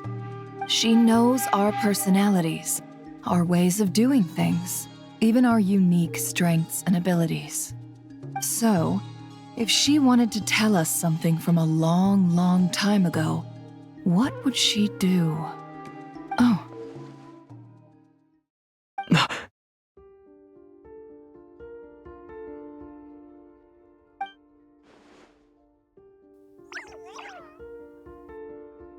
Traveler, you once said that those golden ripples also appeared when Luanatar was born. What if Columbina left Luanatar here, not just as an anchor to the real world, but for some other purpose? If she is part of Columbina, and Columbina knows that I can see past events through her... Oh yeah! Like when you peeked into Rarer's past through his heart! Nefer, wait! If you're right about this, and you can really see past events through Luanatar, your eyes, they'll... Oh, I know. Looking at Rerir's past in Conria was already enough of a strain on my eyes. Looking this far back into the past, it'll surely blind me. But it's our only chance. This is the only way. Boss. We spoke about this once, a long time ago. Do you remember what I said, Yehoda? The day I lose my sight, the Curatorium of Secrets will be yours to run. But... What's wrong? I'd be overjoyed if I were you. This day's come a lot earlier than either of us expected. I need to know you'll honor our agreement, Yehoda. Promise me. Yes, Boss Neff. I promise. Are you sure you don't want some time to think this through? What is there to think through? I should have gone blind after our battle with Rerir. Frankly, it's almost criminal that I got away with it for this long. Then at least let me take some precautions on your behalf. And if you really do lose your sight, I'll visit your office every day and make sure you're well looked after. Oh, please, anything but that. I was actually ready to go through with this. Are you trying to scare me into backing out? As if I could ever scare you. I'll assume you're just joking to calm your nerves. All right, enough chit-chat. Let's do this.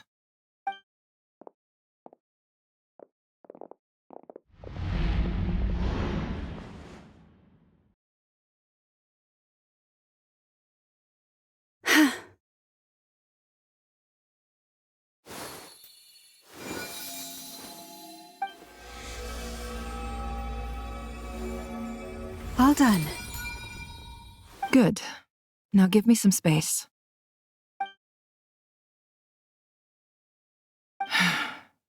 Come on then, little one.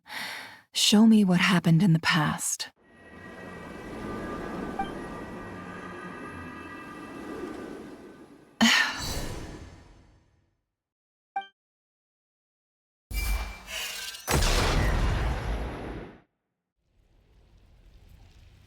Between the Trilunar Authority, Kuvaki, and the soul-surviving moon, the Frost Moon, I think I might know how to get back.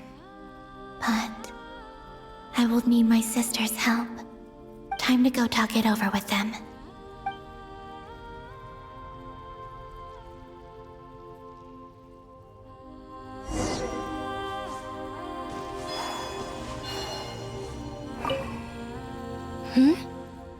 Have you decided what to do? I hope it's not too dangerous. You really scared me when you said that thing about not leaving here alive. Come on, let's go find the other two.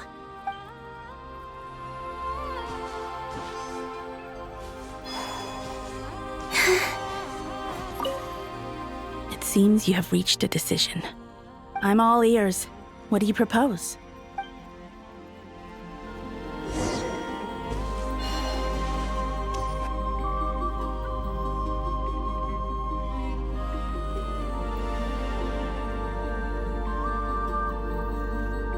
Have you figured it out, Columbina? Tell us, how do you plan to leave this place? I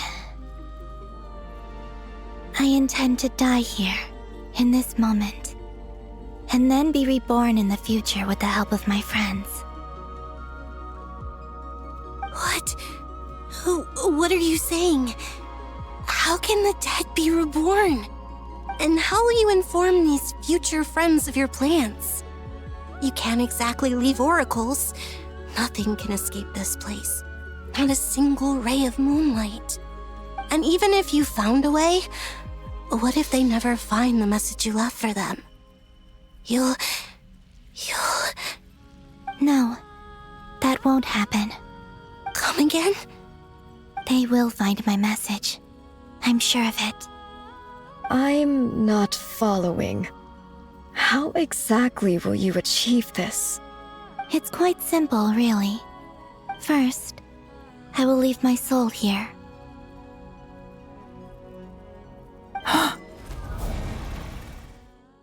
I see it. Your soul? You mean you're a divinity? Yes. I once left a portion of my soul in the future. One so small that this prison barely noticed anything. In this very moment, she can resonate with my soul across time. When the time comes, I believe that she can serve as an anchor to pull my soul from here back to the future reality. Just as gravity connects the world to the moon. Exactly. In the future, where I came from, the moon has been cast beyond the false sky, but I can still feel that it is there. In a similar way, I can feel a connection to the soul fragment I left behind even now. My friends can use it to detect my presence. But how do you just leave your soul here? Is that even possible? On my way here, I met an ordinary mortal who entered this place long before I did. Her body is long gone, but her soul remains. And before that, I encountered an old enemy whose entire soul survives here intact, while the power that once corrupted his body has faded away. So, perhaps this space is specifically designed to imprison divinity and authority, but not the physical body. Still, even if your body can escape, would it not just be a lifeless husk without the soul inside? Wait, is that what you meant when you said you wouldn't leave alive? Yes, I shall turn my body into moonlight and pour it over Nodcry. That power shall protect the land and quietly blend into it, awaiting my soul's return in the future. However, I cannot do this on my strength alone. I would need your help to do this, so I'm humbly asking for your assistance. Oh, dear sister, you need not be so formal. As I said before, we are but remnants of a bygone age. You, on the other hand, were born alone in that distant future, and you have walked a long and lonesome road since then. How could I bear to let your story end here in this dungeon? Don't forget, we are your sisters, your family.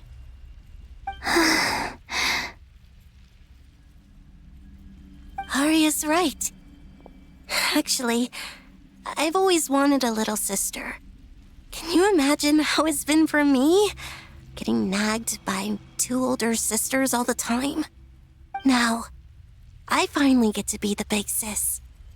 And not just that, but I get to help you return to your world, too. How could I say no to that? Sonnet. Canon?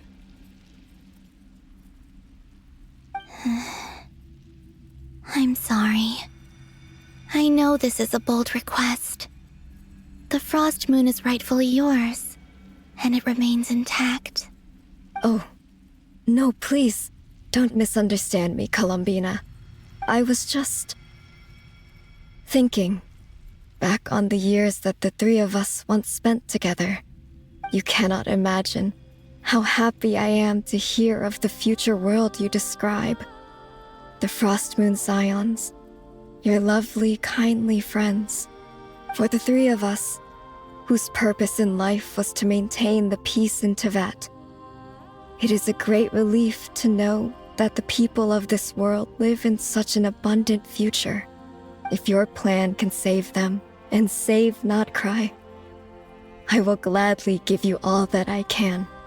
Besides, the 3 of us have been together since the day we were born. I could never abandon them to live on alone without them.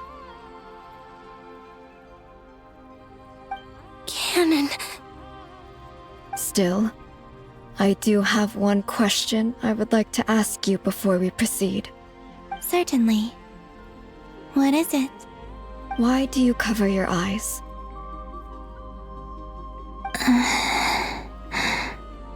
Yeah, I was curious about that too. But it seemed personal, so I didn't want to intrude.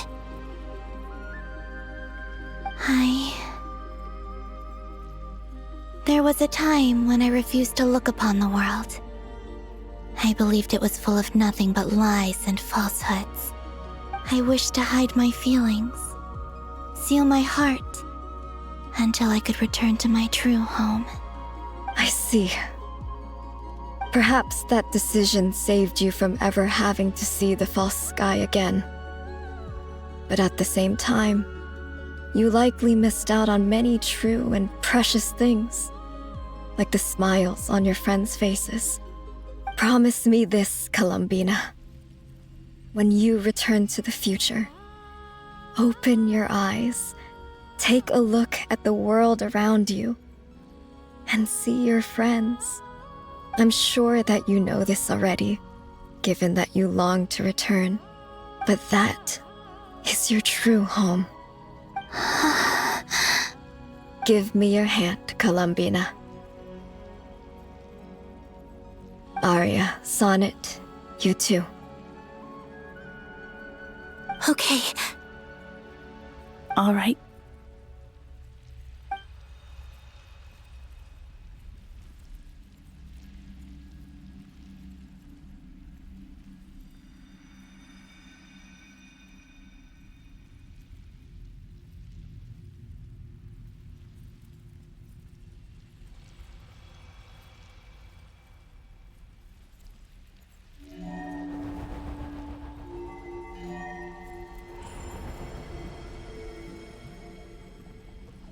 We once were the songs sung for eternity, but now it is you who must continue to sing. We once were the tides in the great river of time, but now we subside, and you arise. We were the messengers of madness and inspiration, but now the lies have faded, and your truth must endure. We are souls awaiting the sun. You must return to be with those who smile when they see your face.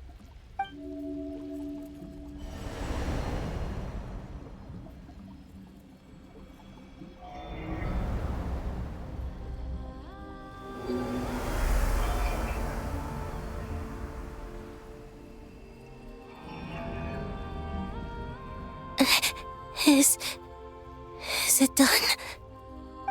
Yes. We have transferred the authority over all 3 moons to Columbina Hyposelenia. From this moment on, she is the Tri-Lune Goddess, the one and only moon goddess of this world.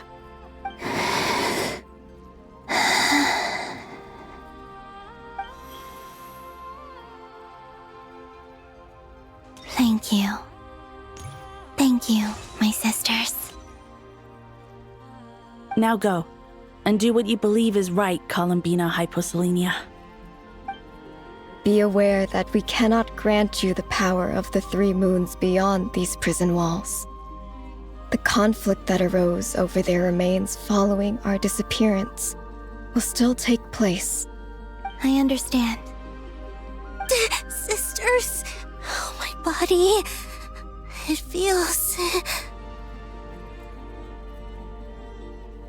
Now that we have given up our power and authority, our bodies are merely mortal shells. This prison is dissolving them as we speak. It's okay, Sonnet. The end must come for every god, just as it does for every human. That's all this is. The final destination of our lives. Canon and I will be by your side the whole way. We have one final request, Columbina. Could you use the 3 moons' power to send us back into the real world? Now that we have lost our powers, I doubt this space will seek to hold us further. It's just... we would like to spend our final moments together in the only place we ever called home. Of course. Gladly.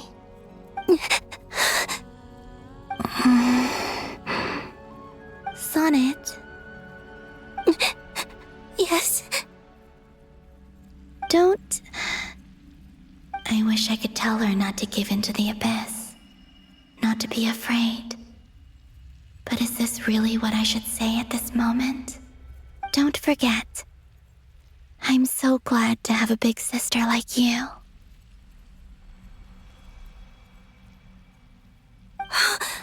No, Hypo. Thank you. I'm okay. I'm not afraid. As long as my sisters are with me, I won't be afraid.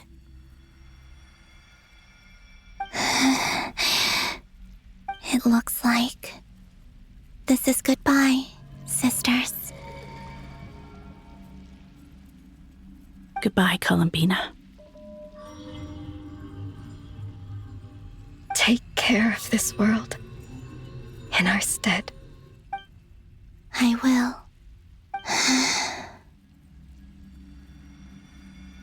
And now, it's time for me to bid farewell to my body, too. May it become the moonlight that keeps Nodcry company through the long years ahead.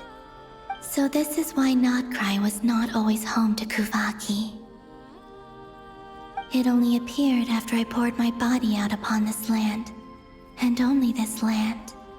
Kuvaki responds to me because it is me, my body, answering the call of my soul.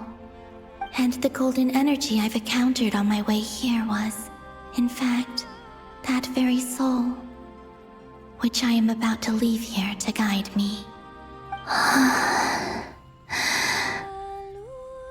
O power Trilune, eternal moonlight. I, Columbina Hyposelenia, lay aside my body. Let it be cast into the dark night to illuminate the future. May it be a companion to all who dwell beneath the moon.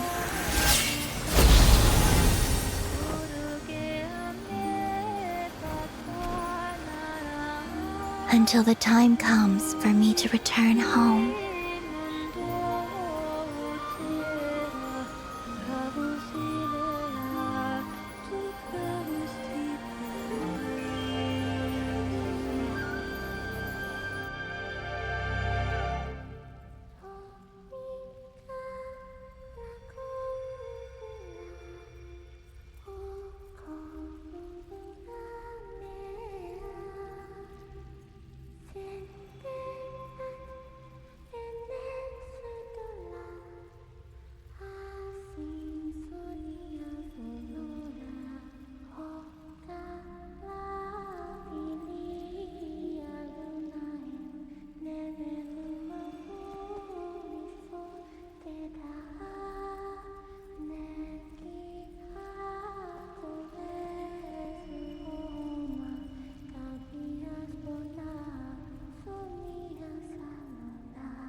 Boss!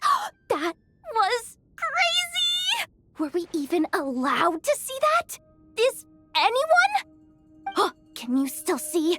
How many fingers am I holding up? I see 2 fingers, and a look of sheer terror on your face. Truly astounding, Miss Nefer. Your eyes have glimpsed the very ends of the world, and yet they remain as sharp as ever. Or is the credit for this miracle due to Miss Lauma? It seems that even time itself is no match for your medical skills. Surely you jest, Mr. Flins. I suspect we have Columbina to thank. She must have realized the immense toll that the ritual would take and purposely set aside some of her power in the past to protect Nefer's eyes when this moment arrived. There is always a great price to pay for witnessing the truth, but it seems that this time, Columbina has shouldered that burden on our behalf. She chose the perfect method of getting a message to us. Though her eyes were always shut, she was clearly so perceptive. She knows us well. She knew exactly how we would think and what we would try. Despite being separated by time and space, we're seeing the same possibilities and seizing the same opportunities. We still don't even know if she's okay right now. But as long as there's a chance we can do something, We'll fight to make it happen. We'll get you back somehow, Columbina.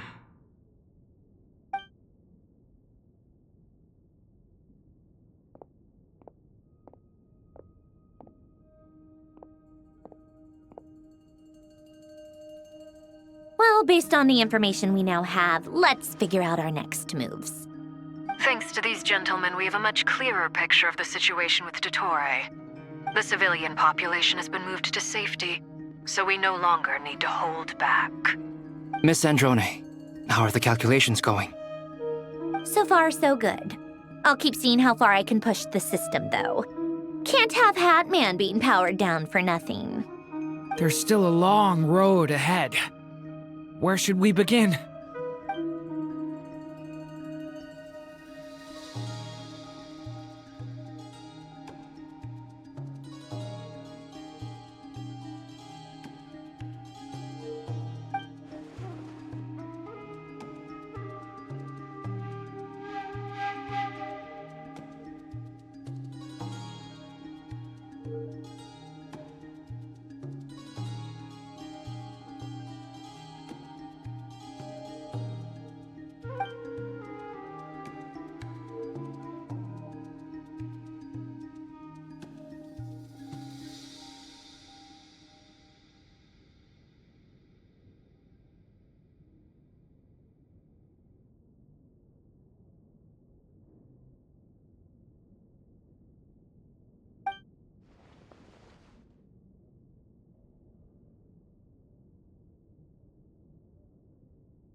Our plan is clear.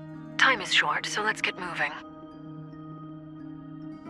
There's just never enough time, is there? Time is the bane of my existence. Ugh. Anyway, I'm gonna get back to work. All right, we'll do our part too. Yeah.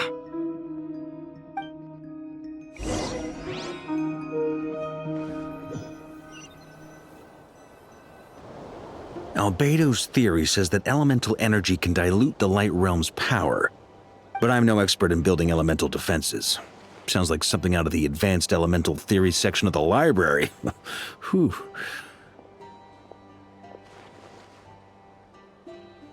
You seem quite troubled.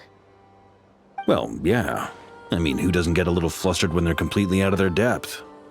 You were the very picture of confidence back when you approached the Hexen Circle.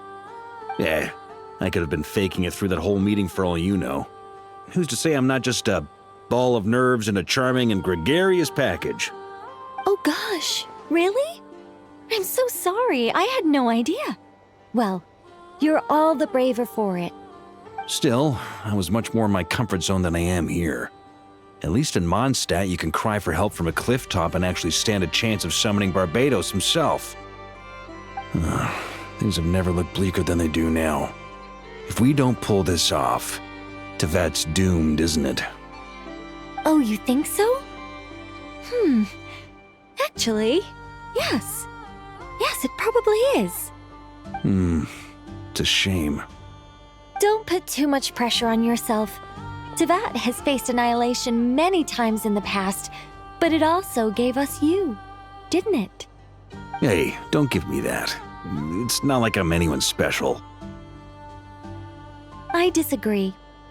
Every human born in this world is special. We angels have always believed that. In that case, this humble human being has a big favor to ask of you. I thought you might say that. I'm sure Alice, in her great wisdom, sent you here precisely to help us in this difficult time, yes?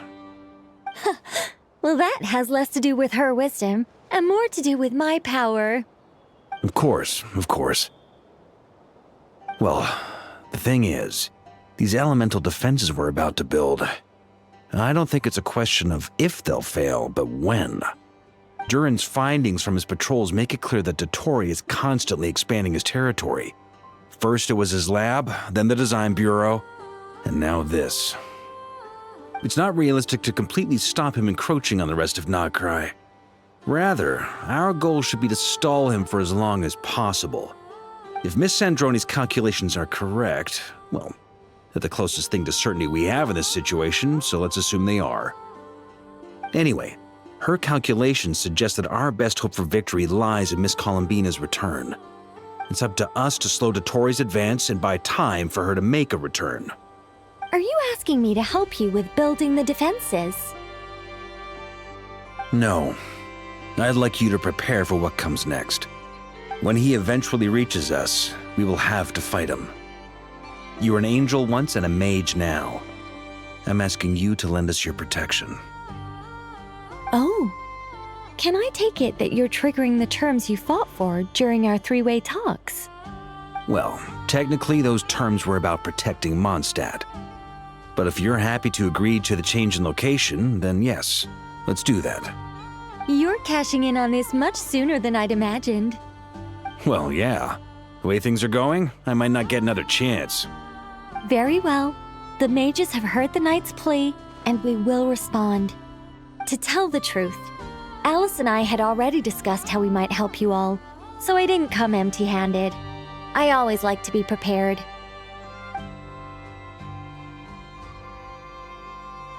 This is... wow. Yeah. This is great. Seriously, thank you. It's been many long years since I had a chance to dazzle humanity with a little divine intervention. To humbly serve as a reliable and responsible guide. Anyway, Knight of Boreas, please accept this gift in recognition of your great virtue.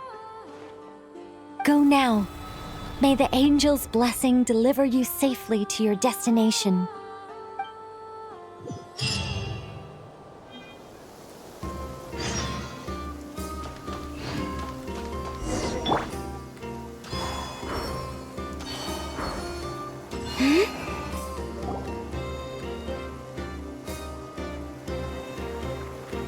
You're here. Sandrone! How are things going? Glad you asked. You two are about to become the first people to lay eyes upon my masterpiece. Or should that be the first person and the first, specter? Hey! Whatever. Come, feast your eyes on this. Wow! We've never seen something like this before! This meter displays the progress of my formula. Currently, it's still making the most important connections. Once it's finished running, I'll deliver it right to your side. And then, we can finally bring Columbina back. What do you mean, deliver it? Can't you just tell us over the Dodo communication device? It'll just be some numbers, right? Ugh, you're such a greenhorn. This isn't the kind of formula you solve in math class. It's a highly complex algorithm capable of constructing a framework of rules. Ugh, whatever. We'll be here all day if I start trying to explain it. All you need to know is the formula must be completed before we can bring Columbina back. I'll share the data with you.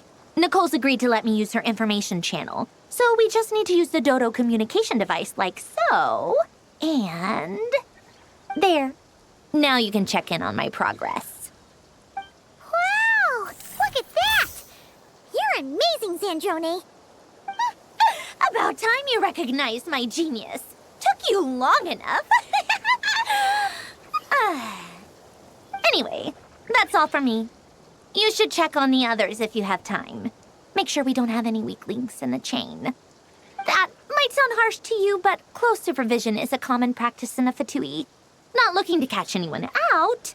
I just care about everything going smoothly. That's all.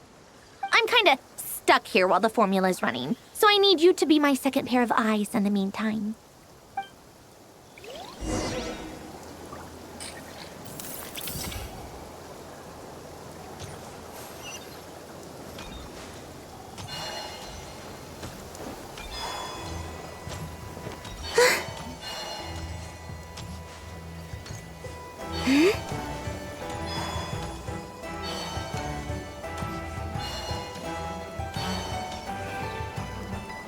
Thankfully, Miss Nicole has come to our aid. Nasha Town is now looking very well defended. Golden Flame. Yes, that's Nicole's power, all right. Based on the latest message from Grandmaster Varka, it sounds like they've reached an agreement. The situation should be more stable with her assistance. Everyone will have at least some degree of protection. Albedo! Durin! Hello there, you two. Are you well rested? That's good to hear. As per the plan, Albedo and I will be in charge of Nasha Town. As Dottoro's energy field expands, it's creeping ever closer in that direction. But we will do our best to hold our position. We fought side by side many times before, and always with great success. I believe this time will be no different. So don't worry about us. Focus on fighting Dottore.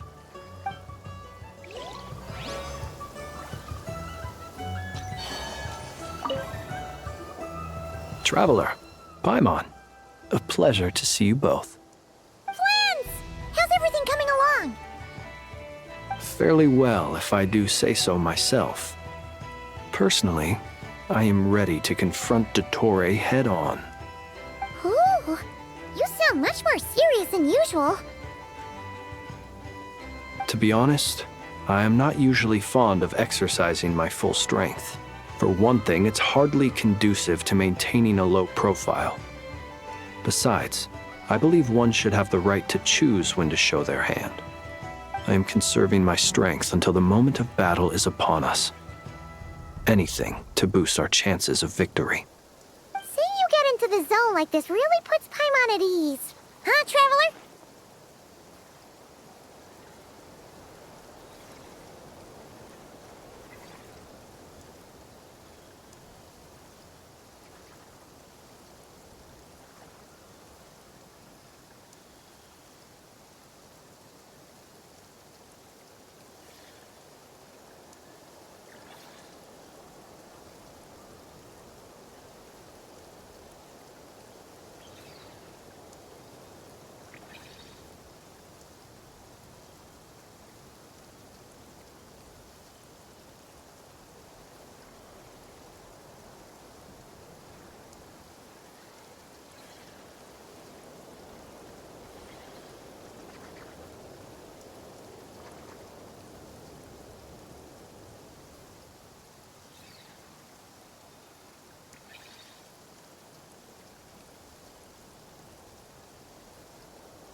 I consider it an honor to have your trust.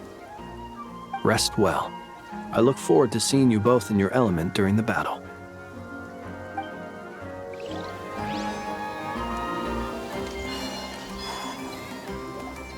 Yes, Miss Moonchanter? What are you staring at? You always address me in the strangest ways.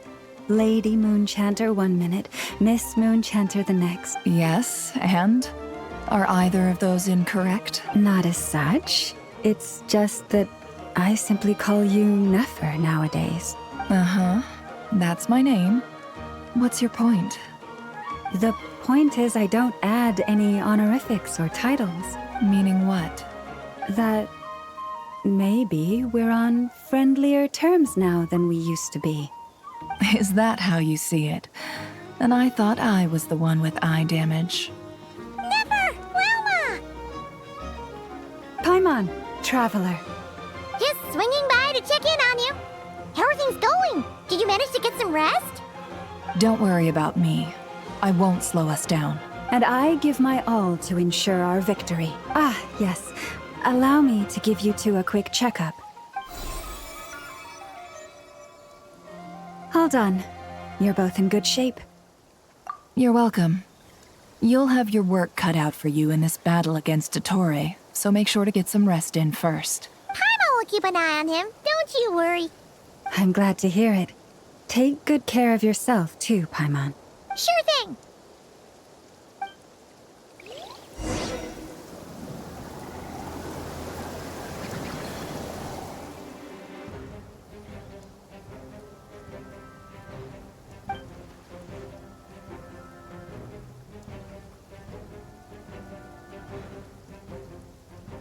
Here they come. That's quite a horde. As we expected. Get ready, everyone. Take your positions, then prepare to engage. Let's begin. I'm at the ready.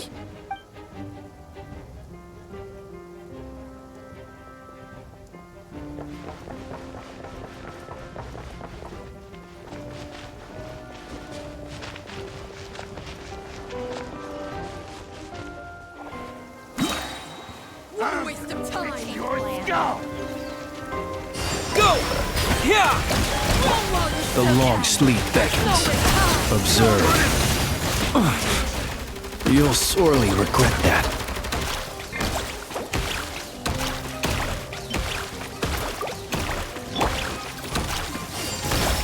Burn no more.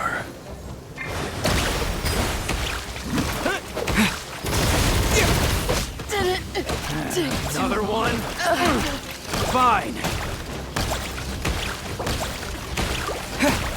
Got a present with your name on it!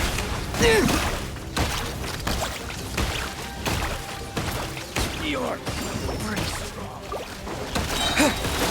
Wipe out! Go!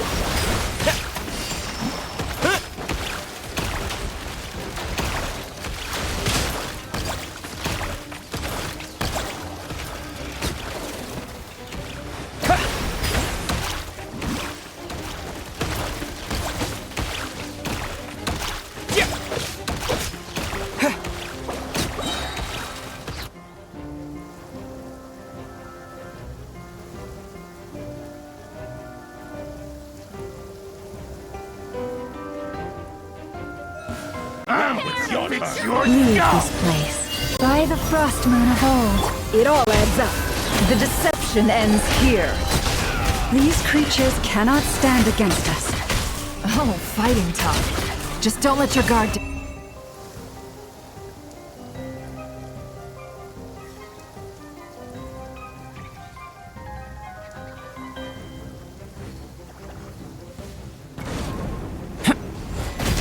Witness my great undertaking!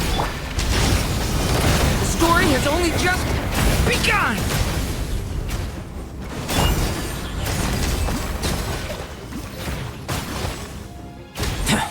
That was easier than I thought. Naturally. What do you mean? Is it because as created beings go,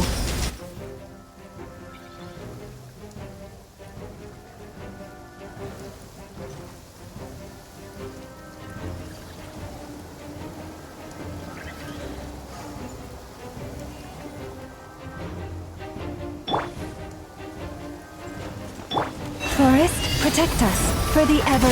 Stay your hand. Bombs away! Beware the creatures of the night. People have always used fire to drive away wild beasts. Wouldn't a lantern work just as well? You read my mind, my dear friend. I was just about to say that. All right then, dear friend. Bring the light! Be silent. Close your eyes.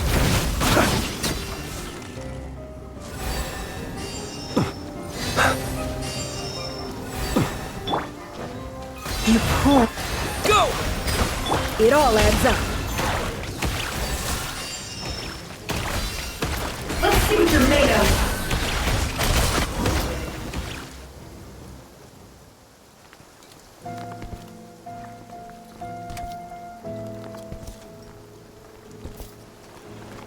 You're looking well. I trust you've had a good couple of days. Dottore. It's actually a good thing, in my view. If the subjects of my experiment were to die prematurely, it would throw quite a wrench in the works. And so, I must thank you all for your resilience. We are no longer on the same level, but you are nonetheless worthy of my respect. A creator god should be merciful and gracious after all. And in any case, it is only right that before I end your lives, the world is informed of the arrival of their new god.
The experiment begins.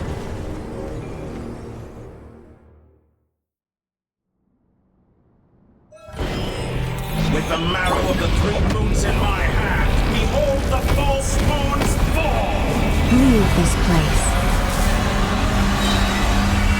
By the Frostmoon of old. Wipe out! Water jet! No more lies. That's more like it. Some results good. Keep it up. I'm still collecting countdown. The deception ends here. You poor lost lamb with one heart. Entropy bends to me.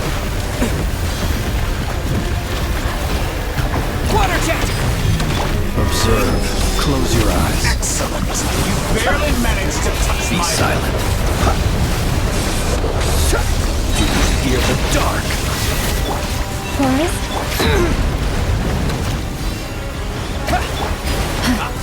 First, like an ant in my... Close your eyes. Oh. I've been moved inside another space. And it's sealed off. Looking at the structure of it, it seems like the Torre intends to trap us here. There's no exit. Our endurance is about to be put to the test. Moon's remnants fall!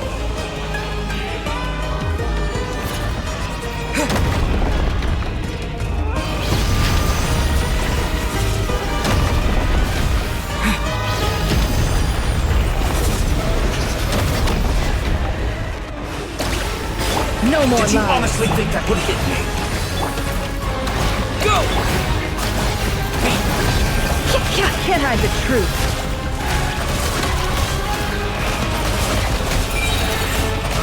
Seek within. Good. Keep it up. Bombs away!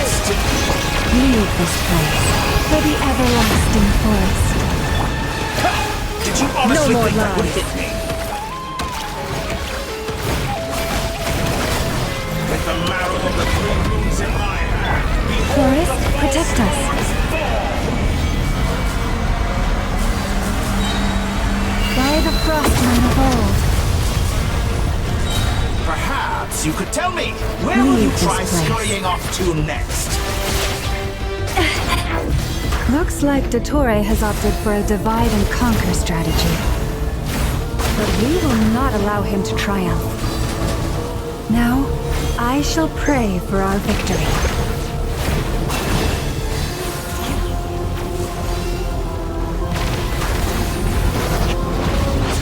Entropy. Go! Can't hide the truth. That's more like it. Some results of value. Good. Keep it up. I'm still collecting data. The mystery on the... Go!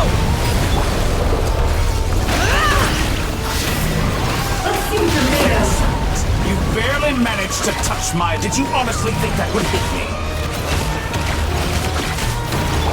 Water jet! Be shackled! Water jet! It all adds up. Moon's remnants! Let's see your tomatoes.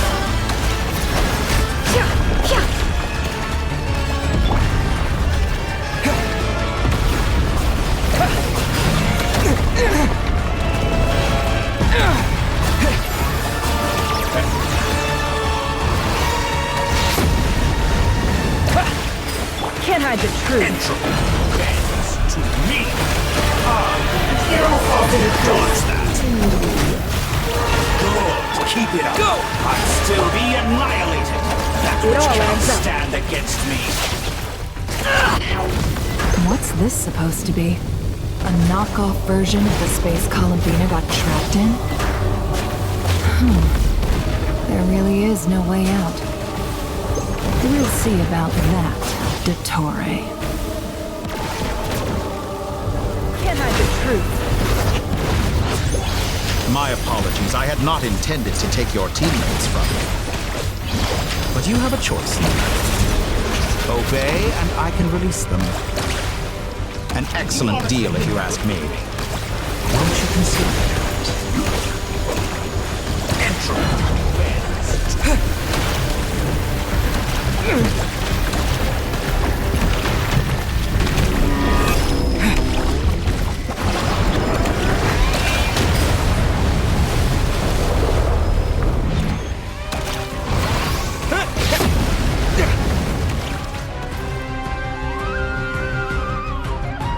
I'm aware you've been working on some little tricks to surprise me with, but it appears that none of them have come to fruition.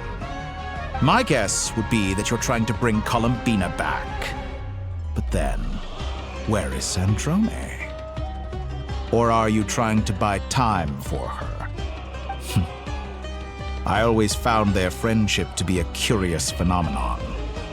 Two highly incongruent personalities, and yet they share a deep connection. Speaking of Columbina, I once saw her as like a younger sister. We got along quite amicably while she was with the Fatui. But then one day she suddenly decided she would refuse to take part in any further experiments. To this day, I truly don't understand what I could have done to upset her so much. It's such a pity. I could have had a sister, a family. But alas, she grew to dislike me. You're not fit to be family to her. That I can't deny. So many people, all obsessed with playing out the same tired old dramas. This world is rotten to the core. And then there's you. You had every opportunity to reach the right conclusion. The thought of killing you off like this? But I maintain that I approached you in good faith, so I will offer you another chance. Will you work with me? You have until I count to 10 to make your choice. 1, 2, 3. Not in a million years.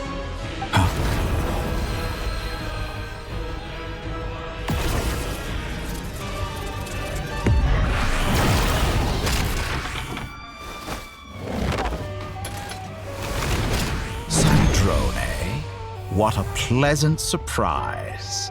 I didn't think you'd join us all the way up here. You're as sick and twisted as ever. Don't fool yourself into thinking anyone's grateful for the chances you're offering them. Sandrone? But the formula hasn't finished running yet.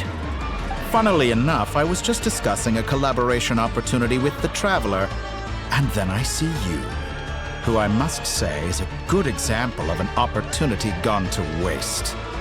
Gone to waste? I said that everyone would get one chance, and you've used yours to march right back into the lion's den. So yes, it's an utterly wasted opportunity. And what makes you think I believe a word that comes out of your mouth? I was planning on disposing of your little formula after wrapping up more urgent business here. But since you've taken the trouble of serving it to me on a silver platter, I can simply bring it forward in the schedule.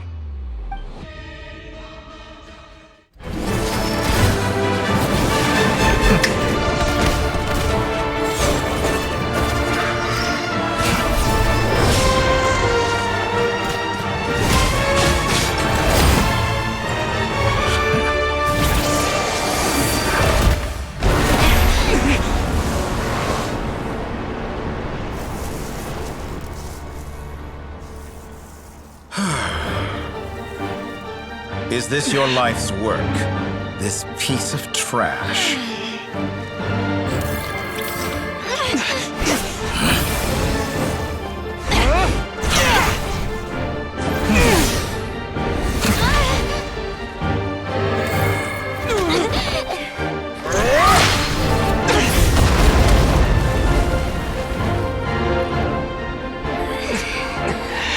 Your formula runs too slowly, Sandrone. You put your hope for success on others instead of fighting dirty. That is why you have failed. Now, whom should I slay first? Any volunteers? No one? How nice of you to leave the decision to me.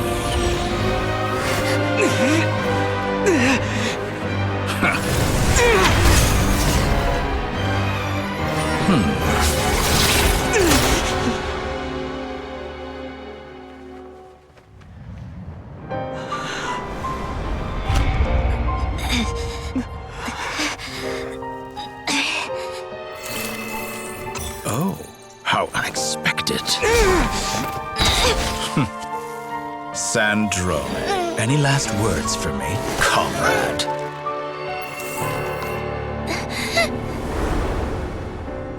Is there anything you wish for? Not really.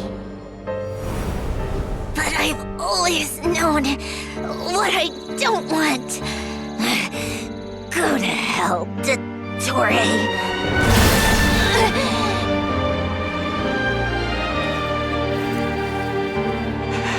No!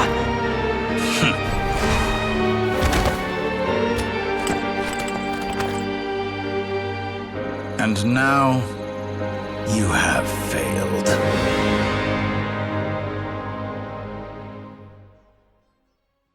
Sandrone! Now you see how fragile mechanical contraptions are. Just a gentle tap, and they fall to pieces. However keen of an inventor Sandrone may have been, her death spells the end of the formula that was running inside her body.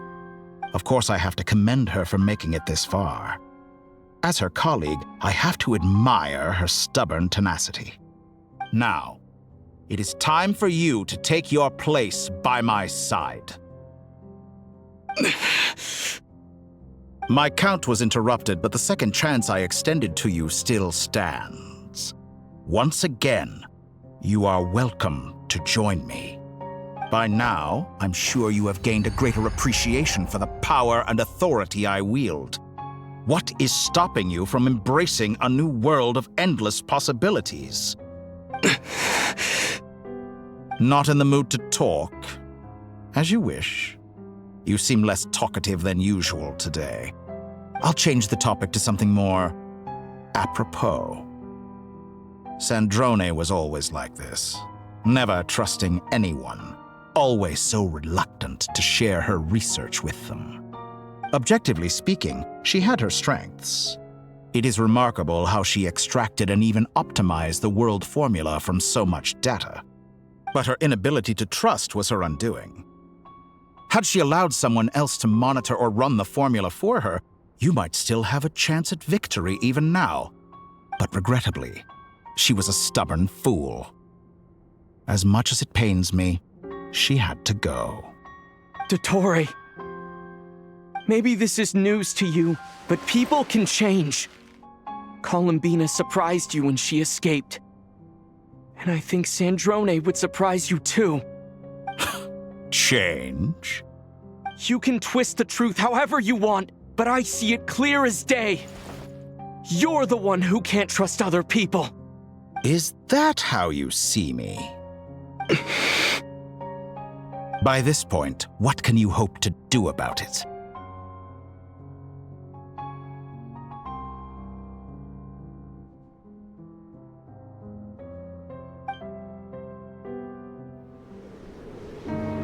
It is pointless to fight on. You've already lost.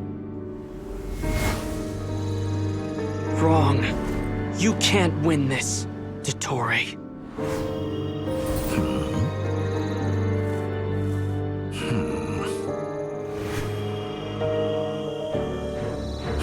What?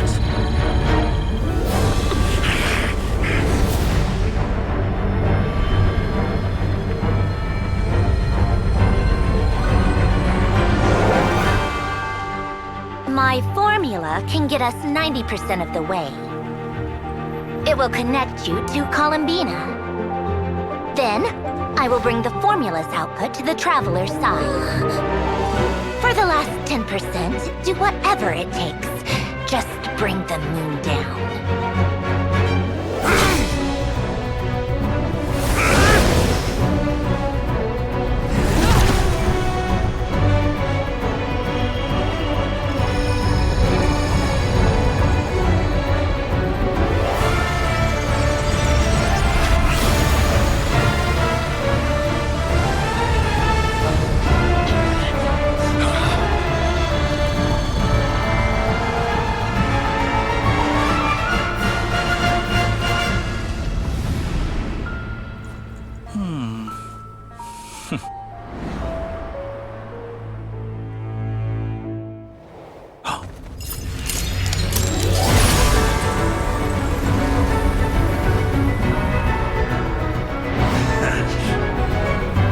The moon will never be yours!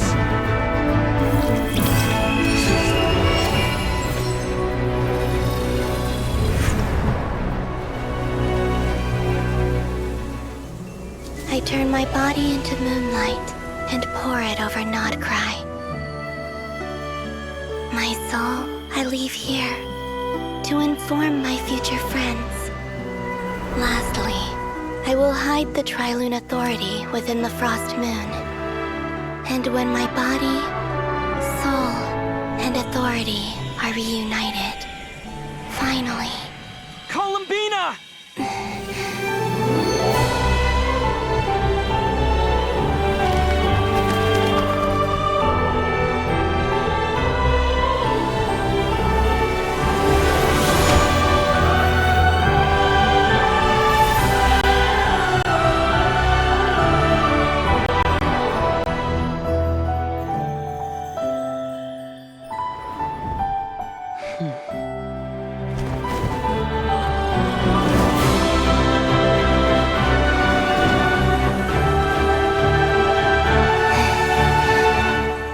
It's been too long.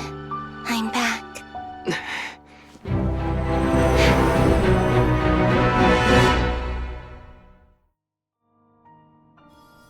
Stay focused on the battle, Traveler. What a touching reunion. Though I personally find myself repulsed by the sight of weaklings huddled together for war. Now, you're quite finished patting yourselves on the back. Show me how long you can struggle before you drown! Watch out, Columbina! Manipulate space itself! I know. Wait for the right moment. We'll strike together.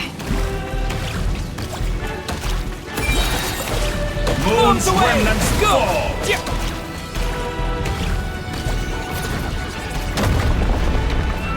Did you honestly think...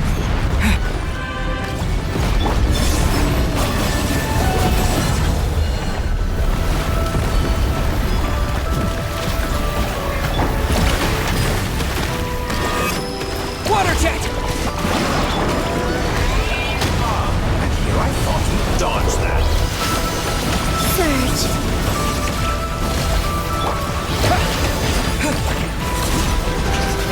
Good, keep it up.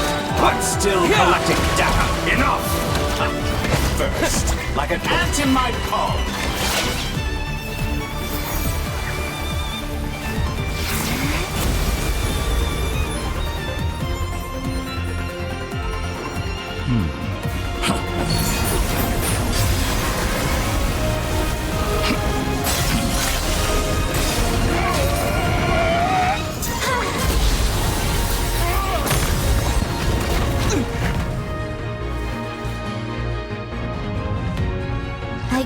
you the new moon's blessing. The new moon shines upon you. I am growing weary. It's over, Dottore!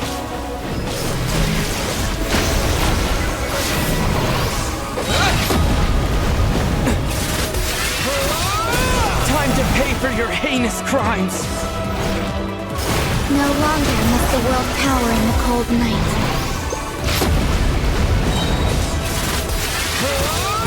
Our future is not yours to command. Let the moonlight dispel the darkness. So close. I was so close to the new world. Everlasting as the moon. Swallow in this rock, decaying world.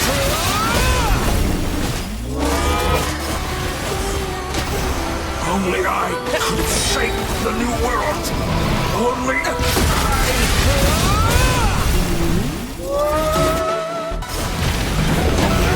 Could have shaped the new world. Only I.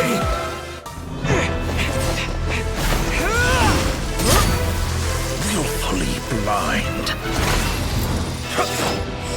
How can you be so satisfied with your fate?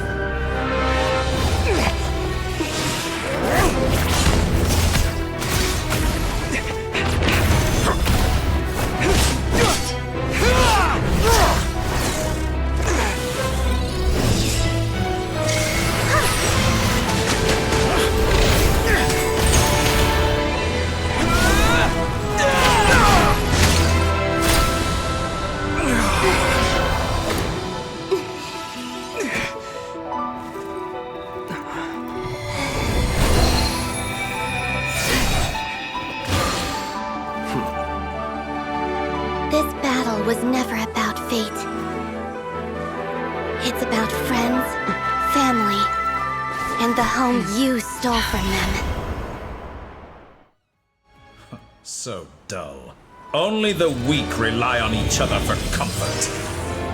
You shall see. Once I transcend fate, you will be nothing but fodder for my grand experiment! That will never happen.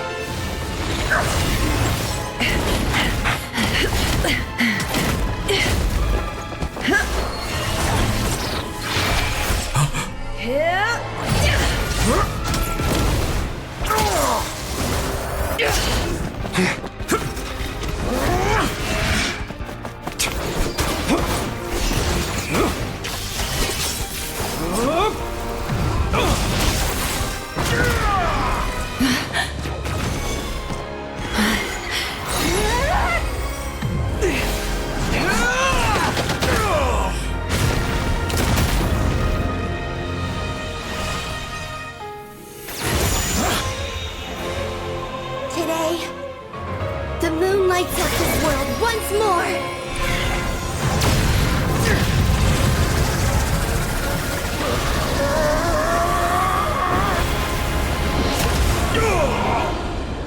This loathsome world.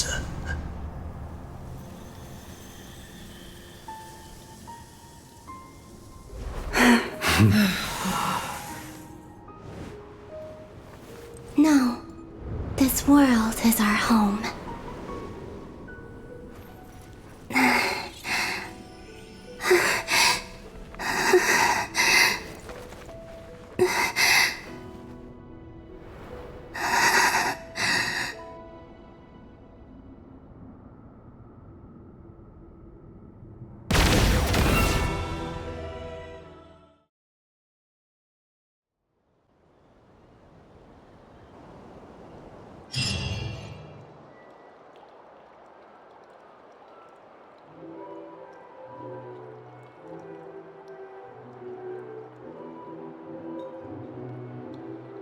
No, you're doing it wrong. The moon looks like this now. What are you drawing, children? The new moon, Mom. It looks different than before, doesn't it? Also... Can I go buy a sugar sculpture today? Please? Just one? All right. I suppose today is a special day after all. Almost like a festival. Extra, extra! Get the latest Nasha Express here! Post-disaster report! Nasha Town reborn beneath a new moon! The voyage begins today! The future looks bright thanks to the League. Want a copy? I knew things would be different. But I didn't think that would include the moon. They say a new moon goddess has been born. A new moon goddess? Who's saying that? The Frost Moon Scions? I guess so. I'm not too clued up on the details. As far as I'm concerned, the moon's still in the sky and it's business as usual. Hey, since we've come all this way, shall we grab ourselves a free meal while we're here? Are you a convert now? Or are you just here for the free lunch? Oh, come on, what does it matter? After everything we've all just been through? That smells good. All right, that's it. I'm hungry. Time to eat. Come on! We gotta get there early, or there won't be any good spots left! Shh, keep it down. This is a residential area. What if people are still sleeping?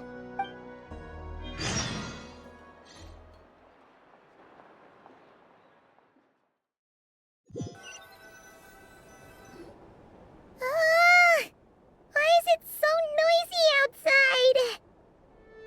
It's okay. Paimon was pretty much awake anyway. It's been so long since we last had a chance to relax, huh? Feels like time is moving slower than usual. What about you? Did you rest well? Still winding down from everything that's happened? Or are you wondering how our friends are doing?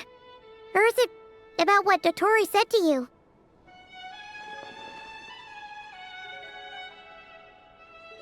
Okay, if you say so. But don't push yourself, alright?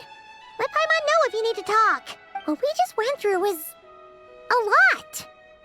It's totally normal if you need some time to get back in your groove. Luanatar disappeared after Columbina came back. Apparently, she was part of Columbina's soul or something. Still, Paimon kind of misses Luanatar somehow. But anyway, you did great. So did Paimon.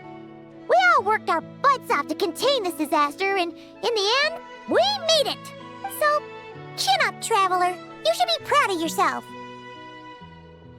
Hey! Don't poke fun. You should be glad that Paimon's growing as a person.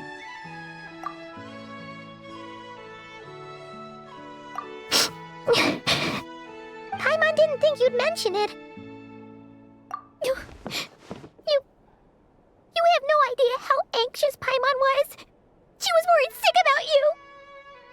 Well, if you really want to show Paimon you're sorry, you're gonna need to make it up to her. You better be ready to splash out on a lavish meal.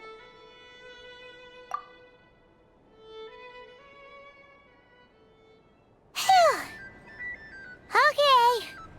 Paimon's full now. Huh? Oh, well... Hey there, Traveler and Paimon! Good morning! Morning, Yehuda! Here for some breakfast? Oh, I've already eaten. Just need some water. I was mostly worried you might forget what day it was today. So, I came over to remind you. Careful there, Paimon. Too much food will make you drowsy. Don't let anyone catch you hiding at the back and nodding off during the League meeting. Yeah, she'd probably be saying that to Aino. She's the baby of the group, if anyone. True. You know, I'm surprised that all these competing groups are actually coming together to try to solve things together. Definitely a first for Nodcry. Well, nothing like a region-wide calamity to bring people together. After that, surely even the most self-interested people have to realize that going it alone isn't worth the risk, right? Try telling Boss Neff that. She's not exactly convinced that people are gonna get with the program. Really? But if she's so pessimistic about it, why'd she agree to be the Curatorium's representative in the League? Probably 'cause even though Unity sounds like a pretty far-fetched idea, the benefits it would bring make it worth a shot. I think things will work out, though. I swear, Nodcry feels like one big family now with everything that's happened. More than it used to, anyway. Paimon's with you on that one. And it seems like plenty of other people agree too. Just listen to the bustling streets. All right. Everyone's been rebuilding these last 2 weeks, and the evacuees have been coming back in droves. Life's slowly returning back to normal. Which means my workload's probably gonna shoot back up. Were you about to head out? There's still some time before the ceremony begins, you know. Yeah, we were gonna take a stroll around the square and say hi to some friends first. Sounds good. See you later then.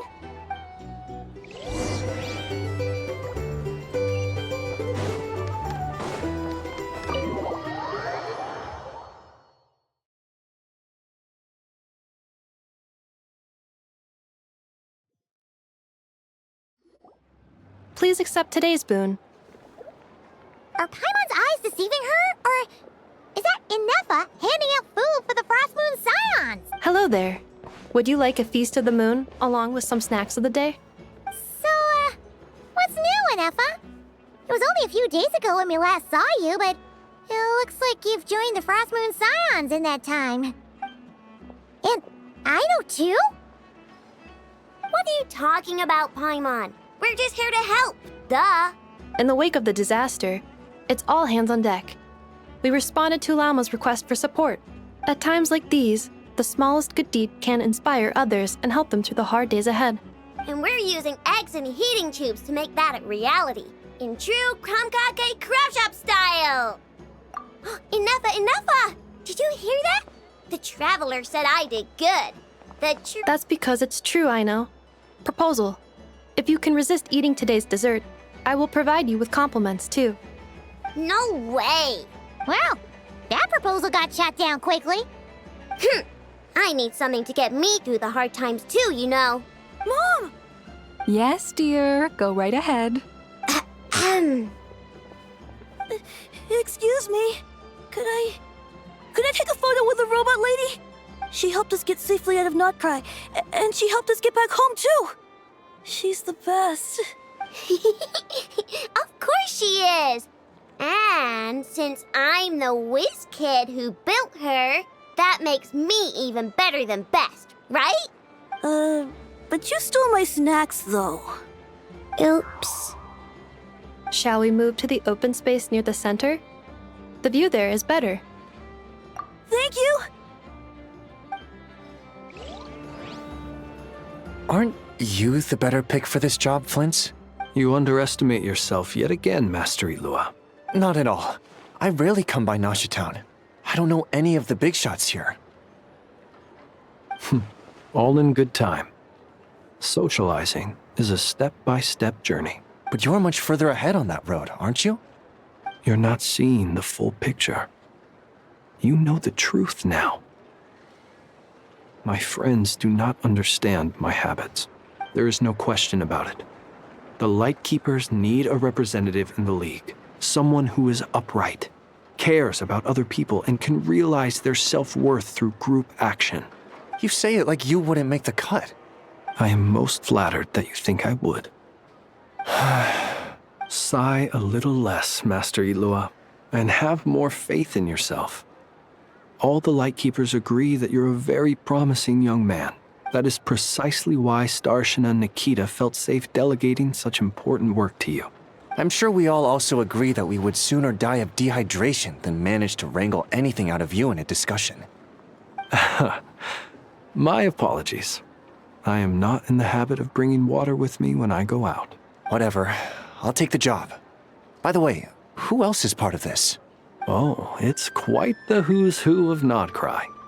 There's the Moon Chanter of the Frost Moon Scions, the boss of the Curatorium of Secrets, a representative of the Voynich Guild, and even someone from the adorable Kromkake Craft Shop. I'm sure you will find speaking with them to be a genuine pleasure. If you say so. I've never done this work before, so I'm honestly a little scared of making mistakes. But I'll do it. Not only is it our duty as Lightkeepers, but because I want to make Notcry a more welcoming place. An admirable attitude to take. The beacons are lit, Ilua. We're but one step away from breaking through the blizzard. We have the chance to band together and build our shared homeland into an Elysium. This is unprecedented for Notcry. An opportunity not to be missed. Yeah. You're right. I'll do my best. Quite a few familiar faces have arrived.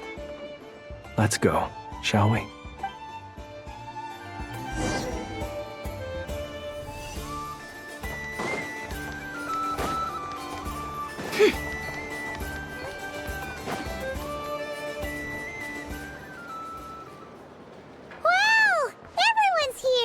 You seem well rested. I know no one's asked, but I'm sure you all want to know, so let me just say, we're doing great. Thanks. Well, great, but not perfect. I'm starting to lose my mind from boredom. Can't drink a drop of alcohol while I'm waiting for my wounds to heal. I'm sure you had a sneaky swig or two. Wait, how'd you find out? I'm sure you must be missing Mondstadt after all these years away, Grandmaster. Yeah, you could say that again. Every time I get news from Mondstadt, it makes me want to go back and see the place for myself. Honestly, once things are wrapped up here, I think it'll be time to head back home.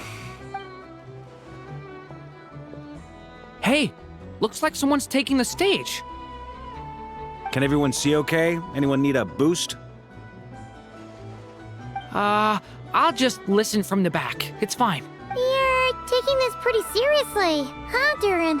Well, it's not every day that I get the chance to see how people speak in official settings. Soak it up like a sponge. I'll make sure you get a chance to practice for yourself later down the line. Actually, I know just the thing. You can debrief the Knights of Favonius for me. Mr. Varka, are you forgetting that I'm not a Knight of Favonius? I can knight you. Any particular title you'd like?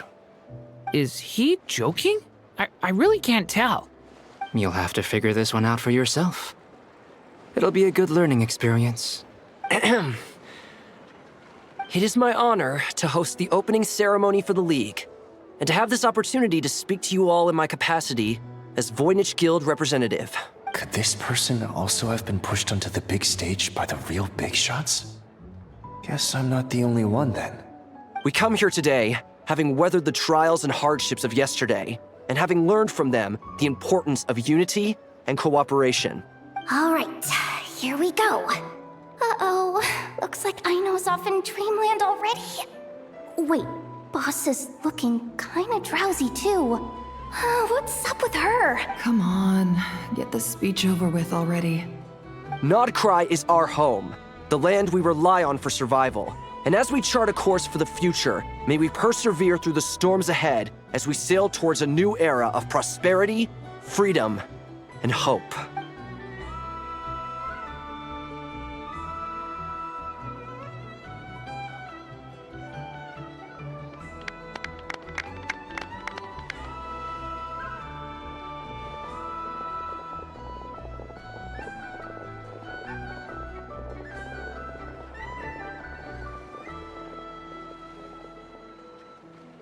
Looks like we'll have more opportunities to travel in the future. I'm sure you'll cope, Lady Moonchanter, given how fleet of foot you are. Unfortunately, I suspect I'll be too busy at the Curatorium to act as your host. We have a busy schedule, not to mention an international network of contacts to manage. It'll be all right. I'll just check your schedule with Yehuda well in advance. And if she's not available, I can simply ask Ashru. You... So giving my employees extra workload isn't enough for you? You're really going to drag my cat into this too? I thought you'd approve. Aren't you forever increasing your employees' workloads? That's a bold statement. Are all the Frostmoon Scions feeling more audacious now that your moon goddess has returned? Columbina's return has brought joy to all who care about her. That includes both you and me. As for the Frostmoon Scions, we are learning how to thrive independently, without relying on the moon goddess. It is up to us to make our home a more livable place. Joining the League is one of the steps we are trying towards that end. I like the word try. It's nice and non-committal. You can opt out at any time and still say you tried. You don't see a bright future for the Frost Moon Scions? Or did you mean the League? I'm just not as optimistic as you. The Frost Moon Scions should count themselves lucky that they have a leader as stubborn and enterprising as you. But Nodcry's a big place, with all kinds of people. Most of them don't enjoy answering to a leader, or even listening to reason. Well, that's where you and your methods come in. Unless the Curatorium of Secrets is only here for appearances. For now, yes. And that won't change until this venture becomes worth my while. What would make it worth your while? Getting out more than I put in. Right now, I'd barely break even, but I'll grant that it's a good start for Nodcry. Then maybe it's worth a try. All right, you can stop now. Or do I have to join the Frost Moon Scions before you'll get off my back? You'd be very welcome to join us. Hey, you two! Congrats on all your hard work! What are you chatting about? Nefer was trying to dissuade me from adding to her employees' workload. Also, she's considering joining the Frost Moon Scions. Sorry, what? Your conversations are always the most interesting. Would you two care to join me for some tea before heading to your next destination?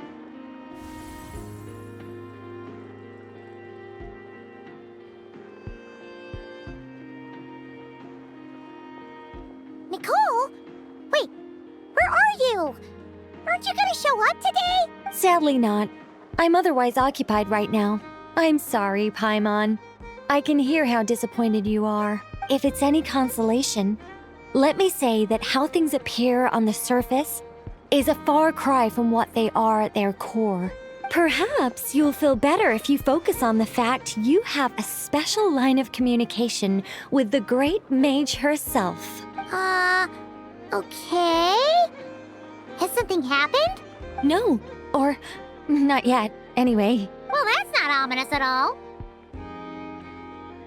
Not for the time being. Just think of this as a general check-in to make sure this communication system is still running smoothly. Besides, it's good to chat once in a while if we want to maintain our friendship. You could have just said so. Paimon got all worked up for nothing. Still, the best friendships are built through face-to-face interaction, you know? It's never gonna stop being weird having tea with you when you're not there and just talking to thin air. All right, fair point. I'll bear that in mind for next time. Yeah. Any update on that crisis at the world's borders? Alice just informed me that they had their work cut out for them. And now everyone's thoroughly exhausted. But they did finally get things back under control. Still, we can't let our guard down yet. The disruption caused by this disaster has made Tevat easier to detect from the outside universe. She plans to wait for things to stabilize, then reschedule her Mondstadt vacation plans. As for me, I agree with Hat Guy's perspective.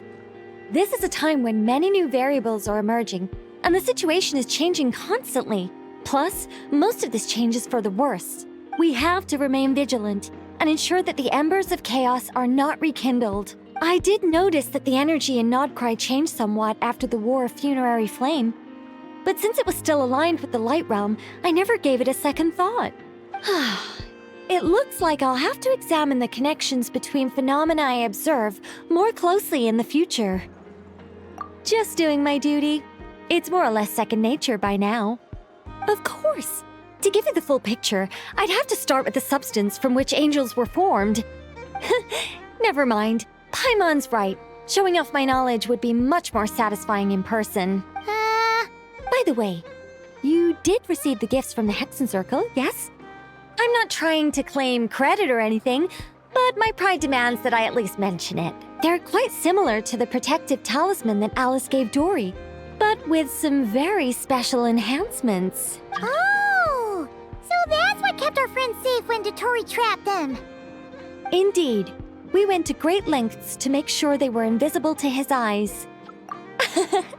I'm so happy they came in handy. Still, not fishing for gratitude, by the way. I just want you to be aware that sometimes your friends may be protecting you in ways you cannot perceive. Anyway, I'll contact you if anything else crops up. If not, you know what they say, no news is good news. Oh, my angelic instincts are tingling. They say you should head to the docks next. Your friends are about to board their ship home. Winds of freedom blow too strong. We're in for a storm.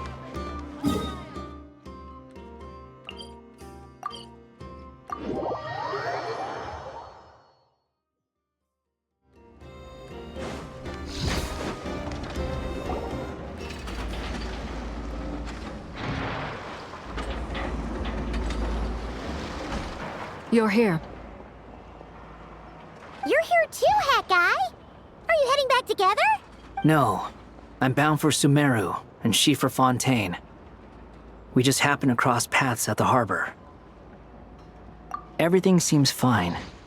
Sandrone may have an abominable temper, but she's always been very responsible with important calculations, and things entrusted to her by valued friends.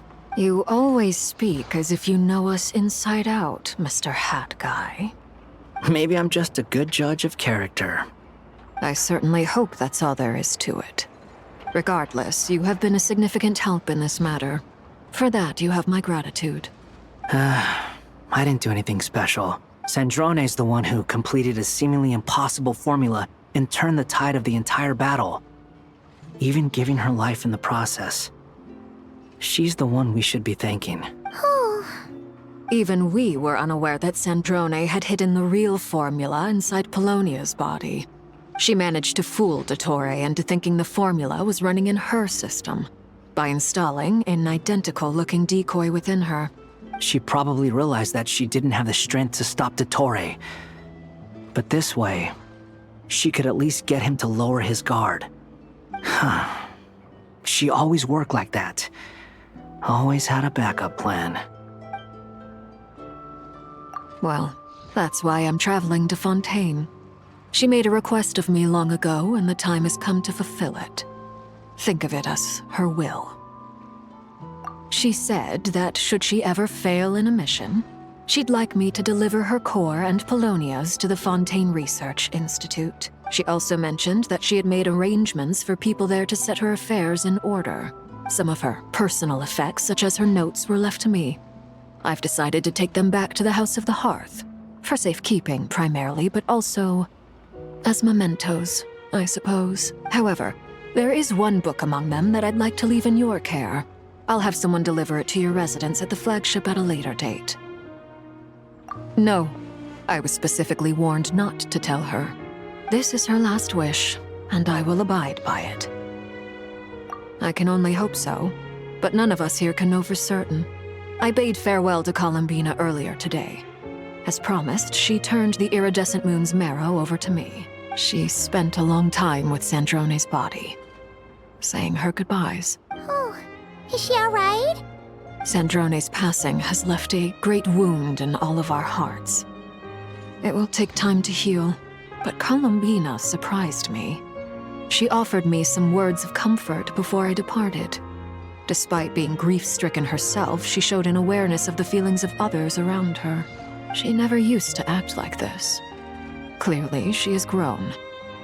And I suspect that we have you to thank for much of the change we are seeing in her. After these recent events, the Tsaritsa has revoked the Pale Star Edict. Snezhnaya now realizes that the arrest warrant for Columbina was just a ploy by Dottore, who coveted her powers. I shall return to Nodcry to see her as soon as I find the time.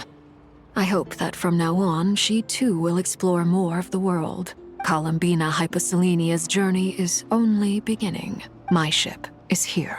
Traveler, Paimon, we shall meet again. You too, Hat Guy.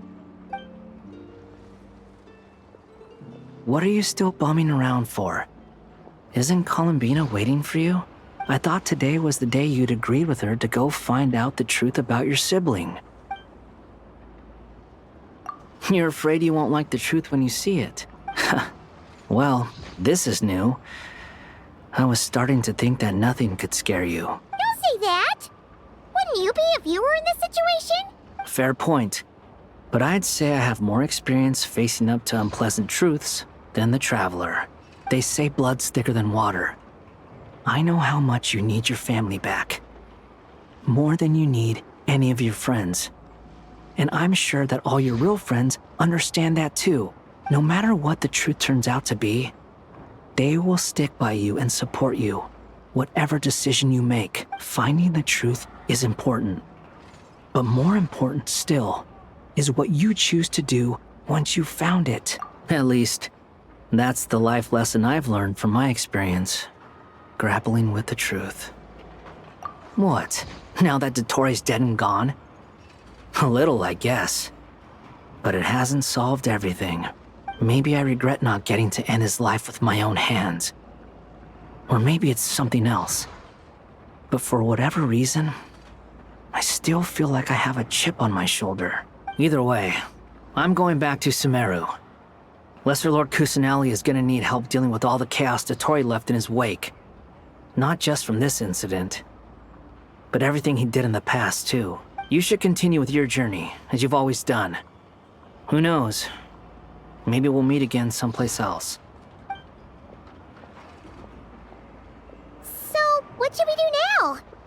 If you want to explore a bit more to steady those nerves, Paimon's game! After all, when Columbina said she knew where your ship was hidden, Paimon promised to give you two some alone time with the truth. It hasn't been all that long since we were last apart, sure, but with Columbina there, Paimon's sure things will be just dandy. Ain't no biggie. Paimon might be all about that food and fun, but she knows how to do right by people. Paimon's sure you'd prefer to digest the news about your sister in peace. But, no matter what you see, just know you can share it with Paimon. Of course, as long as it's not super private. If you can't make sense of something, let's give it some thought together. And even if we both can't figure it out, Paimon can at least treat you to a nice meal. Glad to hear it. Feel better now? Alrighty. Next up, time to meet with Columbina.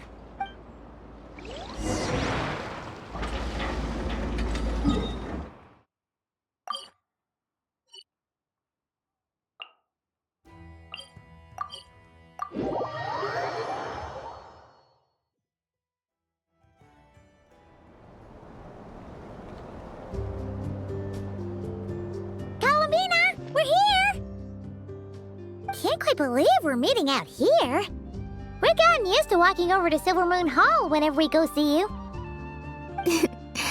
Well, you're still welcome to go there whenever you want to see me. It's just, now that it's all over, I've decided to make some changes. Try and fit in with the Frost Moon Scions, like Lama suggested. The older generation are still timid around me. They don't dare get too close, and they bow their heads when I walk by. But things are much better with the children. I see more curiosity in their eyes. Hopefully, by the time the next Moon Prayer Night comes around, I can enjoy the festival with them as myself, without having to pretend that I'm only dressed up as the Moon Goddess. You'll do fine, Columbina. Paimon's sure they'll realize you're super nice once they get to know you better. You really think so? When we first met, you thought I was a little up in the clouds. We were just starting out then, come on! So Lama told you, huh? I'm only teasing. I know that I have you to thank for pulling me back down to solid ground. It feels good to finally stand firm on the earth where I was born. Oh, that's great!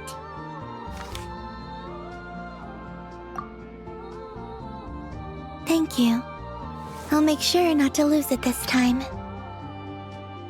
Well then, are you ready? Lumine, what happened to our spaceship back then? Why did you leave? It's time to learn the truth at last. Ready as I'll ever be. Good. Then let me open the way for you.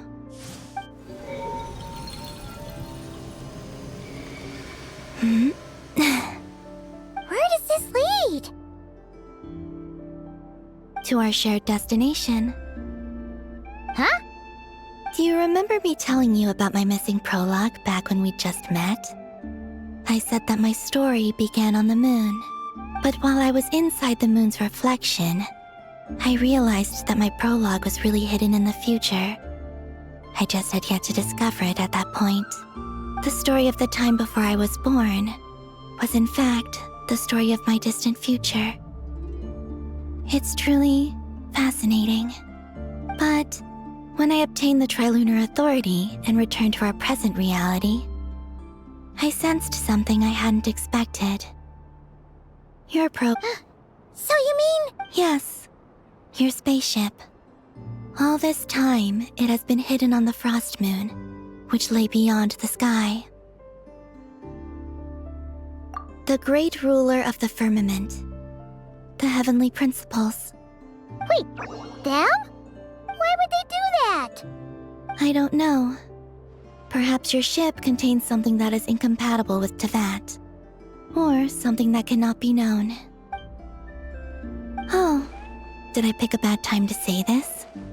I know it must have been hard to work up the courage to do this. Maybe I should have waited until you were on the moon, with no chance to back out.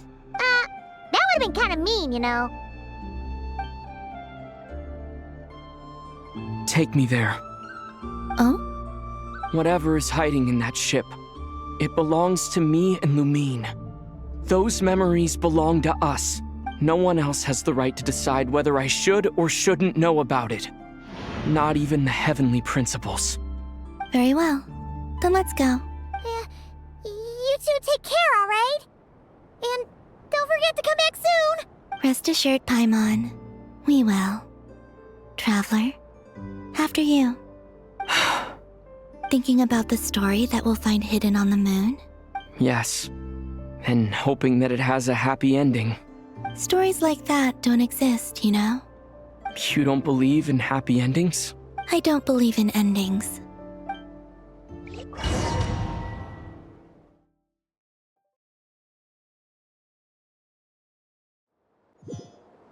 Where am I?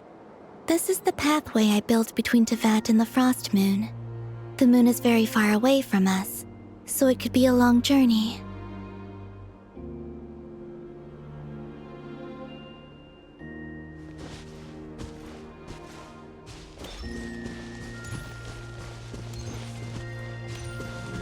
After I obtained the Trilunar Authority, I unwittingly saw past events from many of my friends' lives. One was Lauma. She was so young when they chose her to be the Moon Chanter. From then on, the Frost Moon Scions looked to her to bring messages from their goddess. But, for better or worse, I had left Hisi Island before she was ever born. It was not until much, much later that she met me. I think it's for the best. Because of the way things turned out, you had the opportunity to become friends. You're right. In that sense, I think we were both very lucky.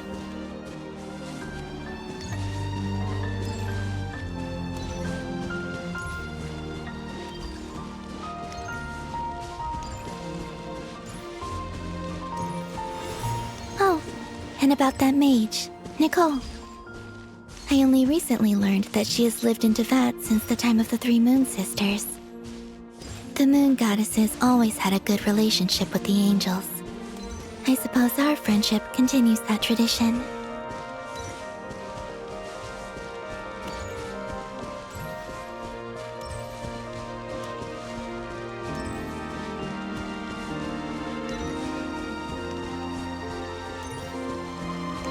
And then, there's Zandrone.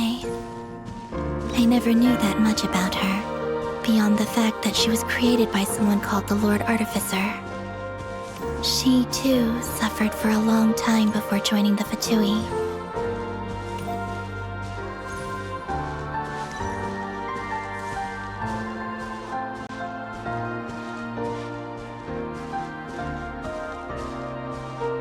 How I wish I could talk to her again.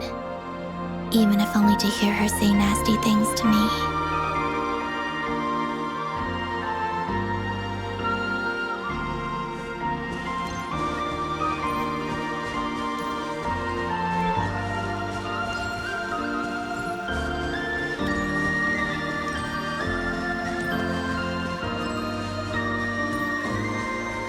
So, I saw your sibling's story. I'm afraid I didn't see much. It seems that she rarely came to the surface, where the moonlight shines. But I did notice that back when you first set out on your journey, she would often appear nearby, gazing at you from afar with a guilty look in her eyes. Lumine. Let us speak no more of the past. I probably shouldn't reveal so much about my friends. It's not my place. Let the moonlight carry us forth. We are very close now.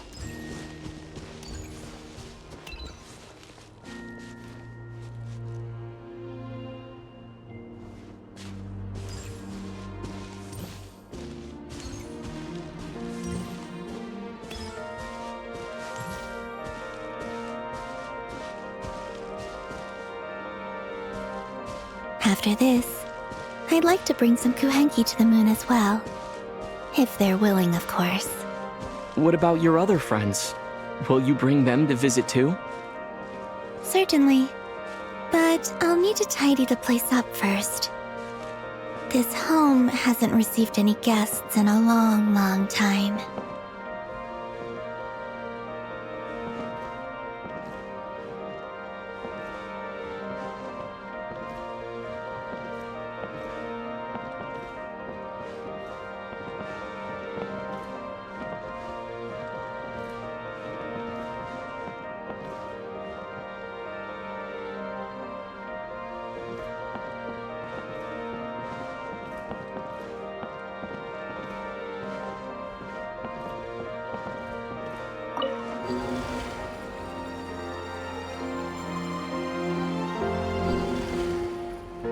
I remember writing something similar with you on Moon Prayer Night. I believe it was called... Dodoko's Whirligig. Yes, that was it. You asked me if I was afraid to return to the moon, and I said that I was. The idea that I had gained something precious, only to lose it so quickly. That frightened me. But I'm not afraid anymore. Besides, this time, we're traveling together.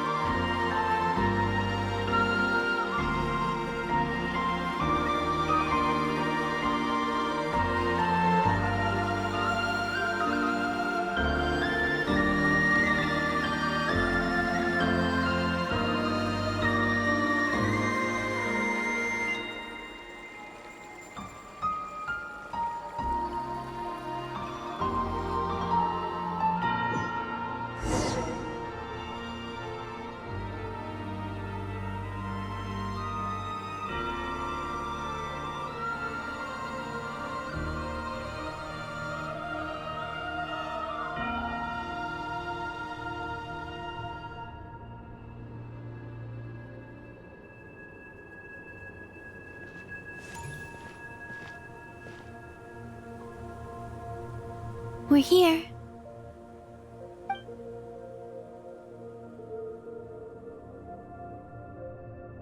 Over there.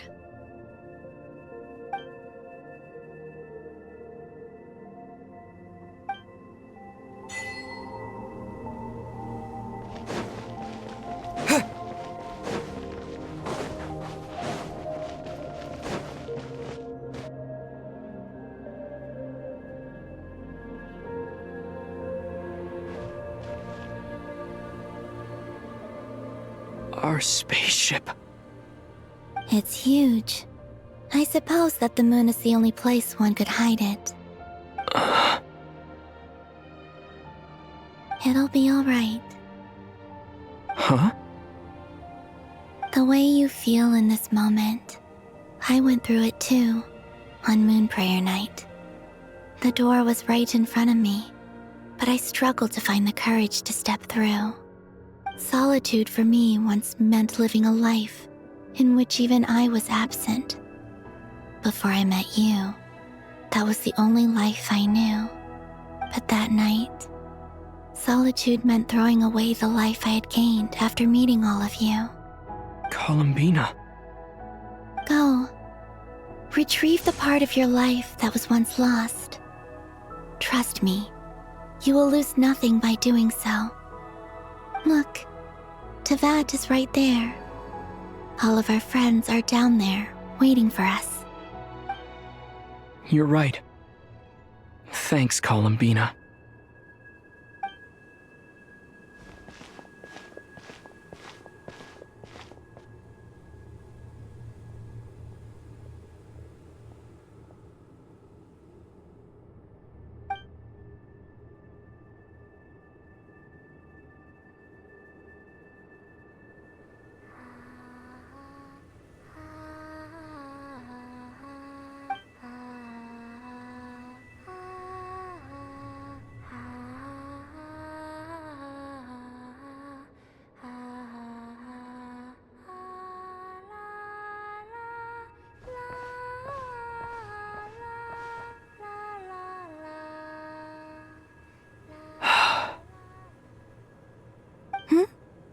Finished? Yeah. Why did you take your eye mask off? Well, since my return, I've decided to take more opportunities to see the world with my own eyes. Besides, I've always wondered how Tevat looks from the moon. And what do you think? It's beautiful. I could spend a whole day here just gazing at it. What about you? What do you think of the truth you found? I haven't looked at another person's expression in a long time, but I think yours is saying it was neither good nor bad. Keep this up, and it won't be long before you give Nephra a run for her money. Oh, I don't think that's going to happen. I'm much more used to sensing what's going on around me with Kuvaki. I think I'll save my eyes for seeing special moments I really want to remember. I read the spaceship's flight logs. I always assumed that this was my first time in Tevat. I thought that Lumine and I must have been hibernating in space for centuries on end. But the logs show that our spaceship flew over the skies of Tevat once before. A long, long time ago. Flew over? So you didn't land? No, the ship barely came to a stop before flying on again. After that, it continued traveling through space for a long time. Some of the data is corrupted, but I suspect that it kept flying for thousands of years. It was only after that that the ship made a forced landing in Nodcry. When Lumine found me, she came from outside the ship. Could this mean that she left the ship long before I did? Maybe even during our first pass over Tevat. Are you alright? Yes, I can feel that the truth is coming together, one small piece at a time. I remember Lumine telling me that when she first arrived in Conria, she could not recall the past, so this might be something that even she doesn't know. Here, I made some space for you. Your mind must be racing, and this seems like the perfect place to relax and clear your head. Oh, wait, there's one more thing. What is it? Wait here a moment.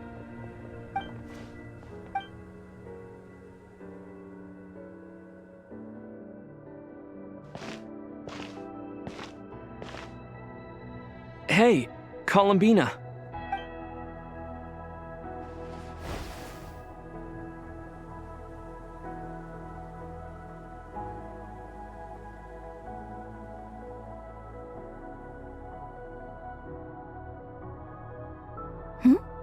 Is that a new outfit? An old one, technically. It's been in a cabinet inside the ship this whole time. It's a matching pair with Lumine's. She always liked this set more. Huh. I don't think there's a huge difference. Really? Yes, it's still the same you. You're the same person, no matter what clothes you wear. Only Columbina would make an observation like that. Traveler, do you consider Tevat your home? Home is wherever Lumine is. But then after all the time I've spent here, and everything I've been through, yes, I'd say it's my home. Would you change your answer if Tevat changed appearance? I mean, if the truth about Tevat turned out to be different than what you thought. I don't know, but I don't think so. The truth is not what matters most to me about Tevat.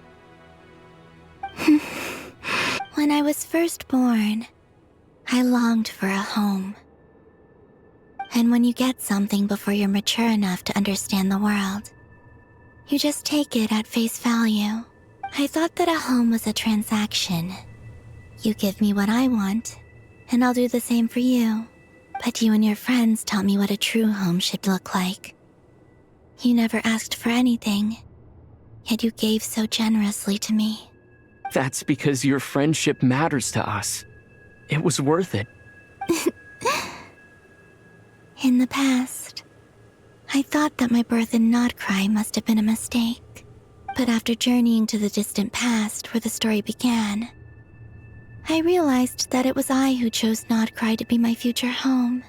Now, I am glad that I made that choice. I'm sure your friends are just as glad. In fact, I intend to make the same choice today as I did back then. What do you mean? Well, I've given the Eternal Moon's Marrow to Lauma, and the Iridescent Moon's Marrow to Arlecchino. And now, I shall return my Kuvagi to Nodcry again, that it may continue to protect my chosen home. Wait, but what about your body? Oh, are you worried that I'll disappear again? I won't. Not this time. The Frost Moon has now entered the false sky, and I am the Trilune Goddess. I am only returning to Nodcry the part of me that it needs. I am giving what I can, because my home is worth it. Oh, and I have something for you, too. For me? Yes. Come closer.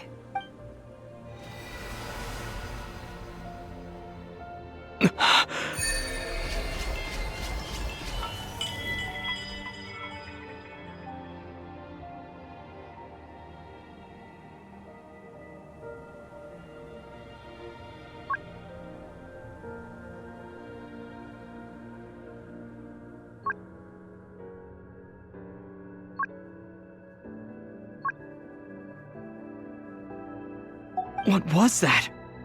I lifted some of the restrictions this world placed on you. I trust this will help in your future adventures. My power. It feels like it's grown. I can use the elements more freely now. Thank you. This will be a great help. You're welcome. I see you as family, and after everything you've done for me, In fact, no. It's not because I owe you. It's because you're worth it. Here, this flower is for you.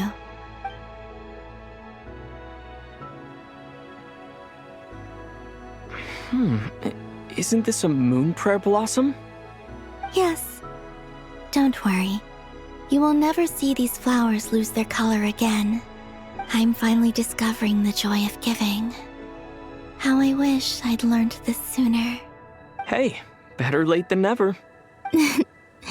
What are you thinking about now? Why don't you take a guess? You get 1 shot. I don't think I'll get it in one guess. But I'm sure it's a happy thought. That's kind of a sneaky answer. I can't say you got it wrong. Down into that, the moon seems so far away. I felt it might always lie beyond my reach. But on the moon, everything feels so close by. The haze that once enshrouded the skies has finally been dispersed. I feel like a traveler on a winter's night, starting a new chapter in my tale by the warmth of a bonfire. I don't have a lot of luggage, but I do have a lot of hope for the future. Well, what's next? Next? To start with, I want to stay here just a little longer. After that, Let's return home and continue our journey.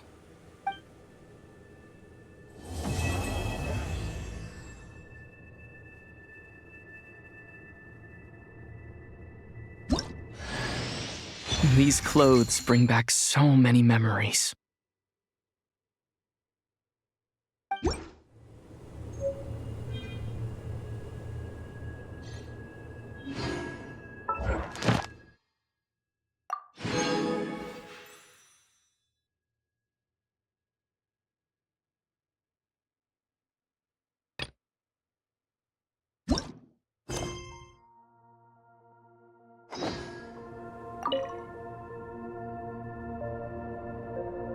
The journey goes on, for you and for me.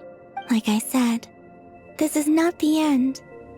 I don't believe there has to be an ending. Oh, is that your next destination? Most people would probably tell you to pack some warm clothes. But I experience things differently than most people, so I can't know how cold it is. In fact, it is home to quite a wondrous heat source. I think they call it Kreshnik's torch. Every city in Snezhnaya is built around one of those. I sensed the energy it gave off as I was passing by on a railway train. It felt grand and distant. I also recommend the Korolievsky troupe in Snezhnograd. They give performances quite regularly, and entry was free for harbingers. I liked them a lot. Ice cold and sharp. Crystal clear in some ways, yet profoundly unfathomable in others. Like the thick layer of ice on top of a frozen lake. That's just the impression that Tsaritsa gives me. I was never able to glimpse what truly lies beneath that icy exterior. In fact, I don't think the people of Snezhnaya even know what kind of power their god wields. Maybe that's because the Tsaritsa herself has never acknowledged, nor accepted that power. There's Regrator, the Rooster, and the Jester. Between them, they control a lot of what happens in Snezhnaya, but I could never wrap my head around how exactly power is split between them. I just know they are each responsible for many specific domains. I noticed that the Rooster and Regrator often appear to get along on the surface, while working against each other in secret. And theirs is not a friendly rivalry, but I wasn't particularly interested, so I tended to keep my distance. Now that I think about it, the term Mistelton often seemed to come up in connection with Project Stuja. Once things settle down in Notcry, I'd like to explore the world beyond Snezhnaya. You've told me so many stories about the other places you've been to, and all the friends you've made there. I'm curious to visit those nations and see them for myself. It would also help me learn more about the journey that has made you into the person you are today. Okay. As you continue on your journey, don't forget to gaze up at the moon once in a while. It is, after all, no longer an illusion. It shall cast down its true moonlight, connecting us in truth.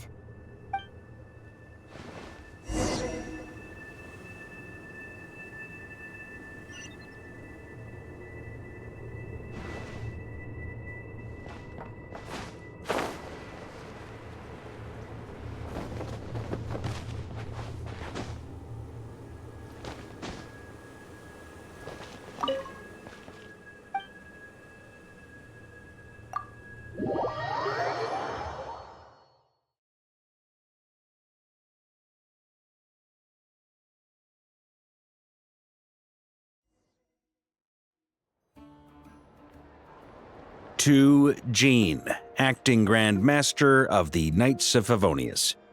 Ugh, this preamble is such a pain to write. It's probably high time we got rid of this acting business. I trust that Dern has updated you all on recent events. Hope we didn't worry you too much. The good news is, we managed to come together and put a stop to the Doctor's evil schemes. With that, I think it's safe to say that Notcry is finally out of the woods. As for the Fatui, not counting the damselette, aka the Moon Goddess, who has left their organization, we found ourselves allied in this instance with both the Knave and Marionette. May she rest in peace. As ever, we find ourselves better off for making friends rather than enemies. But until we can ascertain the Tsaritsa's true intentions, the future remains uncertain. In a short while... Wait. How am I meant to surprise everyone if I tell them in a letter that I'm heading home? Well, that would be a huge waste. Okay, got it. I will begin sending the expeditionary team back home in waves. I'm sure they'll be able to answer any questions you still have. I hope they won't gloss over the details of my many heroic deeds. But if they do, I'm sure it'll be because they're just too exhausted from the long journey. I think of Mondstadt daily. Please give everyone my best regards. P.S. The honorary knight went above and beyond this time. Are there any other honors we can give him? I'll leave it with you. P.P.S. Please be extra nice to Klee for the foreseeable future. I cashed in on the last favor that the Hexen Circle owed us, so we need to earn some more goodwill. If there's any serious problems, feel free to stick me in solitary confinement when I get back. I'll do the time for her. Whew. And that, as they say, is all she wrote. End of an era. And with the moon shining down brighter than ever, I think everyone is going to sleep well tonight.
That tickles.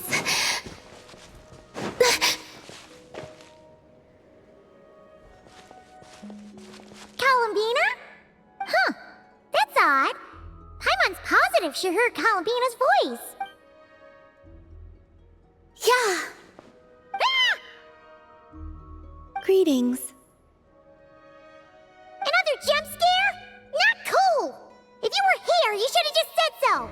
I thought that since you were already so familiar with this game, I should increase the difficulty this round. Paimon's gonna get you next time, just you wait! Great. I look forward to it.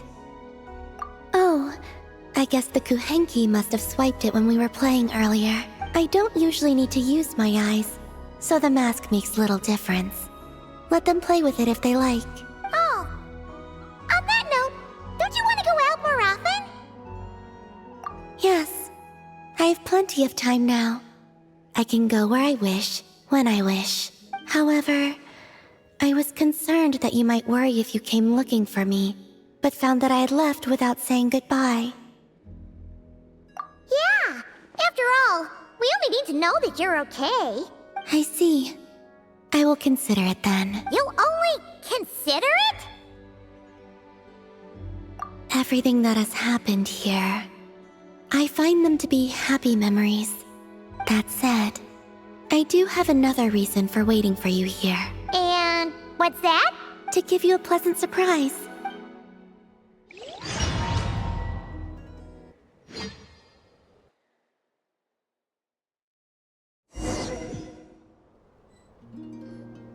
Wow! This must be the place you were talking about, right? Paimon wasn't there last time, so she didn't get to see it.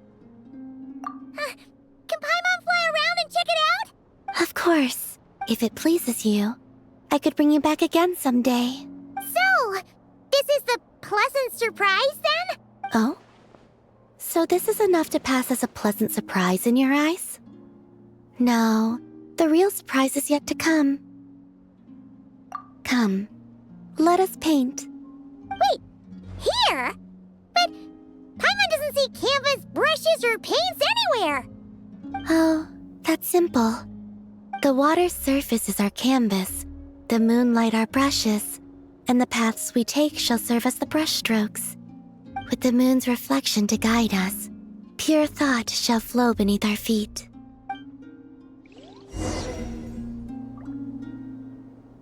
Yes, good. That's the way. Come, let us walk together a while.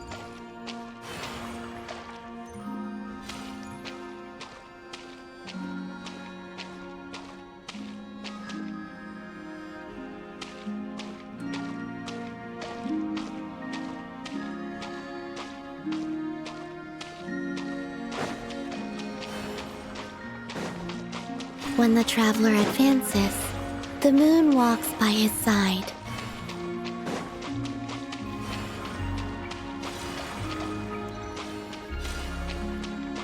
There, it is finished.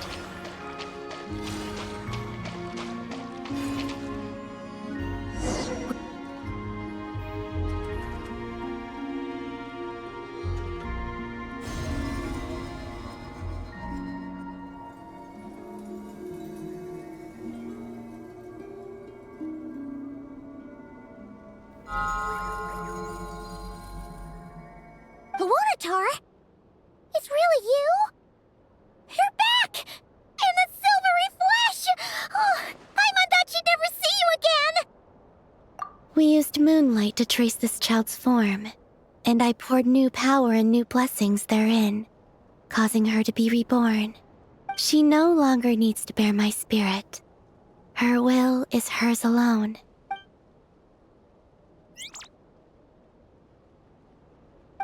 She's flying over! Yes, I have awakened all the memories of the time you spent together.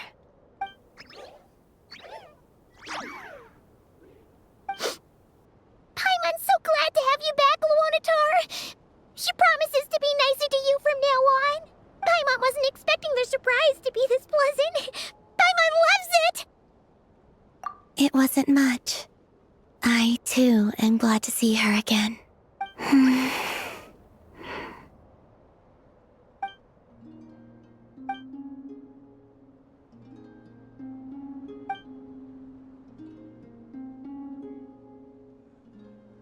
Go. You must miss them, surely.